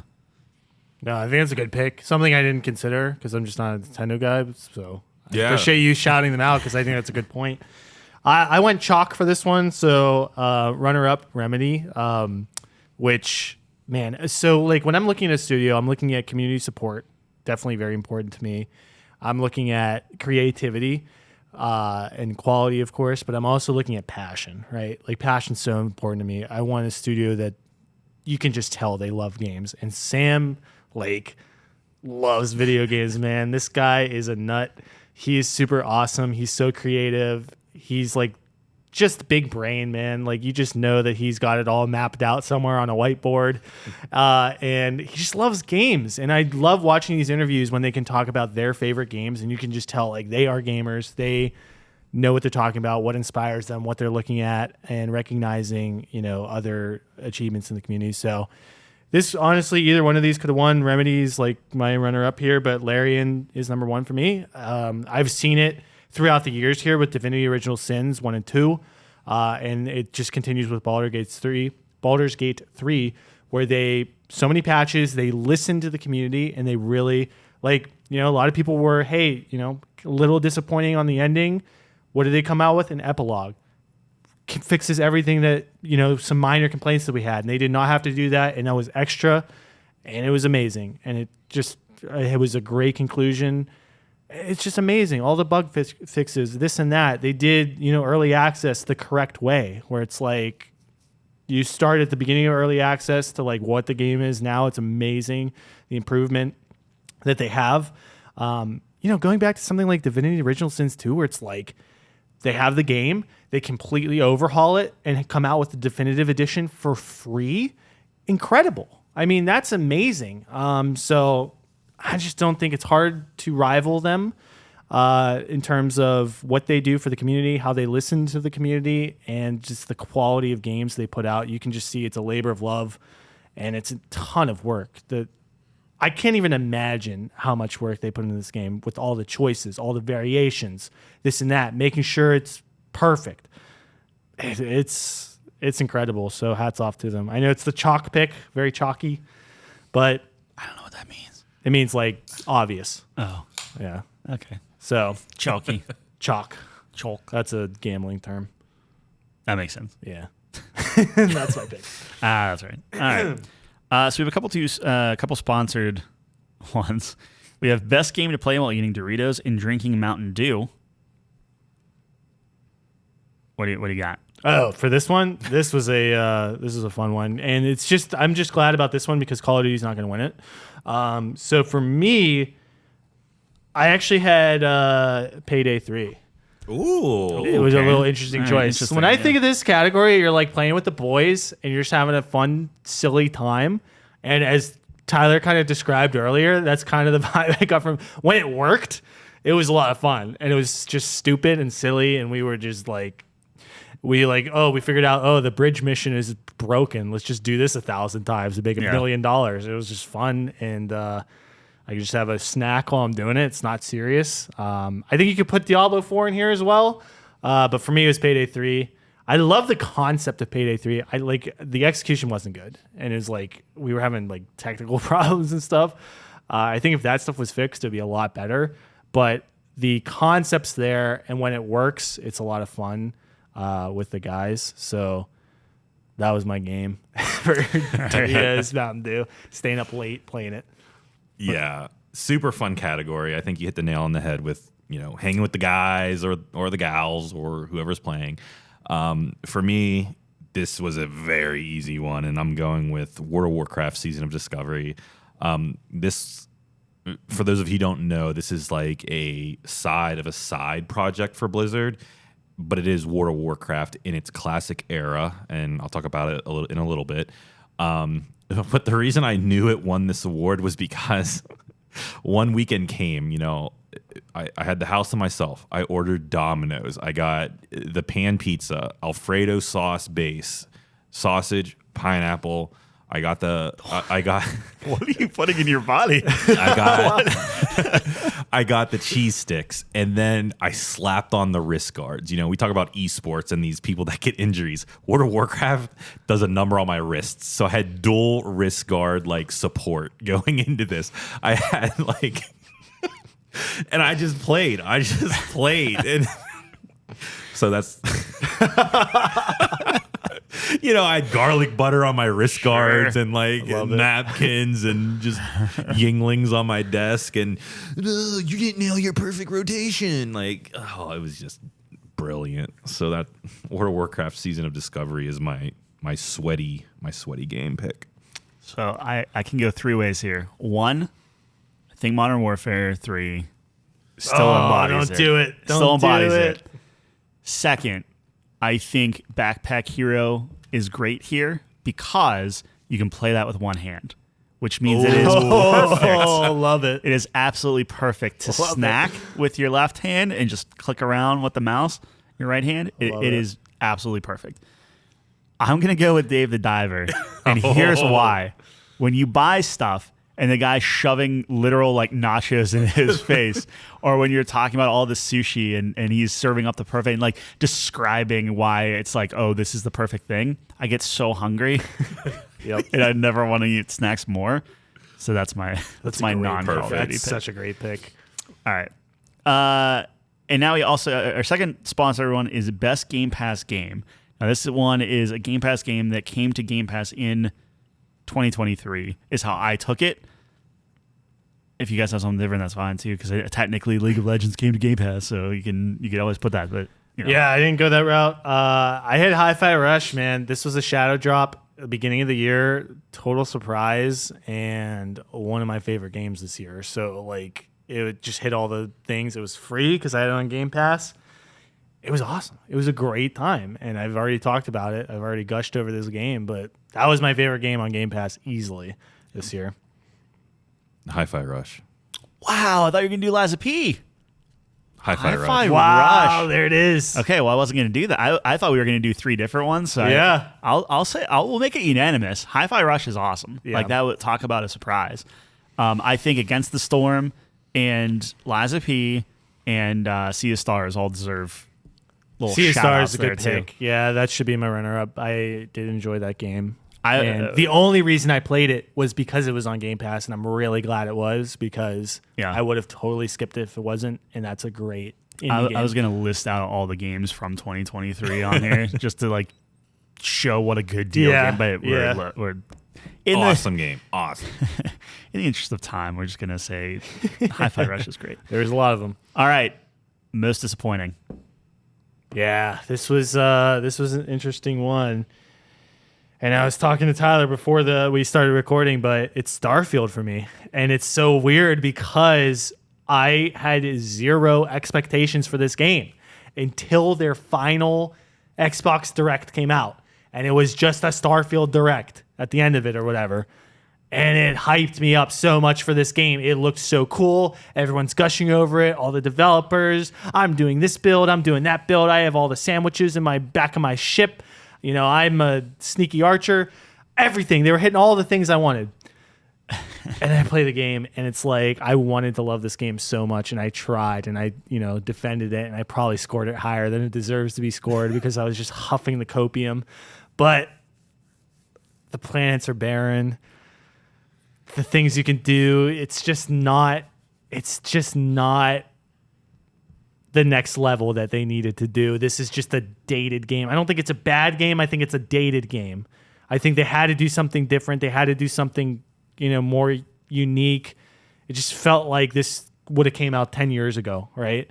And it would have been a cool game. But I was really hyped when I saw that Direct, and it killed me. And shame on me for falling into it, because I literally I was saying the whole time, there's no way. They're over-promising stuff. It's way too big of a project. Then I saw the Direct. It looked so much better. And then I ultimately was disappointed. So that's my top disappointing game, was Starfield, unfortunately. Oh, I'm so sorry for your loss.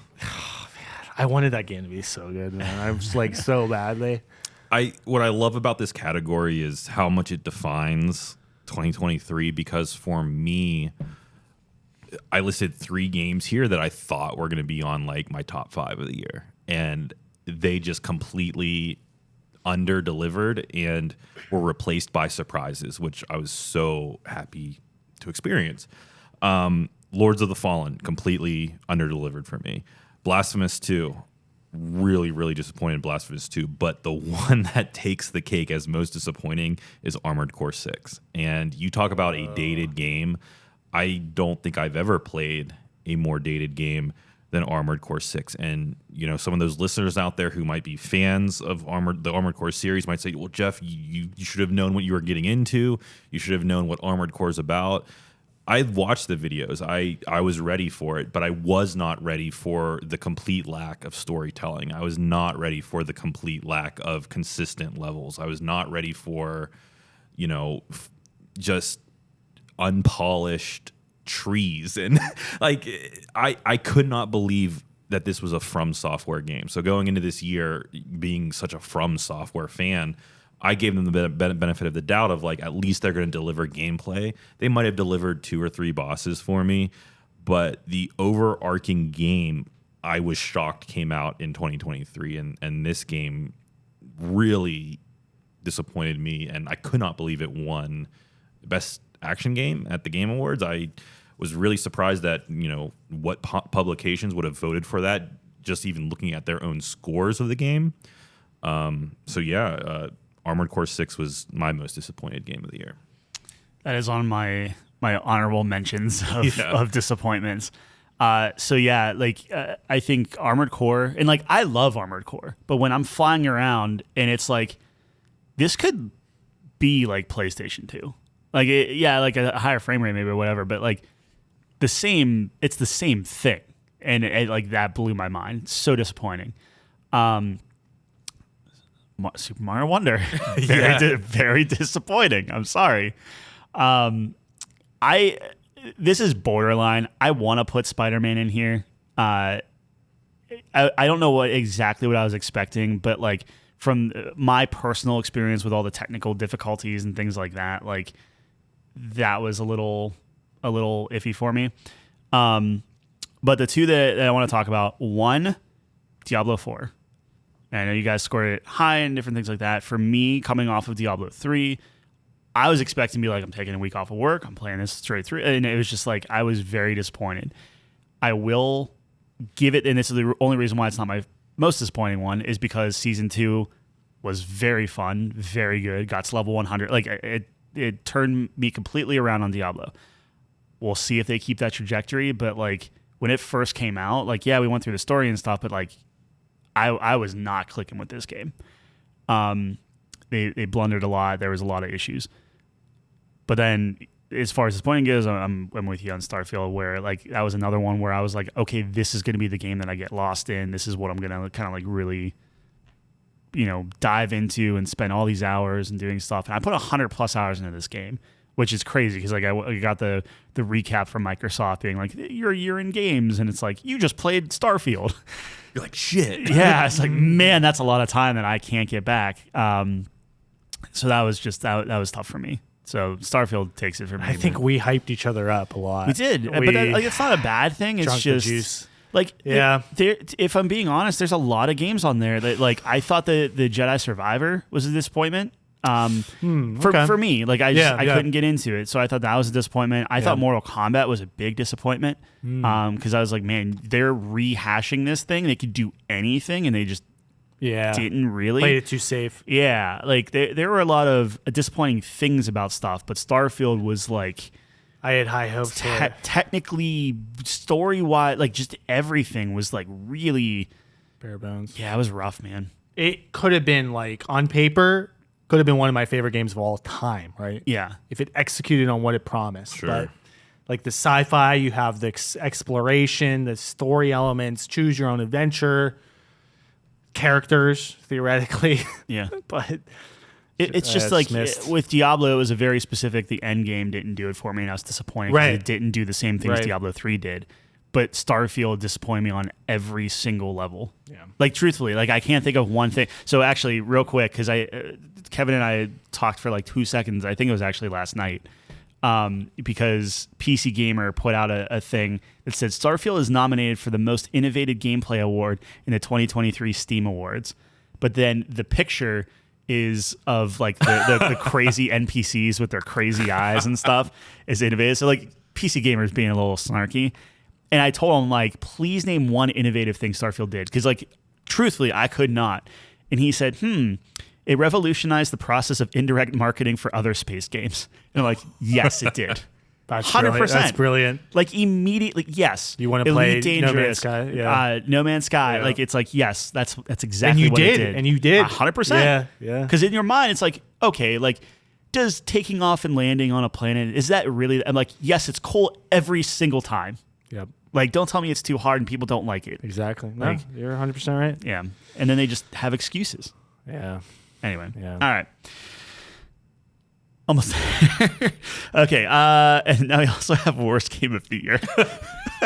Yeah, we got worst game of the year. This is easy. Redfield was a disaster. Redfall. Didn't even get it right. Yeah.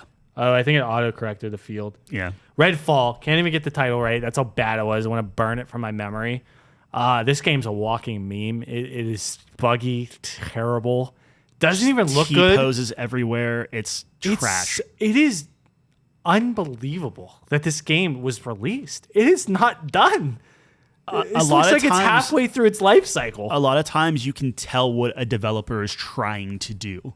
In Redfall, I truly could not understand what they were going for. It was that so awful. Bad. So we got some laughs out of it, but that was like a one night, and like, God, I never want to boot this game up again. And what was the icing on the cake too?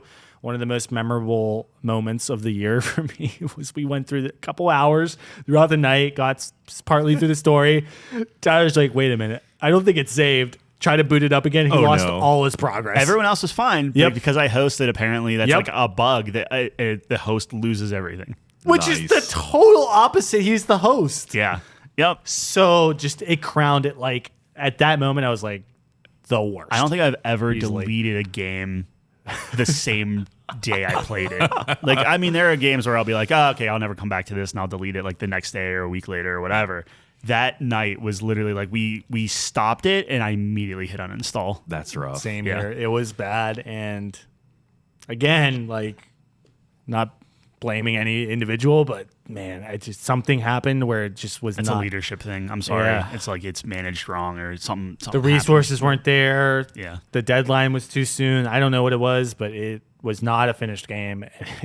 It's crazy. Yeah.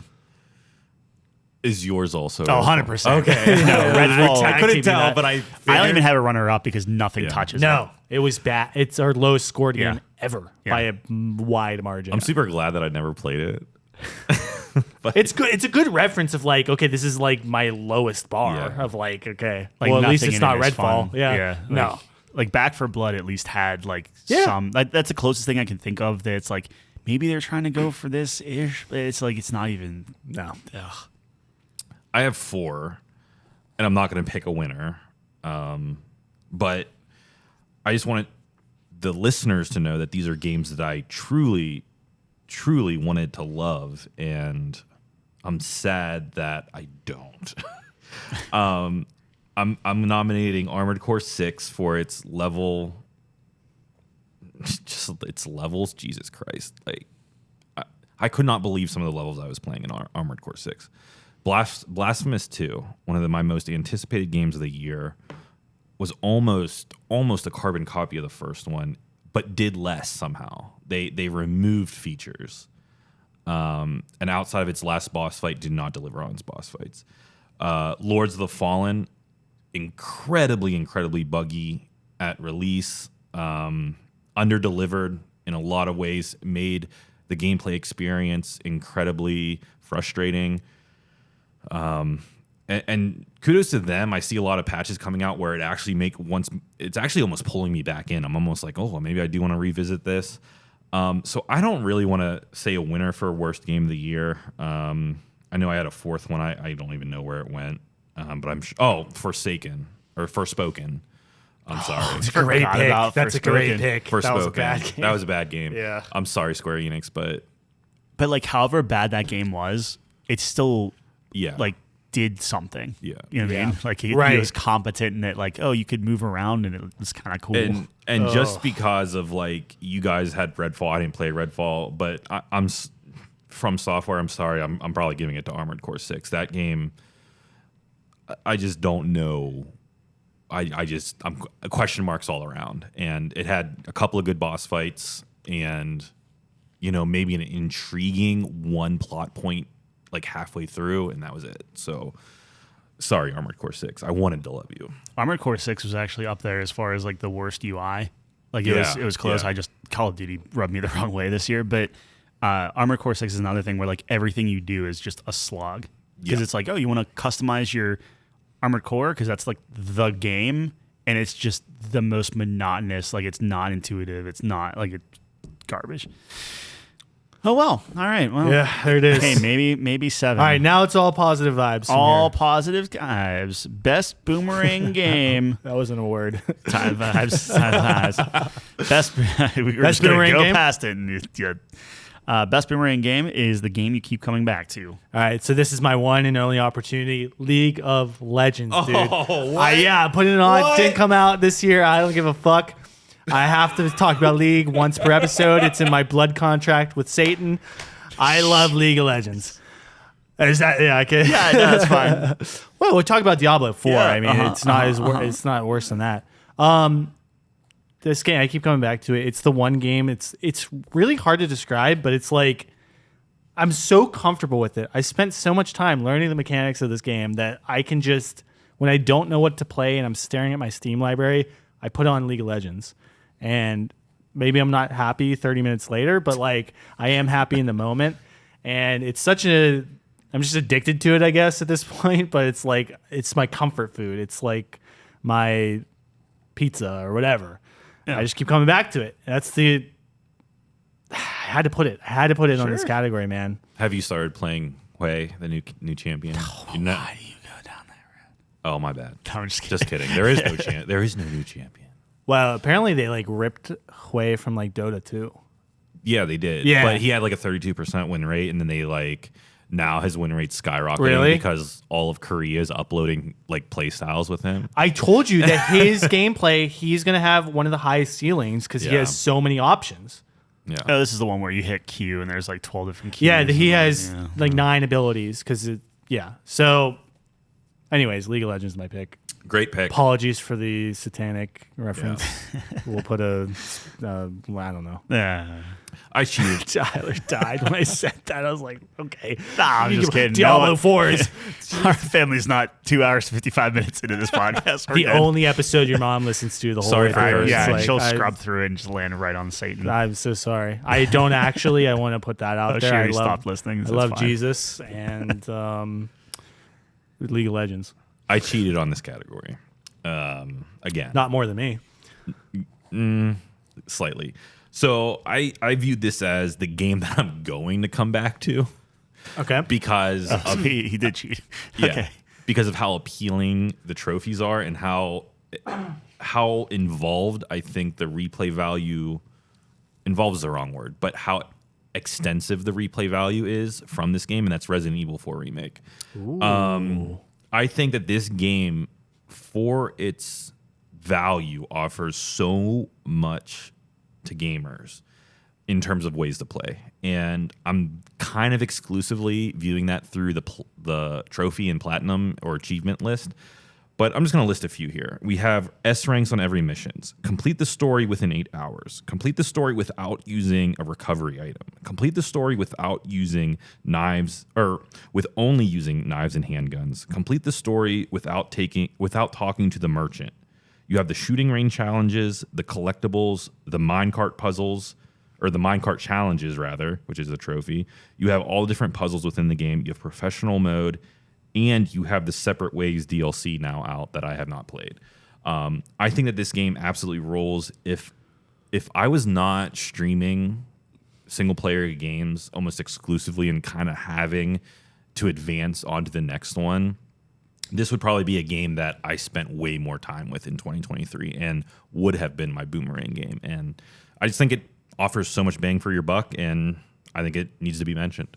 Nice. Yeah. That's I mean, a great pick. Balloons is probably my Boomerang because Love like it. every time I get a little notification from Amazon that says like, "Hey, click here and you'll get like 5 more monkeys or whatever." Still, I can't believe it's just good. But I'll probably say Diablo for me. Yeah. That's just gonna be my next.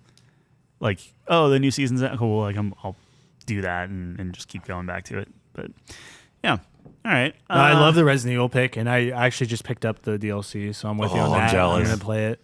Ada Wong, Waifu of the Year, maybe? Ada. She's great. I'll just leave it there. Sorry, Tyler's family. I No, don't no, know. no, it's fine. What do you mean? What It's should we fine. be? I don't know what we're supposed to be apologizing to Tyler's family for. We Well, are. What are the topics? What's that?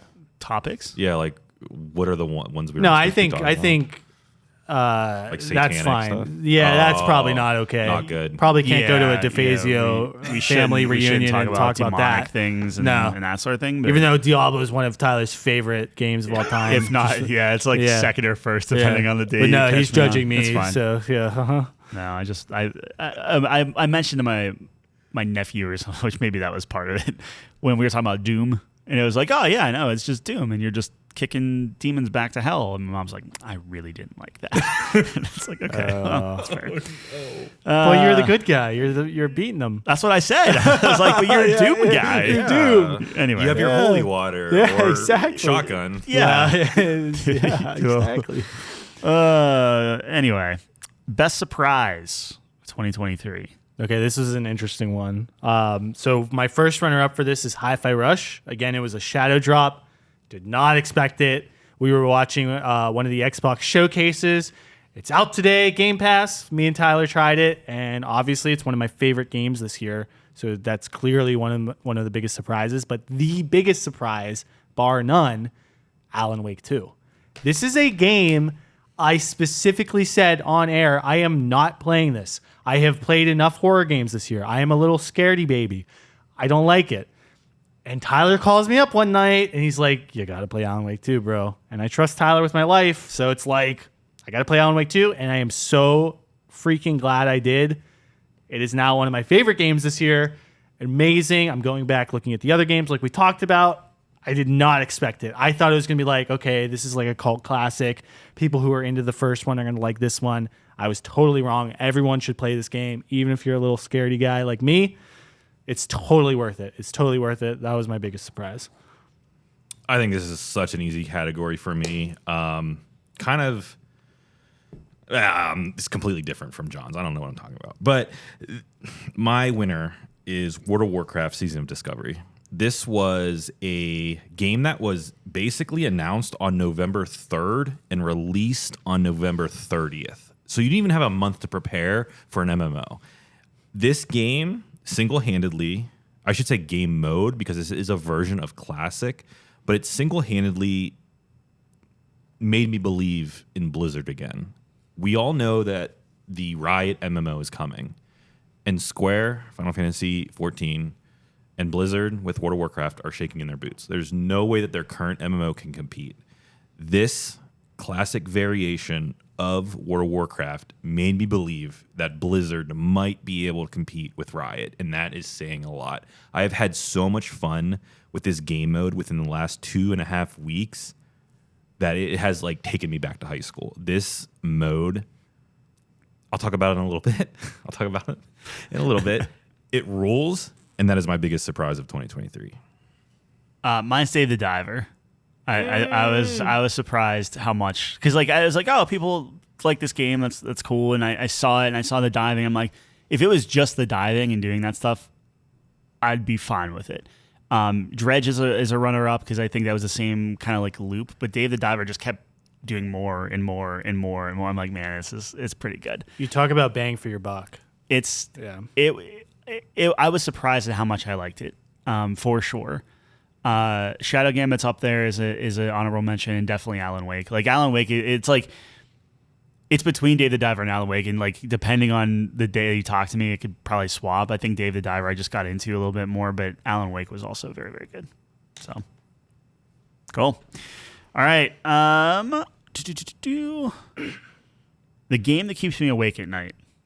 Yeah, so this is interesting for me, and I think there can be a lot of interpretations on this category, which is why I like our categories, because we kind of keep it a little vague, and then we get a lot of different, unique answers that kind of speak to who we are as people too, which is half the fun in my mind.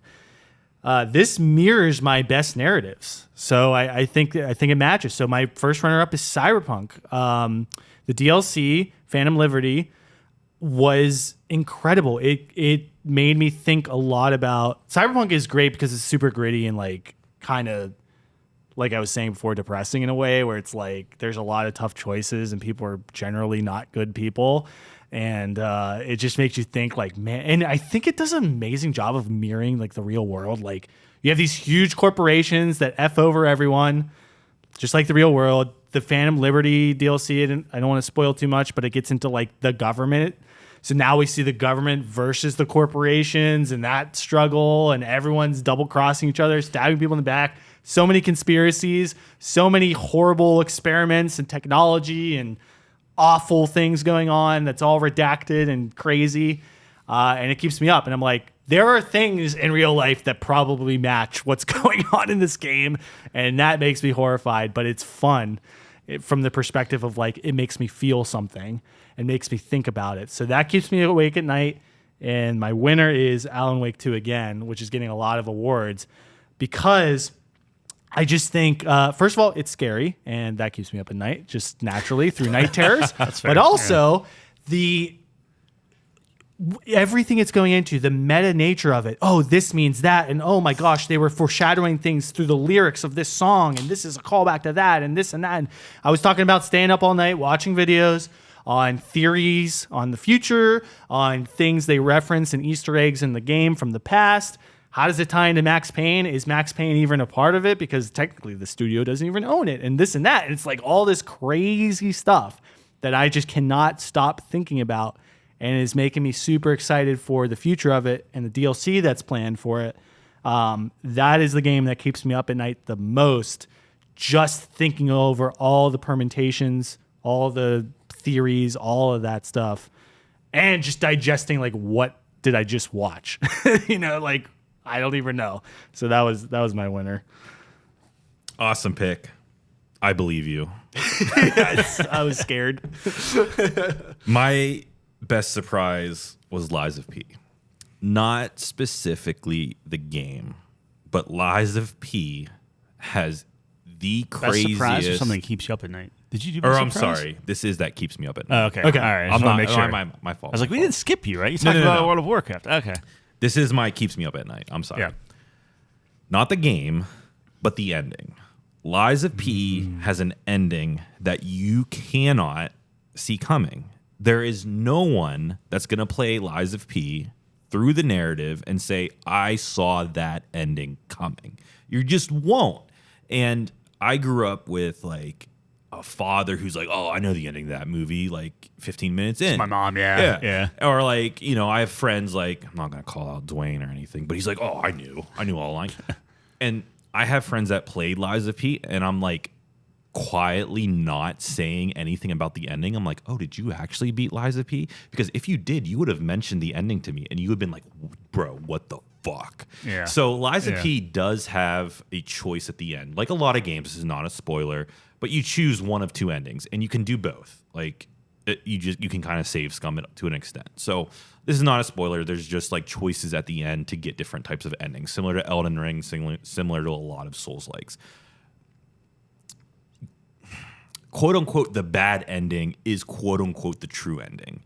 If you do that ending, you get something at the end that is so extraordinarily exciting for the future of this franchise that this is going to be on your radar. And I'm thinking about it right now. Well, obviously, because I'm talking about it. But I thought about it like in September. I thought about it in November. I thought about it in October. I'm thinking about it like now. Like the ending to Lies of P is worth hating your playthrough of the game. So if you don't like Souls-like, I don't care. Go play it, beat the game. The ending is worth it. Just pick the bad ending. And it keeps me up at night. That's awesome. Yeah. See, like, games like that, I think the only game that I can really think of, I mean, like, Alan Wake for sure. Like, it's like, okay, but it's more of like the historical side of it. And like, how does this loop in and different things like that. The last game that I played like that, where it's like based off the ending, I have to like go and think about it and everything, was like the BioShock Infinite, where I'm going back and like trying to like learn about like quantum mechanics and stuff. Mine was like Fez. I don't know if you ever played the indie game Fez. Fez is great. Fez like messed with my head. And this game, I'm like, wait, what did you say? Yeah. And they give you a visual and you're like, no. And then That's you're like, awesome. and you just, Yeah. you're gone. And I have the developers listed here. NeoWiz and Round 8 Studios from Korea. Like, Godspeed, you guys roll. Yeah, that's awesome. So yeah, I mentioned Alan Wake. That's kind of my runner up. Like, I took it a little differently. Like, normally, like the spirit of keeping awake at night is like this game just mind effed you, and you're just like, okay, I'm just keep thinking about it. For mine, because I haven't talked about Shadow Gambit enough, I would be like, Chelsea would be like, hey, it's time for bed or whatever, and I'll like say, because you can save at any point in that game and just quit.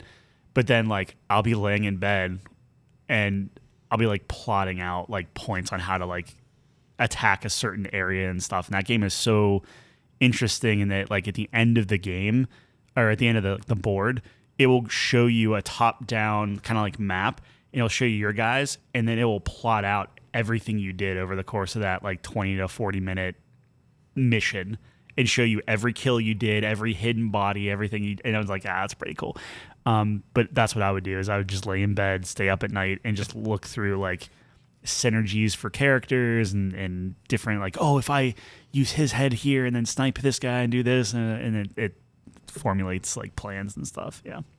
So Love it. Shadow Game. I love it. Good. I love that. All right. I do that for like balloons, man. Oh no. Yeah. Oh man, I Yeah, could put this balloons monkey is here great. and that and this. Yeah, Dude, I just want to play I'm with you. balloons. Yeah. Like balloons is okay. so Best world design or environment? Yeah, this is a good one. So I have a couple honorable mentions. First one is Hogwarts Legacy. They nailed Hogwarts. You feel like you're there. You feel like you're in the movies. All the big locations like the dining hall, like the Quidditch pitch, like everything's there. The classrooms, the staircase, the moving staircases. Although they had to do it in a different way than the movies, just logistically, but it's still there. You still get the feel of it. They nailed the castle itself specifically and the Hogwarts grounds around it and like the Forbidden Forest and stuff. Now, it didn't win because like the rest of it's pretty samey and not very unique. Obviously, the focus went on the castle, which it had to, and I think they did an amazing like that is the definitive. You can walk around there and just I'm at Hogwarts, and that's an awesome feeling, and I love that. So that's definitely a runner-up. I've talked about Cyberpunk a lot, but dude, I'm telling you, the DLC for this was awesome. I love Dogtown. It's gritty. It's dirty. Dirtier than Night City somehow. Oh, man. It's hard to describe like how they just double down on that. Also, I kind of took it a little differently as like the implications of the world itself. So you get more that goes outside of just Night City because the USA is involved or the new it's like the NUSA or something. It's like the new United States of America. Yeah. Getting all of that really got me thinking about the broader world of Cyberpunk. So it was very interesting from that perspective. But my winner was Baldur's Gate 3. Ooh. Specifically because it got me super into the Dungeons and Dragons canon world, and that was awesome. All the references that they have, all the monsters, this and that, characters. You get to meet Elminster in the game. All of these things that are in the canon world of Dungeons and Dragons, it got me super into Faerun. I really, really enjoyed it. I started buying a lot of the adventure books because of this, because it all connects and it's so creative. There's just hours, countless hours just put into the thought behind this and all the characters and the big world events and the gods and this and that. And I think they just nailed it in Baldur's Gate 3. You feel like you're in a Dungeons and Dragons adventure, in the Dungeons and Dragons adventure, in Faerun, in Baldur's Gate. And it just made me want to learn more and more about the world. There's so many references, Easter eggs. It did an amazing job. So to me, it's like if a world makes me want to look more into the world, that has to be the winner for me. So it was Baldur's Gate 3. Sweet. Yeah, that makes sense. Yeah, especially whenever it makes you dive more in the source material. It's like, it got you. Yes. My winner for best world design or environment is Lies of P.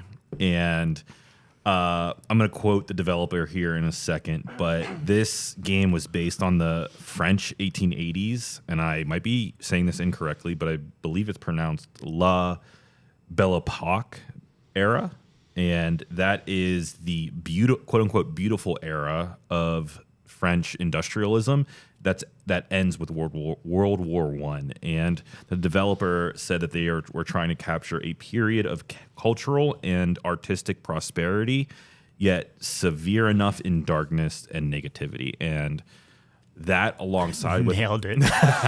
that alongside all the puppetry and boss designs, and for me, I enjoyed this environment so much more than Bloodborne, which is its most common comparison.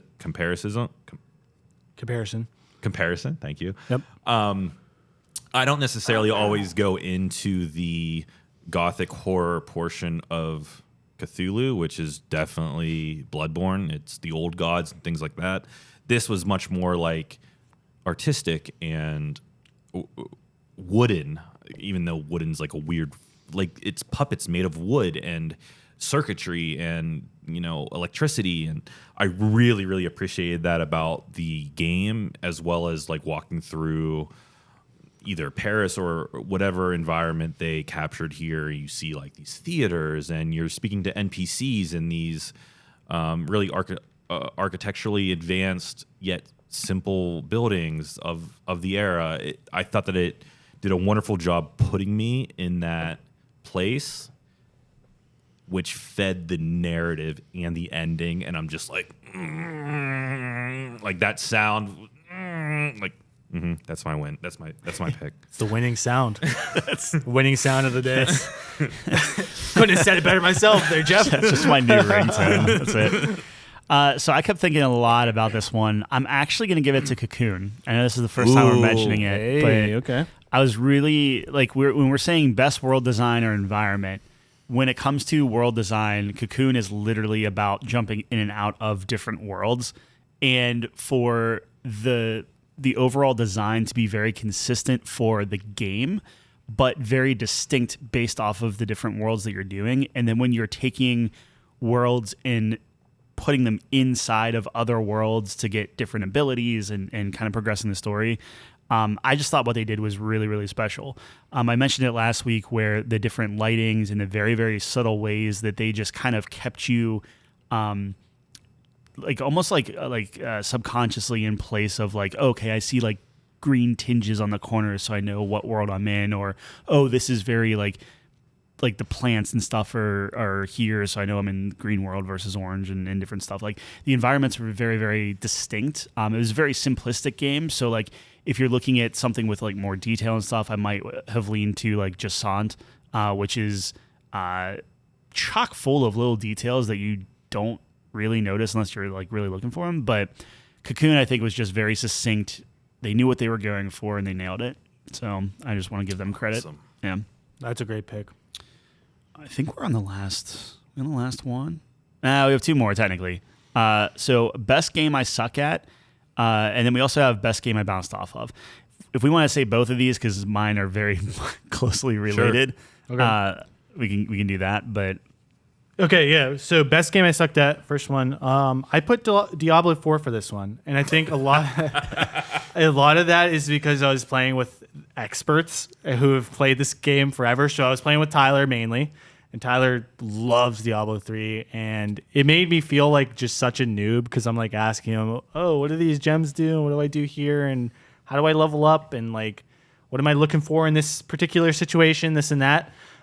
So I had to like ask a lot of questions, which really just made me feel like such a novice, which I am. Like, this is my first Diablo game ever. And then like I'm playing with Kyle, who's like played since which Diablo makes me 2. look like a noob. So Yeah, that's exactly. He's yeah. like, oh, well, in Diablo 1, they did this and that. And then I was like, oh my God, like I just couldn't keep up.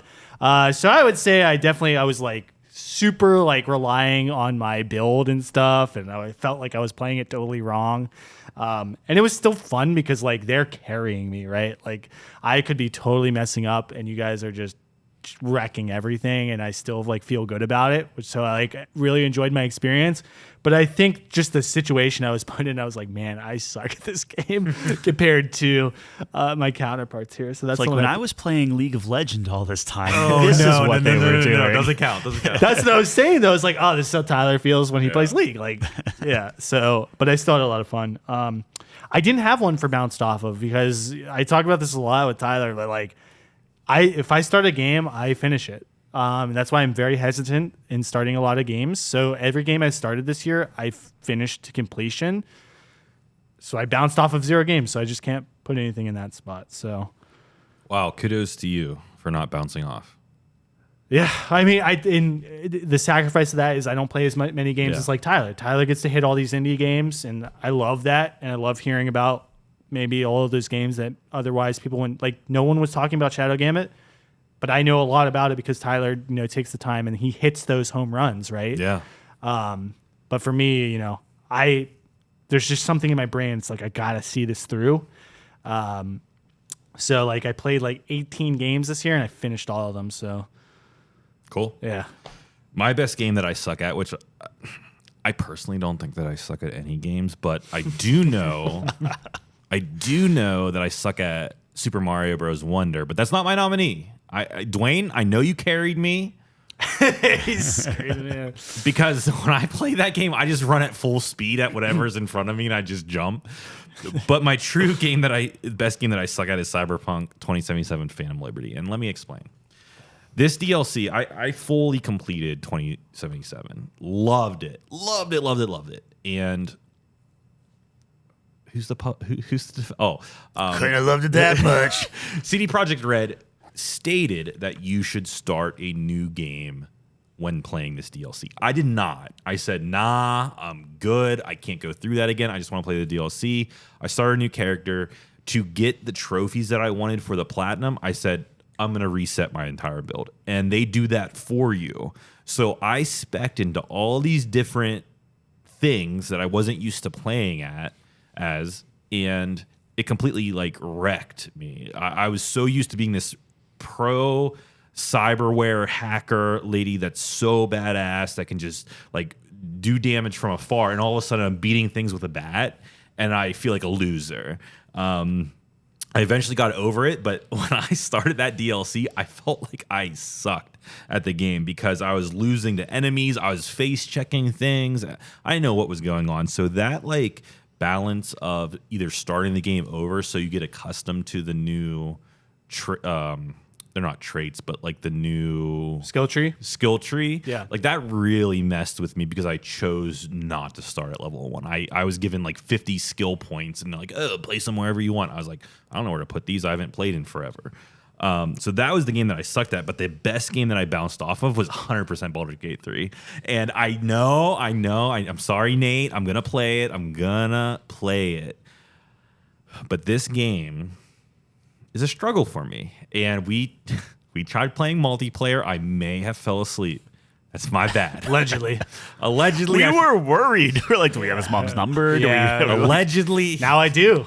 Yeah. Mary Campese, man. I fell asleep during the multiplayer. And on top of that, this is a hard game to play multiplayer from the start. And I think John has alluded to this multiple times where this is a game where you might have to play through single player first and then play multiplayer after because you miss out on so many things during the multiplayer playthrough, like dialogue and loot. And it's overall a difficult game to play with multiple players. And that's how I intended to play from launch. I thought that I was going to play through this game with a partner. And on top of that, I started playing my single player playthrough. I got through like 2.5 to 3 hours of dialogue, no combat whatsoever. I ran into a cave, got laser beamed down. I was like, this is a modern game. It's on PC. Surely there's like some autosave in between what I just did. No, there was no autosave. So I lost like 3 hours of progress. So I bounced super hard off of that. I'm in no way saying that this is a bad game. I fully intend to play this game like through and through, and I'm very excited to play it. But I did bounce super hard off of it. I mean, it's fair. Like I have yet to finish the game, so it's one of those like you put 50 hours in, it's like, and you're done with Act 1. Just to reinforce Jeff's point here with Cyberpunk, 100%. If anyone's listening, thinking about playing, first of all, this is the best time to jump into Cyberpunk ever. It's for sure, amazing game. Like if you haven't touched it, I'm envious because this might be your favorite game ever. Start a new character for sure. That's what I did, and it was amazing. And then with Baldur's Gate 3, 100% you have to play by yourself first. And then once you get like comfortable with most of it, like that first playthrough you have, then jump into the multiplayer. Because I'm still finding new things with playing with my cousin through the hard mode, but I have a gist of the basics of the main dialogue stuff where I feel like I'm not missing out if he's talking to someone and I'm doing something else, right? So yeah, just wanted to reemphasize that. I think those are incredible points you made, Jeff. All right, so mine, as far as the games I suck at, Lies of P, it's a Souls game. Obviously, I suck at it. Although I did beat the first boss. I was like happy that I killed the first boss. Yeah. So I was like, and like I kept doing it, and and maybe this changes, but the big difference between Lies of P and like Elden Ring or anything else is Lies of P. When I died, I was like, I just got to run up these stairs, hit that boss again. That's big for me. I'll bash my head against something multiple times if it's a quick reset. But if I lose a ton of stuff or I have to run through a bunch of stuff again, like that's where I just bounce off. So I bounce off of that. The Leica Aged Through Blood, I cannot wrap my head around rotating my motorcycle with my like right trigger, but then pausing time, lining up a thing, shooting it, using my motorcycle to block their bullet, but then like reflecting stuff back. Like it's very, muscle memory is not used to those things. So I suck at that. And then Against the Storm, which is that city builder roguelike. And then similarly, the SteamWorld build. I think Against the Storm is more involved, a little bit better. SteamWorld build is like a kind of low stakes city builder. I think it's good. Like it's competent. It does some cool things, but like I'm not good at city builders. I get not overwhelmed, but it's just like I don't like to kind of like slowly build up stuff. I like to just mainline something, and it's like, yeah, but your port is backed up or whatever. It's a very Kyle game with like, here's your spreadsheets, go have the perfect output or whatever. So those I suck at. Bounced off all of them except Against the Storm, because Against the Storm does a very good thing where I feel like I'm learning something and getting better at that game every time I play it. And they're run based, so like you can do it if you suck, whatever, you don't lose a ton, you still keep going forward. But the game that I put is I bounced off. So anyway, best game I suck at, Against the Storm. Best game I bounced off of, I'm actually putting Octopath Traveler 2, because I don't know why I stopped playing that game, because I very much enjoyed it. It was just like, I think I picked the right characters, which drew me in. And then towards like the, end of that first part of the game, it's like, I'm starting to play some of the characters that maybe aren't as interesting as the other ones, and then I slowly just kind of like fell off of it. So fair. That's If you're playing Octopath Traveler 2, you have to pick. You don't have to, but you get to pick one of the 8 characters at the beginning to be like the main character, quote unquote. I picked the absolute worst one, which is the dancer. Agni's like fun and cool girl, but holy God, does it not fit into the whole narrative at all? You should probably pick the warrior. That's all I'm going to say. You should probably pick the warrior if you're going to play that game. It makes the most narrative sense, and I'll leave it there. It's a great, yeah. If Tyler picked the dancer at the beginning, you would have hated this game. I would have bounced off. But I put time into it. Exactly. It was probably like 10 hours or so. You went with Throne, like the Thief, Yeah. which is a great pick. It was super interesting. Yeah. All right. That's everything. Yes. I know we're at 3.5 hours. Do we do the top 5 for the thing, or do we just each run through our top? Because like we still have to do best moment, and I don't want to kill the best moment. Right. So rather that we don't necessarily have to give context, I think what we do is we go around the horn, go 10-1. Context, just be like, here's the top 10 personal lists. Yeah. And then let's do best moment, and then maybe we'll talk off air about like the top 5, and then we'll maybe just say it out after that works, because we'll be debating forever at that point. Yeah, like that's a I good call. I will get pummeled, but I will get into a fist fight if Mario gets on the top 5. So we gotta. If it makes you feel better, I won't fight for that. Okay, so I'm going just through the top 10, just listing them, correct? Yeah. Okay. Yeah. So number 10, I have Spider-Man 2. Number 9, I have Dave the Diver. 8, Dead Space. 7, Hogwarts Legacy. 6, Octopath Traveler 2. 5, Resident Evil 4 Remake. 4, Hi-Fi Rush. 3, Final Fantasy 16. 2, Alan Wake 2. 1, Baldur's Gate 3. It's my game of the year. This is my top 10, which may or may not be the correct top 10. I did not play or did not list these in my top 10 because I did not feel like I had enough time with them, which are Baldur's Gate 3, Tears of the Kingdom, Alan Wake 2, Jedi Star Wars Survivors, Dead Space Remake, Hogwarts Legacy, Octopath Traveler 2, and Goodbye Volcano High. So with those games not being on this list, this is my top 10. And I will say 10 is a little bit of a... It just barely made it. I almost just did a top 9. 10, Final Fantasy 16. 9, Star Ocean Second Story R. 8, Warcraft Rumble, which is a mobile game. 7, Hi-Fi Rush. 6, Super Mario Bros. Wonder. 5, Dave the Diver. 4, World of Warcraft Season of Discovery. 3, Resident Evil 4 Remake. 2, Lies of P. And number 1, Diablo 4. Wow. Okay. Dang. Diablo 4 is your game of the year. I love you, Nate. We had a special thing. All right. That's awesome. Okay. Number 10 for me is Backpack Hero. It just for anyone's wondering, knocked out Spider-Man officially. Number 9 is Hi-Fi Rush. Number 8 is Resident Evil 4 Remake. Number 7 is Dredge. Number 6 is Diablo 4. 5 is Hogwarts Legacy. Number 4 is Dave the Diver. Number 3 is Shadow Gambit, The Cursed Crew. Number 2 is Alan Wake 2. And number 1 is Baldur's Gate 3. That's the best. I'm Yeah. seeing Good. some layovers, but I love that we all have like our own Yeah. Yeah. placement.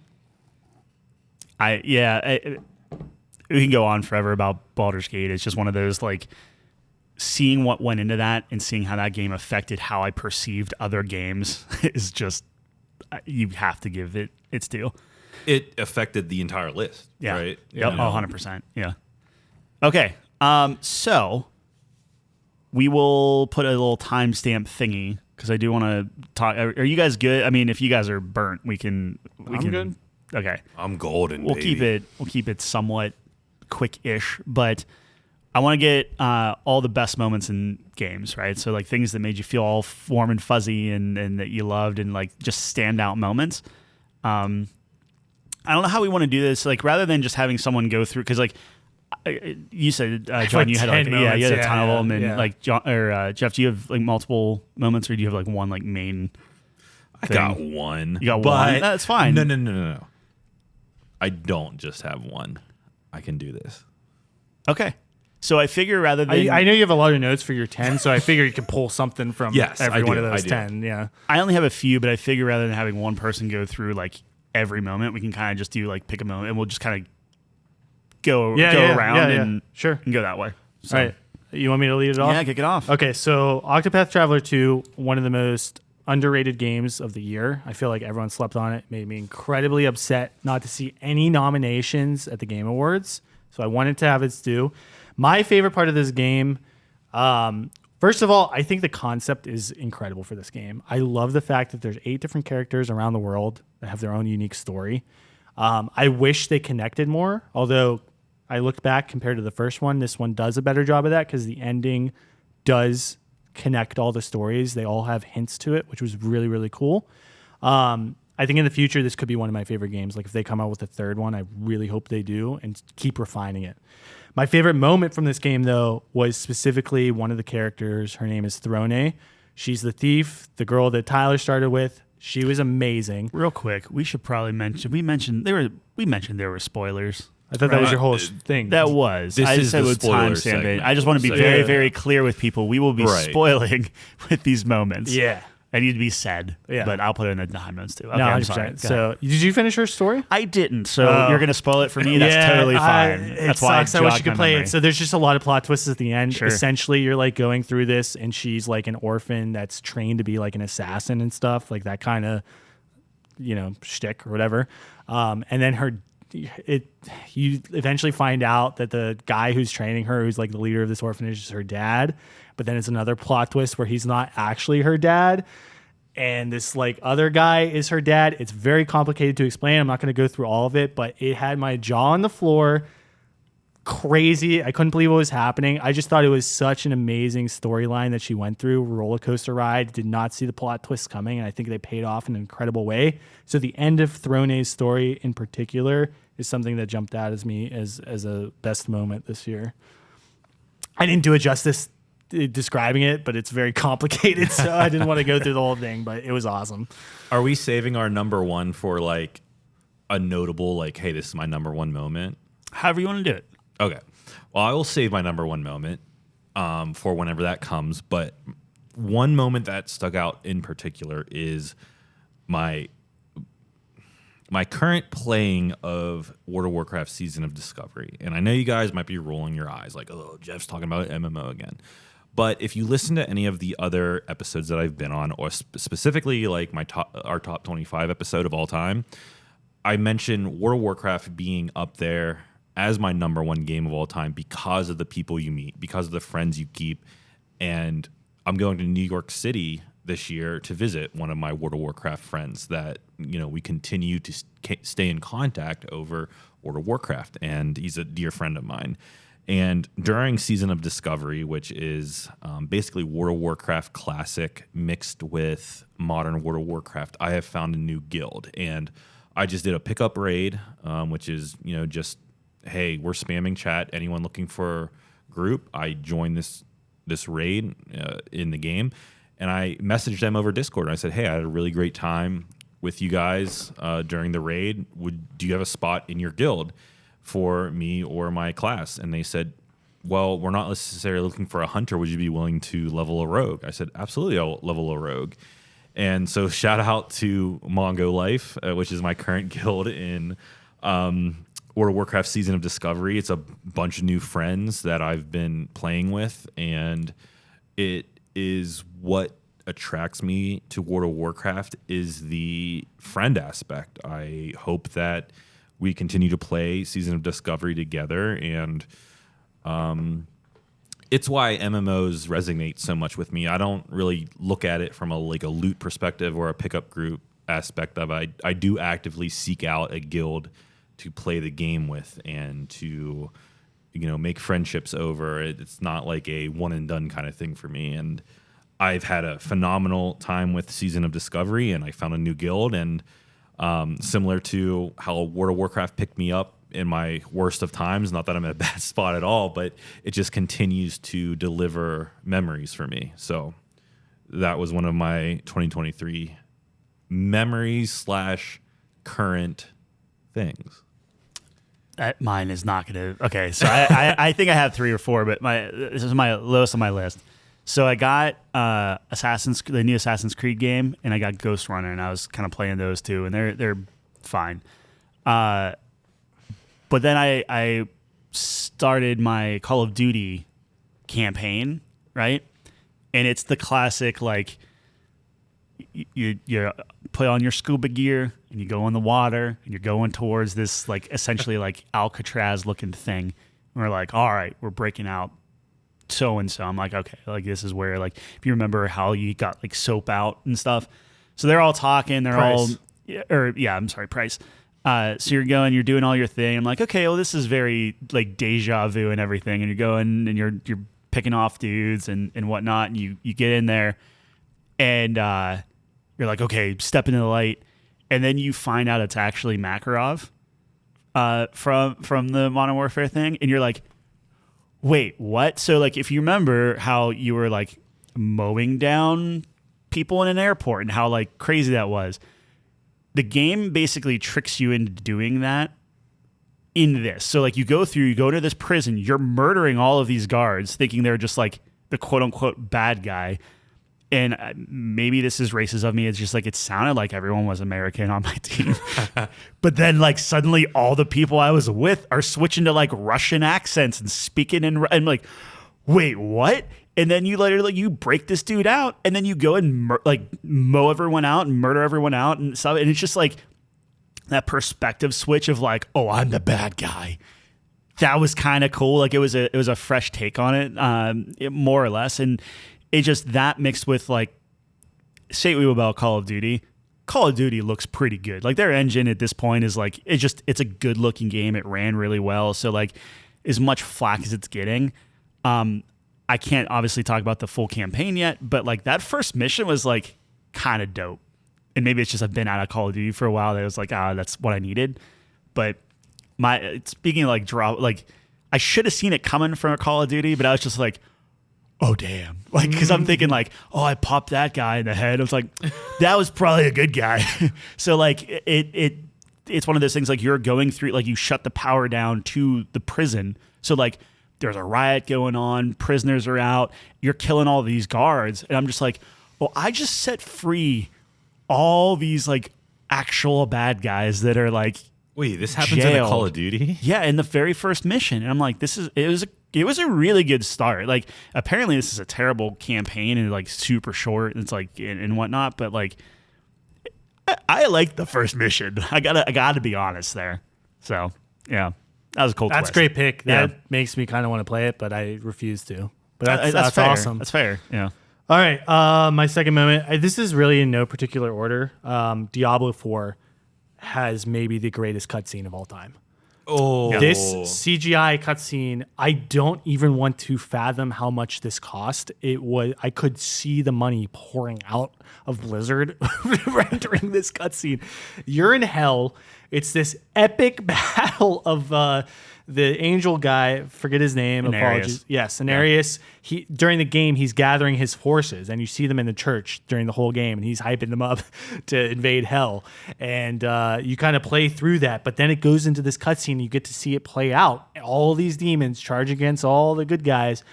It's crazy. It's awesome. It's a beautiful cutscene. You get to see Lilith and Inarius finally get that moment that Jeff is alluding to that explores their relationship. He's trying to get back to heaven and thinks he gets her and he doesn't. And it was awesome. And I was super hyped, just eyes glued to the screen the whole time. It was so sick. Might be the greatest cutscene of all time. What a moment. 2023. Yeah. So that's one of my top ones. great. Oh God, that cutscene definitely hits. I don't really have a story beat right here, but I am going to explain why Star Ocean's second story R is special to me in a weird way. And during my top 25 games of all time, I list Tales of Destiny as one of the first JRPGs that got me into the genre. I didn't have a PlayStation 1. I got a PlayStation 2 and had to play all the back catalog on PS1. Star Ocean Second Story R is a remake of the second Star Ocean game that never came to the East, and it shows. However, it is very much Tales of Destiny, and I wish I had more time with this game. There are 14 unlockable party members, and I only unlocked 2. And you could beat it with only unlocking Yes. 2. Wow. Yes. You can Okay. you can beat it without unlocking anyone. That's wild. You can literally beat it with 2 characters. And the story itself is a mix of, for all those modern gamers there, it's literally a mix of Horizon Zero Dawn and Dragon Ball Z. It is actually good. It is a good story, and it's like inventive, and it makes you think, and it also makes you like use your own imagination to think about what the characters are doing or why they might be doing this. And there's like a level of humanity in there that shouldn't probably be explored in today's world, but it's a special game, and I don't think it hits on everything. I don't think it hits on gameplay. I don't think it hits on some of like the pacing. But if you are up for an old school RPG experience, this is a very special one. And this is one that I wasn't really looking for this year, but it was on my calendar. I played it, and it hit all of those Tales of Destiny notes for me and more. It's not going to crack my top 25 of all time, but it is very much a special game. Nice. So I assume you have an Alan Wake moment. Yes. Do we want to talk about that? I have a different one than you. You do? Yep. Okay. So, Jeff, did you play Alan Wake since you? No. Okay, like at all. So like You guys where you can left talk. off. Okay. I don't want to like spoil it. you know, like the Herald of Darkness song they did at the Game Awards, and it was just like, what is going on? Yeah. Like that's in the game. Like what you saw. I was like, aware. Okay. The idea of jumping in and then they were like, oh, and Alan Wake, they turn it into a musical, and then it's just like you're just walking through essentially like a bunch of projector screens as this rad song is playing and live action people are dancing and you're like shooting dudes, but then like the way that it's made where like it just elongates the song as long as it takes you to get through something, like it's totally fine. That's when I was like furiously texting John, I'm like, what the hell is this game? Like it's so cool.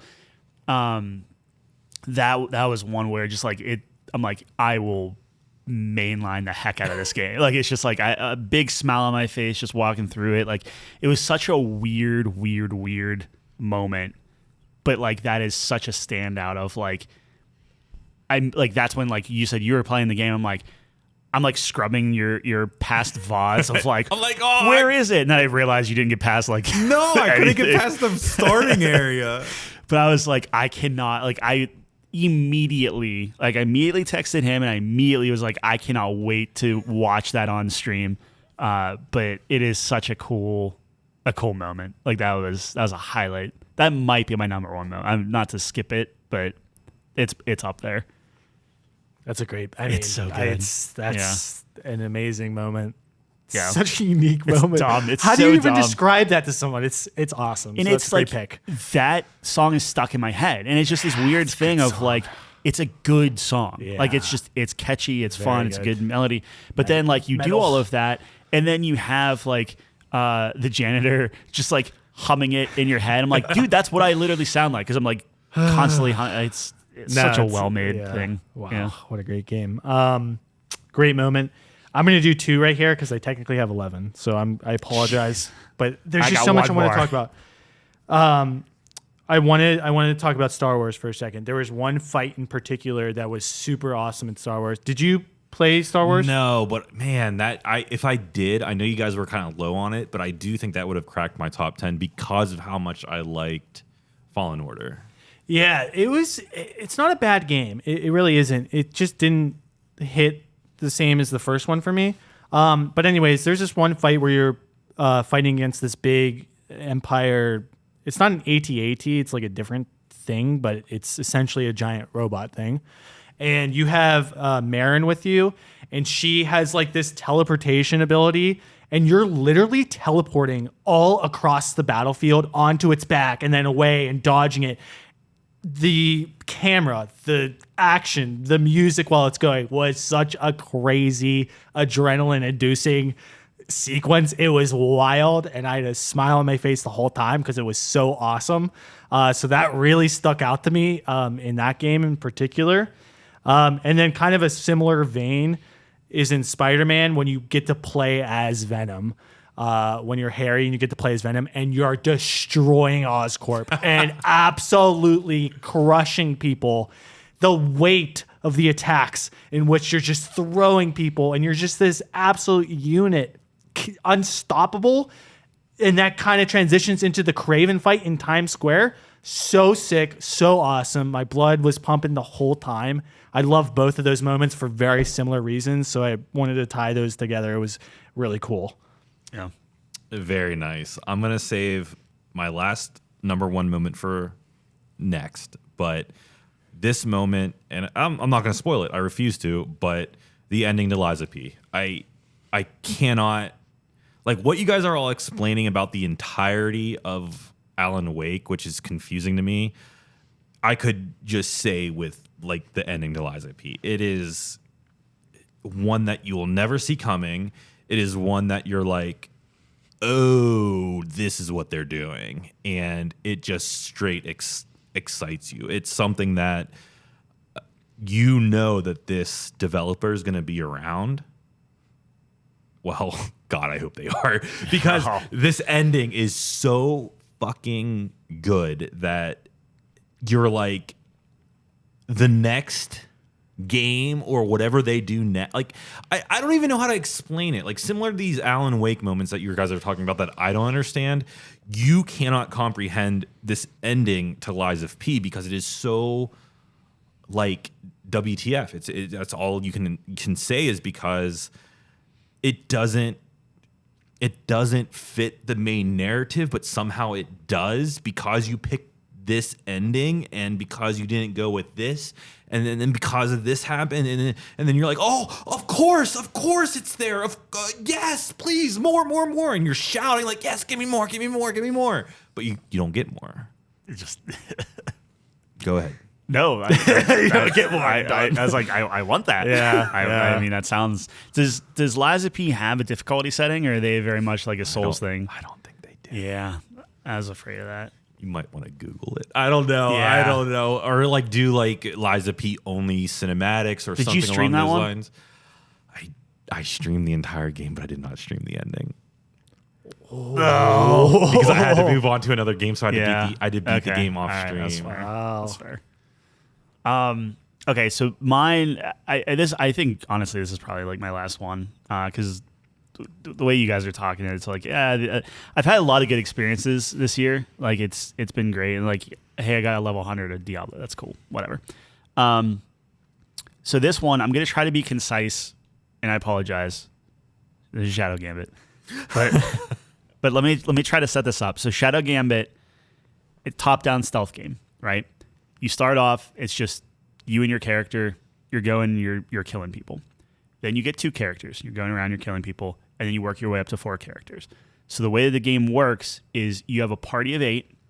You pick your 4 characters, and anyone you didn't bring, the next time you bring them, they actually get double XP and stuff. So they keep everyone like pretty level. So in the game, your ship, and John, I think you weren't here when I was explaining this, but like your ship has the ability to save states of time and reload. Basically, it's just save scumming, but that's part of the game, and they bake that into the ship. So that's what her power is. The big bad guy in this steals that power, corrupts it, and then if you're doing something she doesn't like, she just resets the game, which is wild, right? So like, the ship does? no, the person took the it's not correct, but like the heart of the ship, steals her power, and now she just controls your game of like, I can reset your thing. So if you get too far, like in like the final level or whatever, she resets it.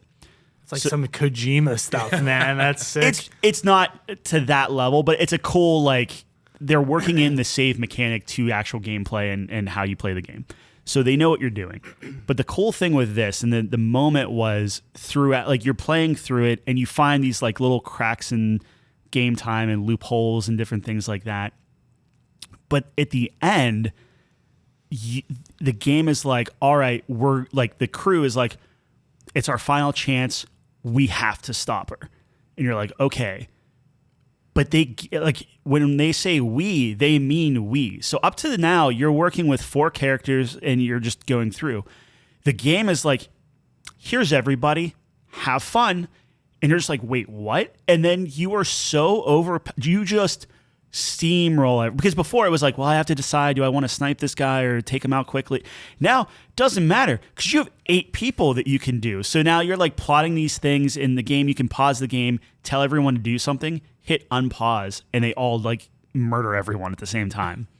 So you're going through this, you're steamrolling, you're this powerful thing. You get to the very end and you have Afia, who is the main character, and she's like basically bantering back and forth with the bad guy. The bad guy is like, you can't get me or whatever, and she's walking towards him. And then every character lines up behind you because you rescue them all over the course of the last mission.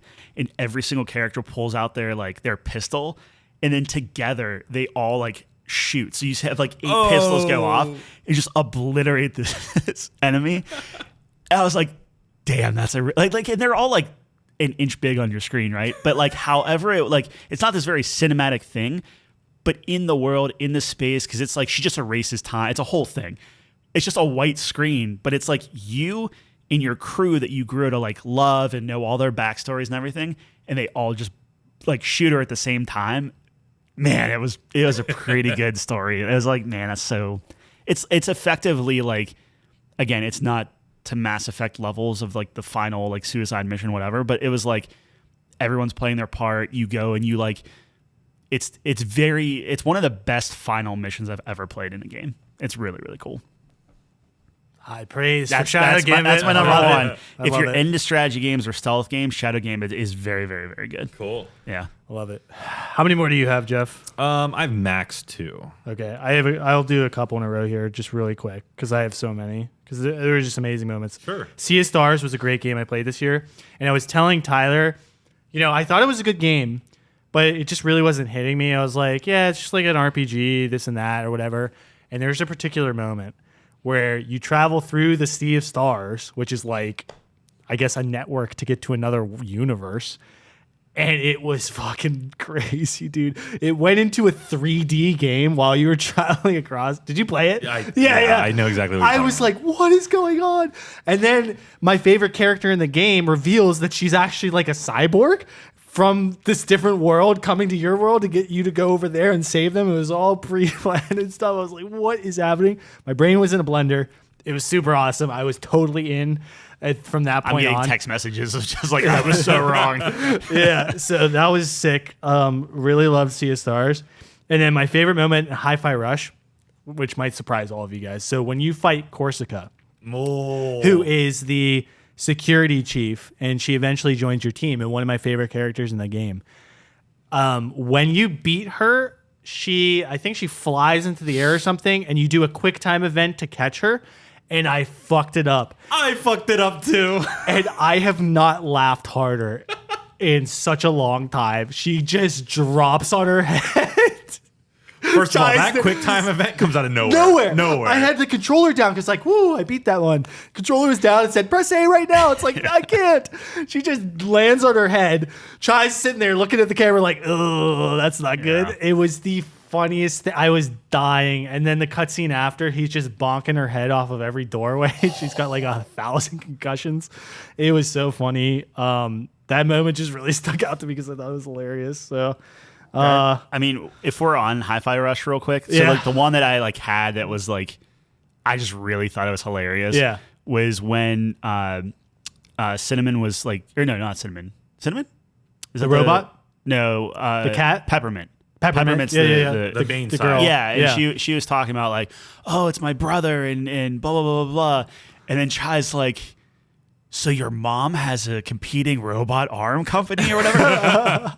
Because like you think you know what he's gonna say, and he says that. I'm like, oh, he's such a lovable idiot. Like I don't know what it was, but that just, God, I love that moment. I was like, that's so good.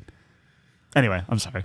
That game's chock full. Yeah. Like when the 808, the cat, fights. Yep. You get to fight as the cat. The final battle. It's amazing. Or like, and then you have the heartfelt things too, when you're in like that cage and like you're slowly like you're hearing the music and you're like breaking out of it and stuff.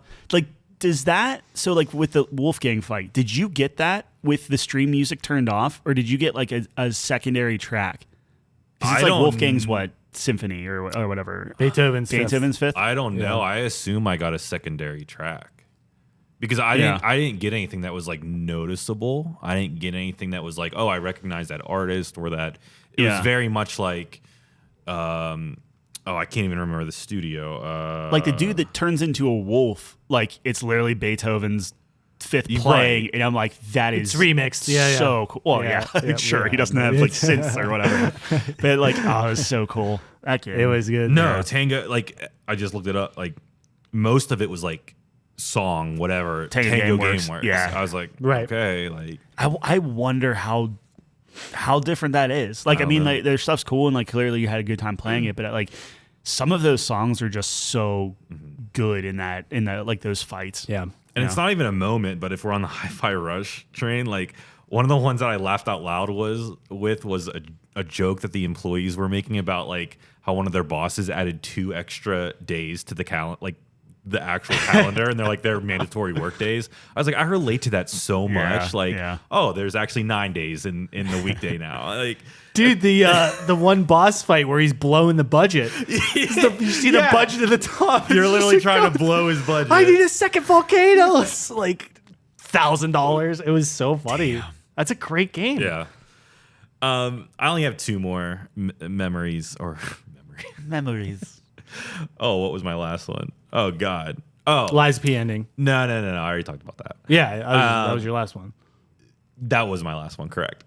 If I'm going for two more, and I'm not going to go full into detail with my number two, but it is the overarching Dion story and the twists and turns with him, the love that he forgoes to pursue others. I thought that Dion was one of the most interesting Final Fantasy characters that I've seen in a long time. So I don't know. I was just so pleasantly surprised by that in a game that, kind of left me wanting more outside of the characters. But my number one moment of 2023 was when my Diablo 4 hardcore character died. And there's a reason Diablo 4 was my number one game of the year. It's because I had so much fun playing hardcore mode, and I talk a lot about how experience mean a lot to me in gaming. And I felt like I was truly a part of this first to 1,000 race. Nate and I were playing hardcore mode. He's one of the very few, I don't want to say brave enough, but one of the very few patient enough to play that mode with me. And I thought we had a great time playing it. The first time our characters got murdered by the Butcher, and we're like, we couldn't even we couldn't even run. We just got annihilated by the Butcher. And we're like, okay, restart at level 1. But there was a moment where my character was reaching level 70, and if I had lived, there would have been a moment where I could have pulled all-nighters for 3 days in a row and got my name on that statue. And unfortunately, Diablo 4 does this thing. It's really good at making you feel powerful. And then as soon as you feel comfortable, as soon as you feel like you can take on everything around you, it knocks you down. And that's exactly what happened. I felt like I was really strong. I just entered Nightmare 3 or World Tier 3. I can't remember what they call it. And I entered a cellar. And I was like, oh, this is just a cellar. I don't have to pop a potion that resurrects me on death. I can just wipe this out. And a couple of explosions went off, and this character that I spent so much time with was just gone. And this title screen came up and was like, your character will be archived in this. And I'm like, I just sat back in my chair, and it wasn't live on stream. It wasn't, during the night. I wasn't on Discord with anyone. And I just took a long breath, and I said, that was a journey. I am extremely thankful for that journey. It was something that I haven't experienced in gaming yet, and I experienced it with Nate, and I had a fantastic time, and it was a moment. Immediately uninstalled. No, but I played that game in a very different way. I didn't really care about the gear. I didn't really care about the end game. I just wanted to immerse myself in the hardcore mode, and it delivered on so many levels for me. That's awesome, because it is so different than, because exact opposite of for me, Diablo is grinding and pushing, and you're going to die, but let's see how high you can get as far as the tier of dungeon and stuff like that. So it's cool that it's flexible like that. Yeah, it was so different from even Diablo 2. I sunk so many hours into Diablo 2. I never played a Diablo where I played hardcore mode. And this just offered such a different experience, and it's why I'm so excited for Path of Exile 2, of just everything is a danger, right? You step outside of town, you're cautious, you're nervous, you're on edge. It's more immersive because 100%. You're really taking a look at every single thing, sizing everything up. Totally get that. You're crafting, and one of the things that Nate and I were doing, we're preparing for each boss fight that we haven't encountered in the story. Yeah. We're what the hell? We have no clue what this boss is going to throw at us. We need to have our death potions. We need to have our health potions. We need to have as best armor as we could, because we didn't want to lose that hardcore character. It was so much fun. So Nate, if you're listening, if you made it this far, which I doubt you did, but shout outs to you, man. I had such a blast playing Diablo 4 with you, and it's my game of the year. Love it. Beat that. I can't. I have a bunch more, so I'm going to try to get these. Yeah, it's all quickly. you, man. You have the floor. Look, this year has been amazing for games, and I had so many amazing moments that I just want everyone to get their little piece in the spotlight. So I appreciate everyone bearing with us here. There's just so much to talk about, too much even. Cyberpunk 2077, Phantom Liberty, there's a particular moment in this where you have to make a choice, and it's regarding Songbird. You either have to betray her or you go with her plan. And I'm not going to go into all of it, but it's a very binary choice. And there are a few choices in video games where I sit there as long as I did with that one. I did not know what to do. I love Songbird. She's a great character. I also understand what the mission is. And part of the mission, betraying her, quote unquote, could be saving her because she's kind of being reckless. But you understand that she doesn't want to be captured again. So there are two completely diverging paths. I betrayed her. And I stuck to the mission. I stuck to the mission because in my heart, I believed that in betraying her, I would be saving her. I understand that choice. And I'm telling you right now, this game turned into a horror game. Yeah. It was does. the most crazy thing. It took a 180. It was not even cyberpunk anymore. I was hiding from this AI, terrifying, like alien-esque terramorph thing. It was unbelievable. So I can't go into detail what a decision. I literally sat there for 10 minutes thinking about it, and I was so close to like Googling like what the, because I did not want to get it wrong, but I stopped myself and I just went with my gut. Cyberpunk 2077, great game. And I felt terrible, and it kept me up at night, and it was awful. It was depressing. Both outcomes are terrible. There's no winning in that game. No, yeah. Hogwarts Legacy. The Sorting Hat ceremony is something that anyone who's a Harry Potter fan has been waiting for like your whole life. And the fact that you could combine that with your quiz that you take with the house that you're in, getting that hat put on me and immediately they say Slytherin is my dream come true. They put me in a Slytherin. You get to go to the common room. I mean, that is so awesome, dude. I go to the dungeon. We get the common room. There's like, we get to see the bottom of the lake in the Slytherin common room. It's so sick. You get to hang out with all the boys. That's like as close as I'll ever get to going to Hogwarts, and it was an awesome moment. So that's like, that was really special for me.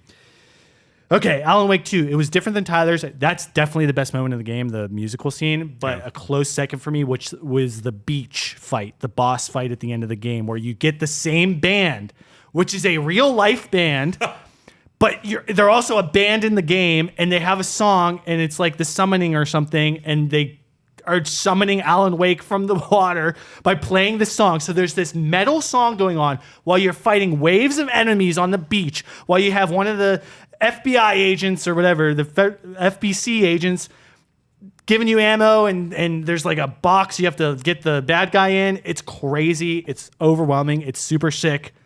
There's nothing like it. Like leading up to that, though, you're going down, like, so the woods that you were in, Yeah. like, as you're going down to the woods to the beach, these guys in the band are driving their van just down. So they're like clearing out all these things for you. And by the time you get all the way down, they're set up, they're ready, like they're on top of their van, like ready to like play. Like it's awesome. wild. This You're game walking- sounds so weird. You're walking down, and they're doing mic checks and audio checks and stuff, and Yeah. it's, oh my God. And the sound in there, it sounds like Yeah. it's so good. There's Yeah. reverberation and oh my God. That was top 3. Number 2, Baldur's Gate 3. Raphael is a devil that you meet early on in Baldur's Gate, and he makes you this deal to save you from the predicament that you're in with the tadpole that's in your head. And if you haven't played it, this makes no sense to you, but anyone who has knows what I'm talking about. You eventually, and this is spoilers, so I apologize to you guys, but you eventually get to go to his house in Avernus, in hell, and you get to try to, you can either steal a weapon to break out one of the people that you need to beat the big brain, and exploring that house and seeing all the Easter eggs tied to like Avernus and seeing the Raphael's like own personal place was so sick, along with the boss fight that you have when you get to fight him. And it's my favorite soundtrack in the game. And it is just a combination. It is so amazing. I just can't do it that sounds justice. cool. I can't do it justice. There's so much packed into that one environment that was just amazing. One of my favorite moments. But my number 1, which I talked about many times, comes from Final Fantasy 16. It's the Bahamut fight. So, yeah, Jeff is like, Yeah, Totally Yeah, wrong. you like Mario Wonder, so that's how that feels. That's your number it's my number 1. Okay. Yeah. It is such a ridiculous and crazy fight. with the soundtrack going on, one of my favorite tunes in that game as well. It gets so absurd. You're eventually fighting in space. Bahamut's about to blow up the world, and you block it. Literally, I was a 8-year-old kid again on my couch watching Dragon Ball Z.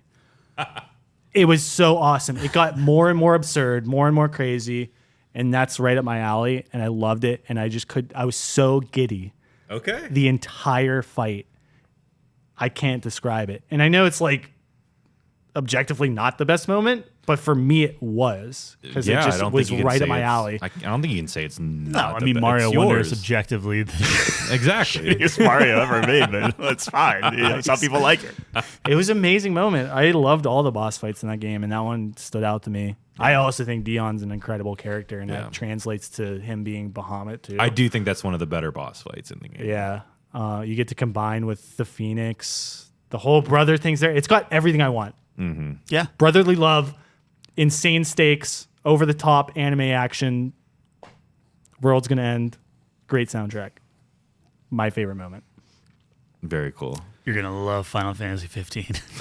Yeah, exactly. All right. Sorry, that was a lot, but I had so many moments I wanted to talk about. That's awesome. It's awesome. Okay. If you made it this far, Longest episode ever. You're a champion. No way, is it? Easily. Oh, not even close. By like Easily. 40 minutes. I was wondering why it's dark outside. Yeah, It yeah. is pitch black. Huge thanks to Jeff for joining us today. Wouldn't be the same without you, man. So I know Thank you. how much passion you have for games. You stream this. That's your occupation. Correct. And I love hearing your thoughts and feelings on the games. So tell the people where they can find you. You guys need to check him out. It's so much fun every day. You can find me on X or Twitter at WhatKilledJeff, and you can find me on Twitch at twitch.tv/WhatKilledJeff. It's always a good time. Yep, it's a lot of fun. Jeff, like I said, super passionate. He puts it all on the line when he's playing games, and he pops off. You feel it through the screen, man. I was cheering with him like when he beat like a boss in Hi-Fi Rush. It was so It wasn't awesome. even a boss. It was like a mini boss. But it was like that samurai was insane. it was nuts. Yeah. It's like you just won the Super Bowl, though. It's like amazing. And then, check us out at couchcomedy.games. You can see all of our ratings there, all the games we just talked about. We would appreciate it if you check that out. And we just truly thank you for, if you listen to us at any point during the year, just caught a snippet here or there, we truly appreciate you. It's super awesome to know that people are listening. So with that being said, thanks for joining us on the couch. We're going to be here same time, same place next week. Peace.